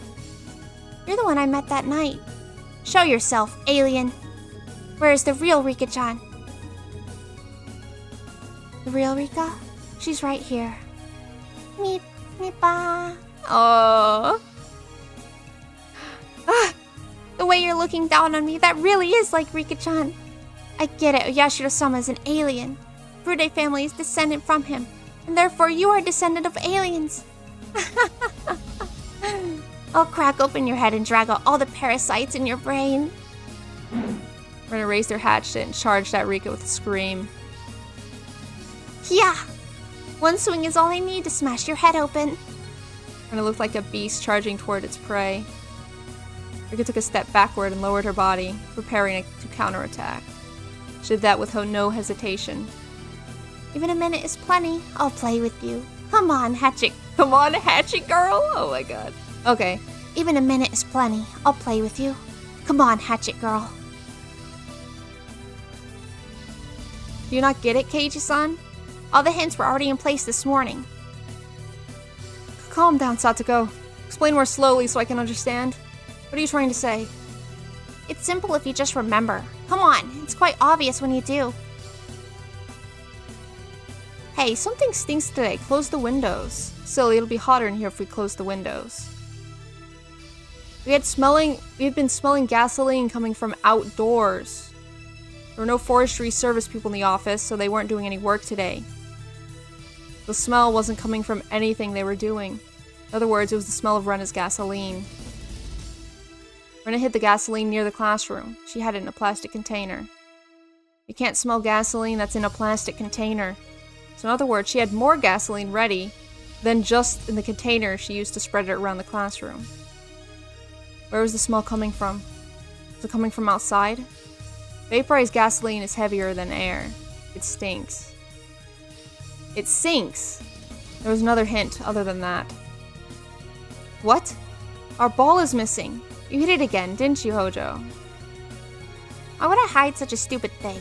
If I was going to hide something, I'd hide something better than that. Kids who love to play with their ball never lose it. It should have been the same place it always was. But it was gone. It must be Rena used it for something. The gasoline was coming from above. A ball was missing. So maybe it was stuffed somewhere. Rena-san blocked the drain with a ball and poured gasoline in the drain canal. Where? On the roof of the second floor. The drain canal extended along the roof of the second floor and then came straight down to the ground. If it was plugged and filled with gasoline, it was like a huge Molotov cocktail that extended from the ground to the roof of the second floor. Furthermore, the drain canal ran by the classroom windows. If the canal exploded, the classroom would explode too. Therefore, the time bomb must be. Bet she ran an extension cord out the second floor window. It's on the rooftop. Picked up a pair of scissors and cut Satoko's bonds. What? Oh, okay. By the way, how did Rika-chan free herself from the rope? I apologize for not being a thing enough to slip out myself. Aww. I rubbed Satoko's head. Take care of the rest here. I'm going to the roof. They jumped out of the classroom. Satoko stopped me.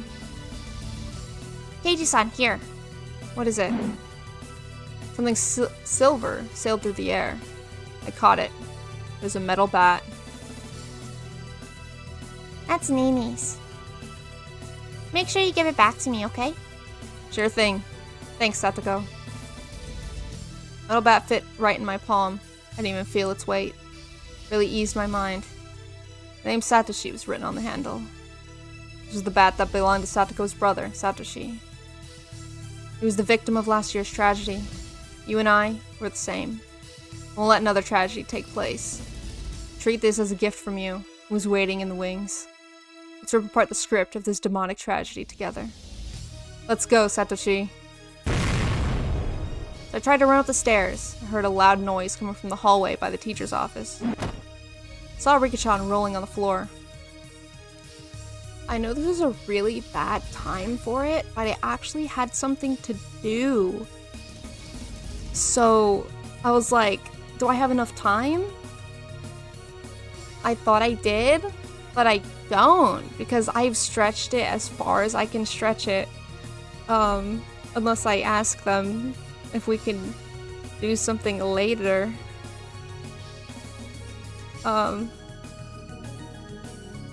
Let me see.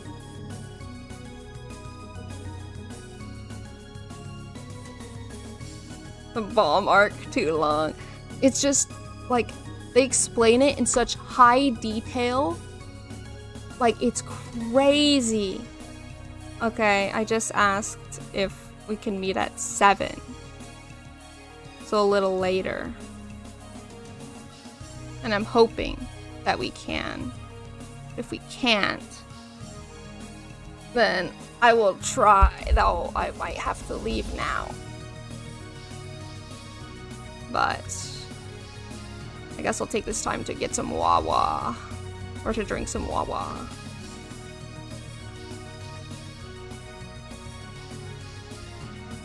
I can quick save. I can save. Yeah.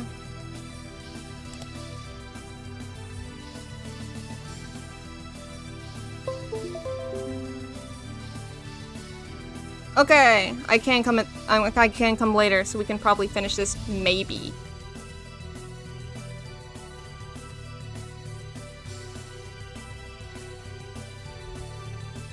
Okay, let's go. I saw Rika-chan rolling on the floor. Damn, Rika-chan. You had that as long as you could. Damn it. My body were 5 years older. You're next, Keiichi-kun. Oh my god. Shit, I have to go. I have to get to the rooftop. How did you figure it out? How did you? Still, I won't let you get up there.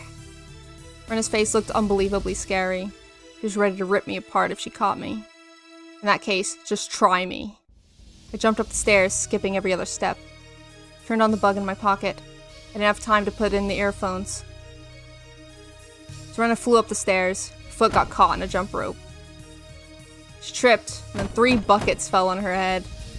Result of Satoko's trap. Ow, ow, ow.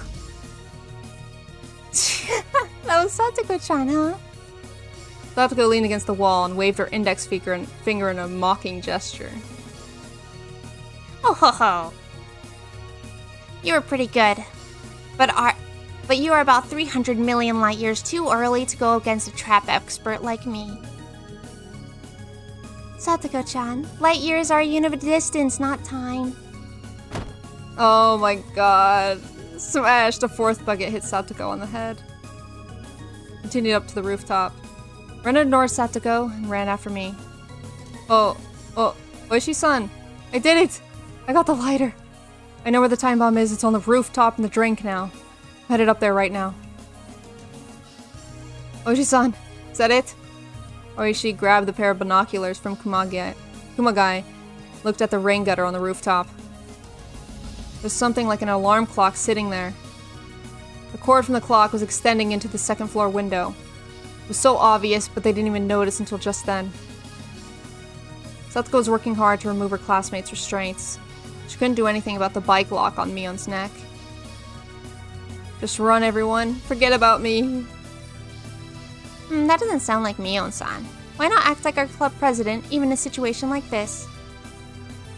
All you have to do, as our president, is to give me an order to undo this lock, okay? Satoko reached for the back of her collar and produced a bent hairpin. Satoko opened the window, climbed onto a windowsill, and faced the bike lock that was restraining Mion. Everyone, cut open the curtains in the windows, and then run. But, Class Prez, what about my bar-san? The police will help Kei-chan. You all need to run as soon as possible. Huh? Did you unlock it already?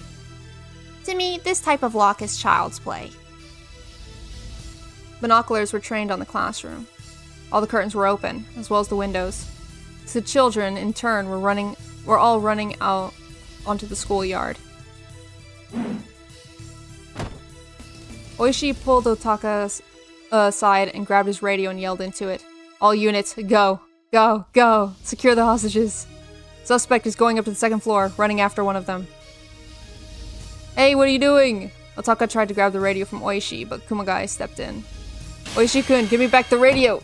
There was a dull noise and Otaka crumbled to the floor, convulsing. Oops, sorry. Guess my knee happened to hit your balls. Oh. Oh my god.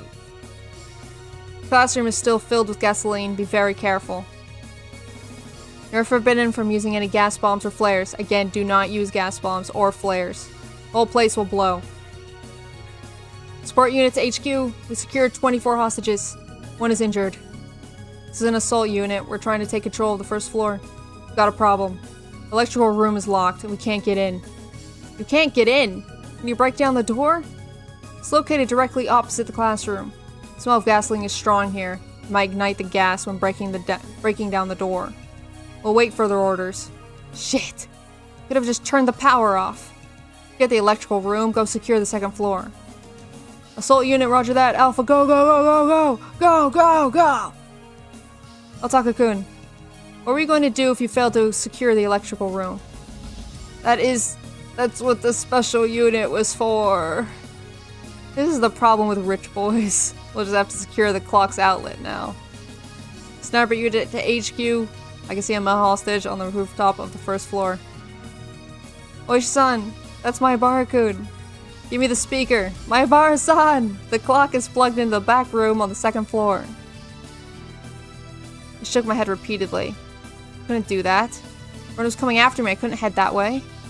What else could I do? The only way to go up to the roof of the 2nd floor and get the clock from there. Mayabara-san! Continue up to the rooftop of the 2nd floor. I'll direct you from there. Oishi-san was telling me to go further up. Satsuko only told me it was on the rooftop of the 2nd floor. She didn't tell me where exactly. She only said it was in the drain canal. But maybe Oishi found it with his binoculars. Put my foot on the railing of the veranda and ran up to the rooftop. I had never felt so light. Felt like I could lift myself with just 2 or 3 fingers. That's it, keep going. It's at the furthest end of the drain pipe. You only have 30 seconds. Heh, 30 seconds would be plenty of time. You'll get there in half that. Over there. Was that it? It was! Sniper unit to HQ. I can see the suspect on the rooftop of the first floor. Oh, I wish you could fire, but you're using live ammo, aren't you? It's not tear gas or anything, is it? No, it's live ammunition. Oh, use those in the military. Japanese police don't need anything like that. Mayabara-san, she's after you. Hurry. She'll be there soon. How many more seconds did I have? Ah, who cares? Whoa! Slid down the roof and grabbed the kitchen timer that was sitting on the drain pipe, which was filled with gasoline. There was a cord with a copper wire attached to it. This was supposed to create sparks and start an explosion. Hands on the clock kept moving, with the second hand trying to reach the minute hand. 7, 6, 5, 4, 3. Whoa! I threw it to the ground. A moment later, I heard the noise of something breaking. Did I do it? Assault Unit to HQ. Time bomb has been stopped. Yes! Oishi-san, we did it! We did it! Yeah! Mayabara-san, good job! Keiji-san certainly made me nervous. Cutting it so close isn't elegant, you know. Not only policemen, but the children who are on their way to ambulances raise their voices and cheer. Oishi-san, there was a message from the fire department. Scene is still dangerous, so order all units to retreat immediately. Isn't the time bomb gone, though? Although the ignition device is gone, it's still extremely dangerous. The lives of the assault unit might be at stake. Damn. What about Mayabara-kun up there? Can he jump off? Oishi-san, according to the map, there's a flower bed by the school building. We'll tell him to jump there. Oishi-san to all units. Stop the operation. Fall back immediately. Fall back. Alpha here, roger that. Beta here, roger that. Fall back, fall back. Can you hear me, Mayabara-san? Ryuga-san too. It's too dangerous to stay there. Might explode at any minute. There's a flower bed by the school building. Jump down there. Flower bed? Damn it, I can't see it from up here. But it didn't sound like I had enough time to be looking for it. I noticed a white hand at the edge of the roof, followed by Rena's head. Rena slowly crawled up to the rooftop. I waited for her there. I never thought you would find it. It was all for nothing. Rena scratched at her throat. Band-aids peeled off and her throat started to bleed. It's game over. Oh, it's game over, Rena. We were confronting each other on the rooftop of the second floor. It wasn't a club activity, but a real battle. Rena was glaring at me with hatred at first. But maybe she had already given up. She started smiling wickedly. Heard the chorus of the Higurashi in the background, except to cool us down from the heat of battle. I didn't think we needed their service yet, though. Yeah, if it was a board game, you'd have reached the goal and won. But this isn't a game. So this isn't a goal. It's a dead end. Shit, you don't give up, do you? Rena, you really are strong. You never give up. You fight until the bitter end. Keep believing until that point, too. Praise like that will make me happy now. You ruined everything that I had risked my life for, Keiichi-kun. I was simply trying to protect our species from the aliens. You ruined it. If humans go extinct, it'll be your fault, Keiichi-kun. This will be recorded in history. I didn't mean to laugh, but I couldn't help it. My name would be written down in history books of the aliens as the one who destroyed the human species. Somehow, that sounded kind of cool. Rena, no matter what you have to say, I've won this game. I've already won, and you just don't want to admit it. That's all. Yeah, maybe you're right. Maybe that's not how it works. A game doesn't end when there's a winner. It ends when there's a loser. That means, for me, winning isn't enough. What do you mean? Tapped my shoulder with the metal bat, gesturing for Rena to come at me. Oh! I'm gonna make you understand that you lost. I won't run or hide. Do you know why? According to the rules of our club, we don't run from our enemies. I'll prove to you. You've already lost, Rena. Are you ready? Parasites and aliens? How stupid. Who'd really believe things like that these days? I can only laugh. Ha ha ha! You never believed me in the first place, yet you pretended that you did. How dare you deceive me? I won't forgive you. I'll never forgive you. I don't care if you believe those things, but I will never believe in anything that's stupid.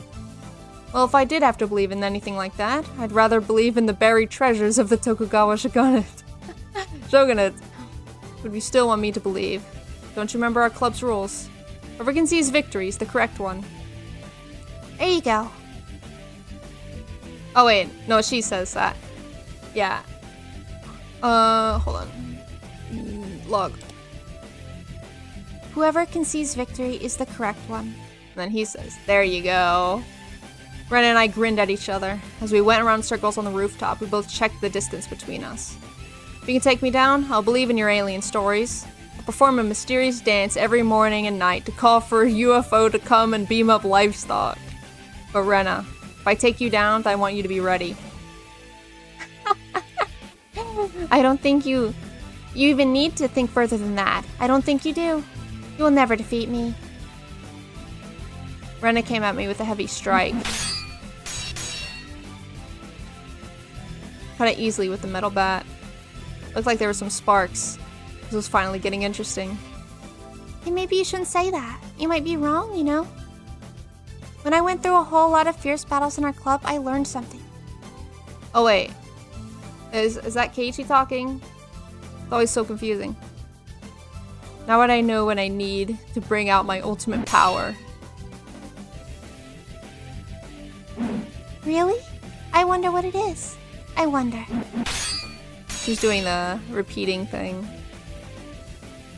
Rena, your hatchet can be a powerful weapon, but my metal bat is as powerful as your hatchet. Sure, it doesn't have a blade, but it reaches farther and is easy to handle. I won't be going for a defensive battle. I'm going to fight you face to face. I'm going to defeat you. I'm sure I'm stronger than you physically, but you're better at drawing out your true potential. Rena. In other words, we're equally matched. This is great. I won't need to hold back at all. So what are you going to do after you beat me? Take that, that, and that. Oh my god, they're literally like... I think I might have the upper hand. Huh. I'm just warming up. Just you wait and see. Wait and see what I do after I take you down. We've both put a lot of chips on the pile. Prepare yourself for having to make a big payout.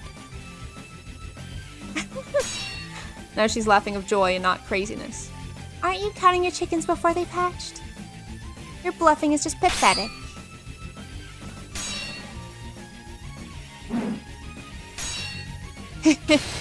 You don't get it, do you? My strength increases in proportion to my reward, don't you know? Let's see.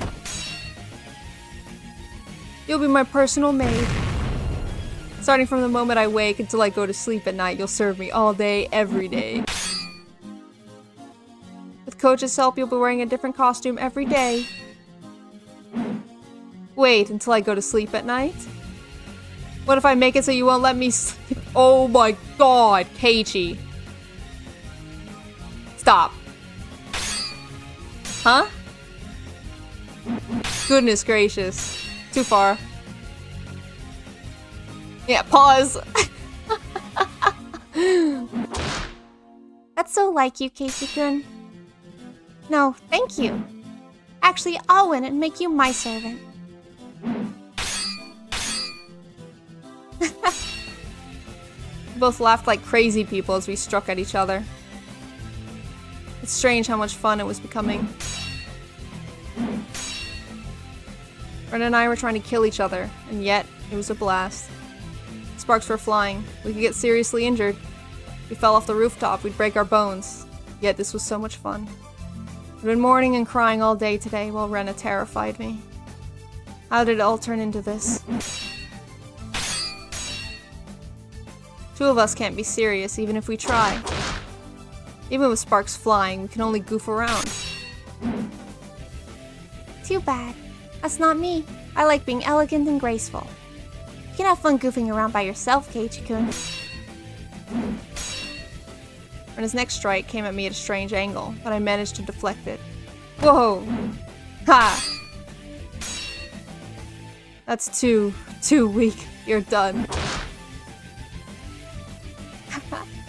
Finally, I'm all warmed up. This is just a warm-up, right? Huh? Stupid, this isn't even a warm-up. This is like taking a walk. Hey, you're all sweaty. Instead of sweat, you'll be covered in your own blood. Maibara-san, jump off! Come on, jump! He isn't even listening to us. So into it, he can't even hear anything. Oishi-san. Oh, sorry. What is it? What do you mean, what is it? We have to figure out a way to rescue him. Oishi couldn't figure out why he was distracted, considering the seriousness of the situation. He was engrossed in watching the two of them fight with the sunset behind them. But Oishi wasn't the only one. Everyone was captivated by their battle on the rooftop. That moment, a sudden loud voice broke the silence. Oh, Maibara-san, hang in there!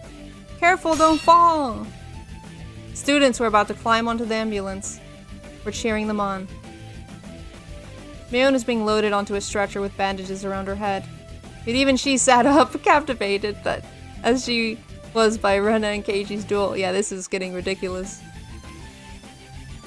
Our once happy days were supposed to be have shattered due to a series of misunderstandings. We're supposed to be irretrievable. But, huh? Why? Why did I feel this way? This was such a close game, but it wouldn't be fun to stay in a stalemate forever. Ren and I kicked at each other with perfect timing, increased the distance between us. Hey, this is a blast. What do you think, Rena? Isn't this just the best? I've been having fun since the very beginning. But it'll be even more fun to split your head open, Keiichi-kun. Split it open. Wow, that's dangerous over here. Come back over here. Let's use more space. Something like this doesn't happen too often. Let's enjoy it as much as we can. This would make a great picture. Look, there's a beautiful moon behind us. The breeze feels great. Such a fantastical scene. People were fighting on the rooftop of a school building with the moon behind them. It was almost unbelievable. While the policemen and children looked at that mysterious and fantastical scene from a distance, completely entranced.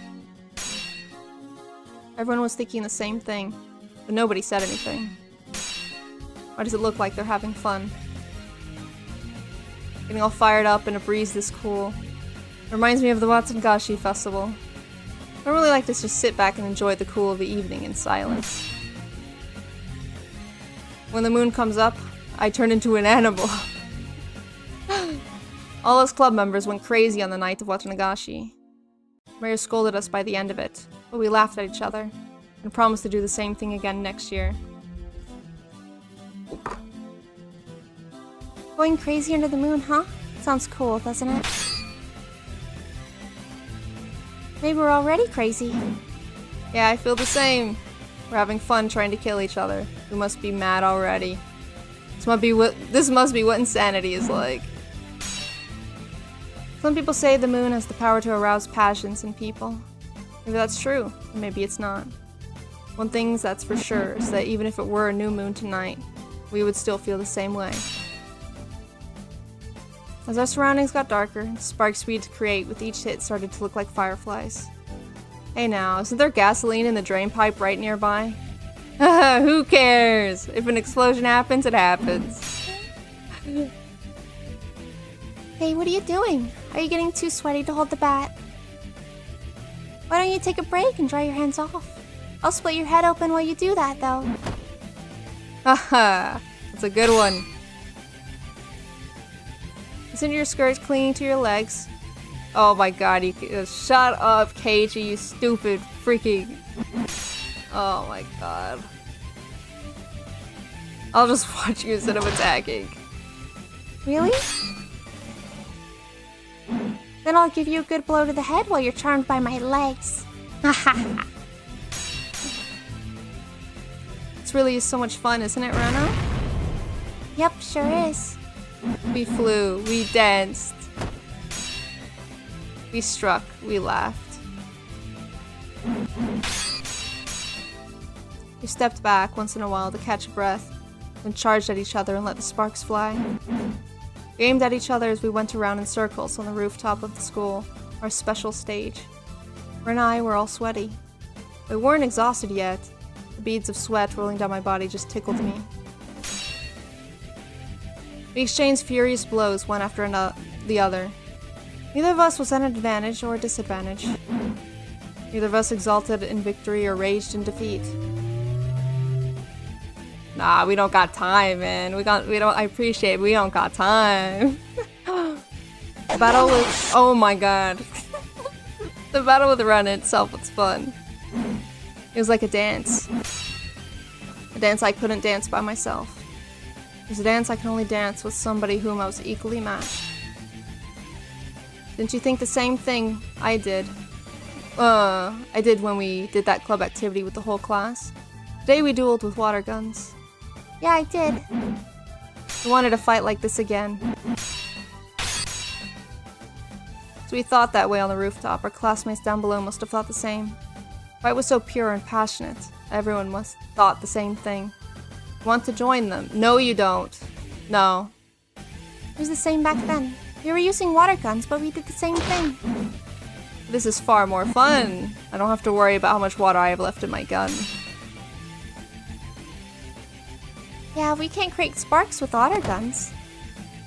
We couldn't strike at each other with it like this either. We're both breathing hard, waiting for the right timing to take a step forward. In the midst of that, we grinned at each other. This is exactly what I said then, but I'm going to say it again. Okay then, I'll respond just the same. We both smiled wickedly in the same moment. This is so much fun. I don't even want it to end. I don't even want to end this. Don't hate me if you lose. No, I won't. I'd hate myself for ending this game. But I know I wouldn't be the one to cry in the end. Okay, but I want it to end. Yeah, me too. I gotta go. I don't know about that. Your feet are getting weak, as if they're made out of straw. Shut up. Whoa!